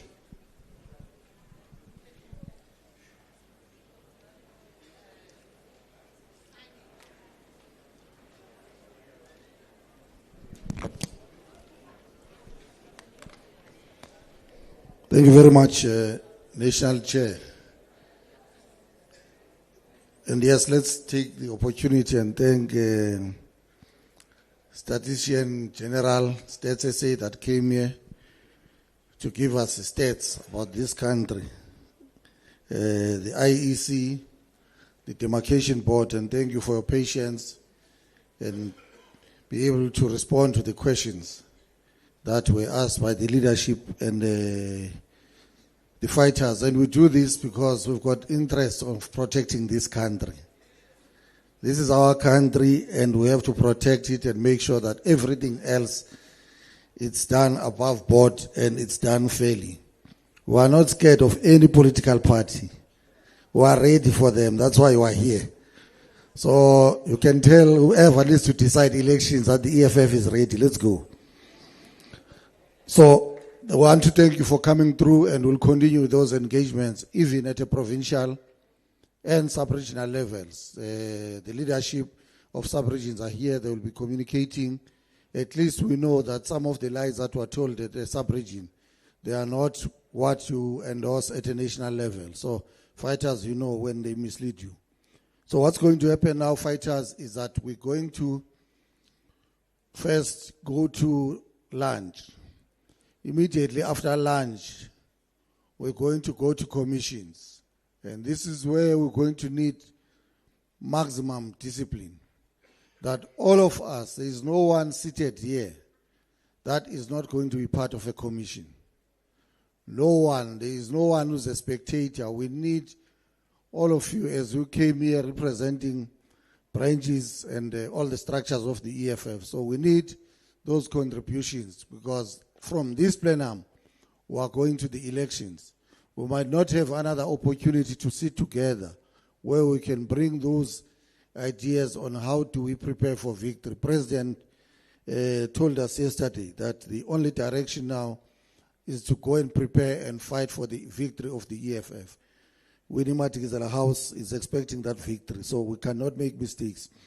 So the first commission, and the theme for this commission, it's 2026 local government elections, meaning that everything that you're going to discuss in commissions, you must discuss the elections as well. So it means your commission is going to be in twofold.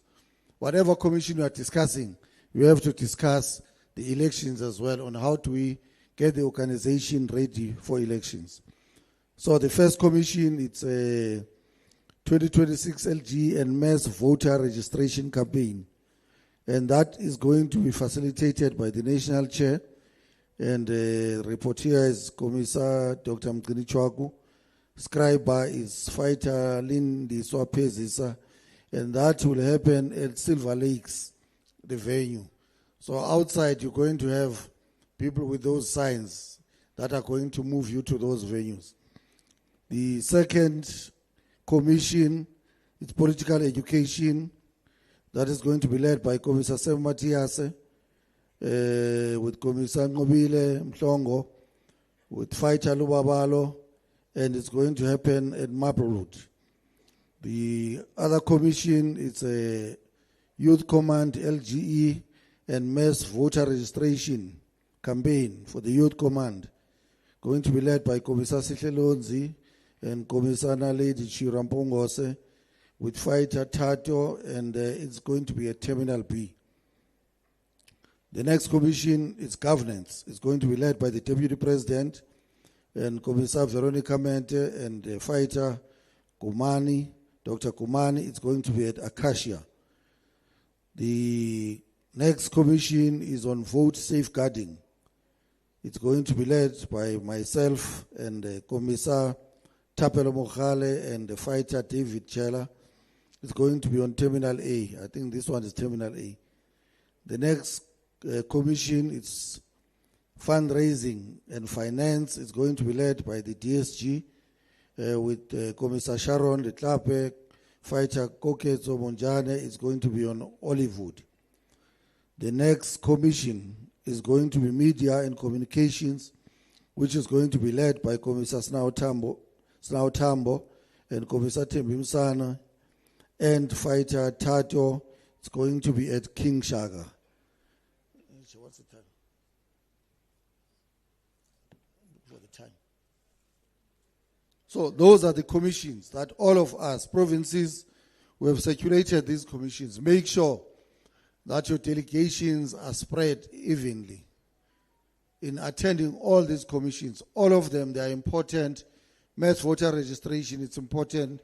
Political education, all of them. Governance, vote safeguarding. We've been complaining here to IEC and saying they are stealing our votes. There's an opportunity to say, beyond IEC, how do we protect our votes? The IEC said, don't trust anyone, we don't trust them. So we have to come up with a plan of how do we deal with our own vote. So we heard from IEC that trust no one. So we don't trust them.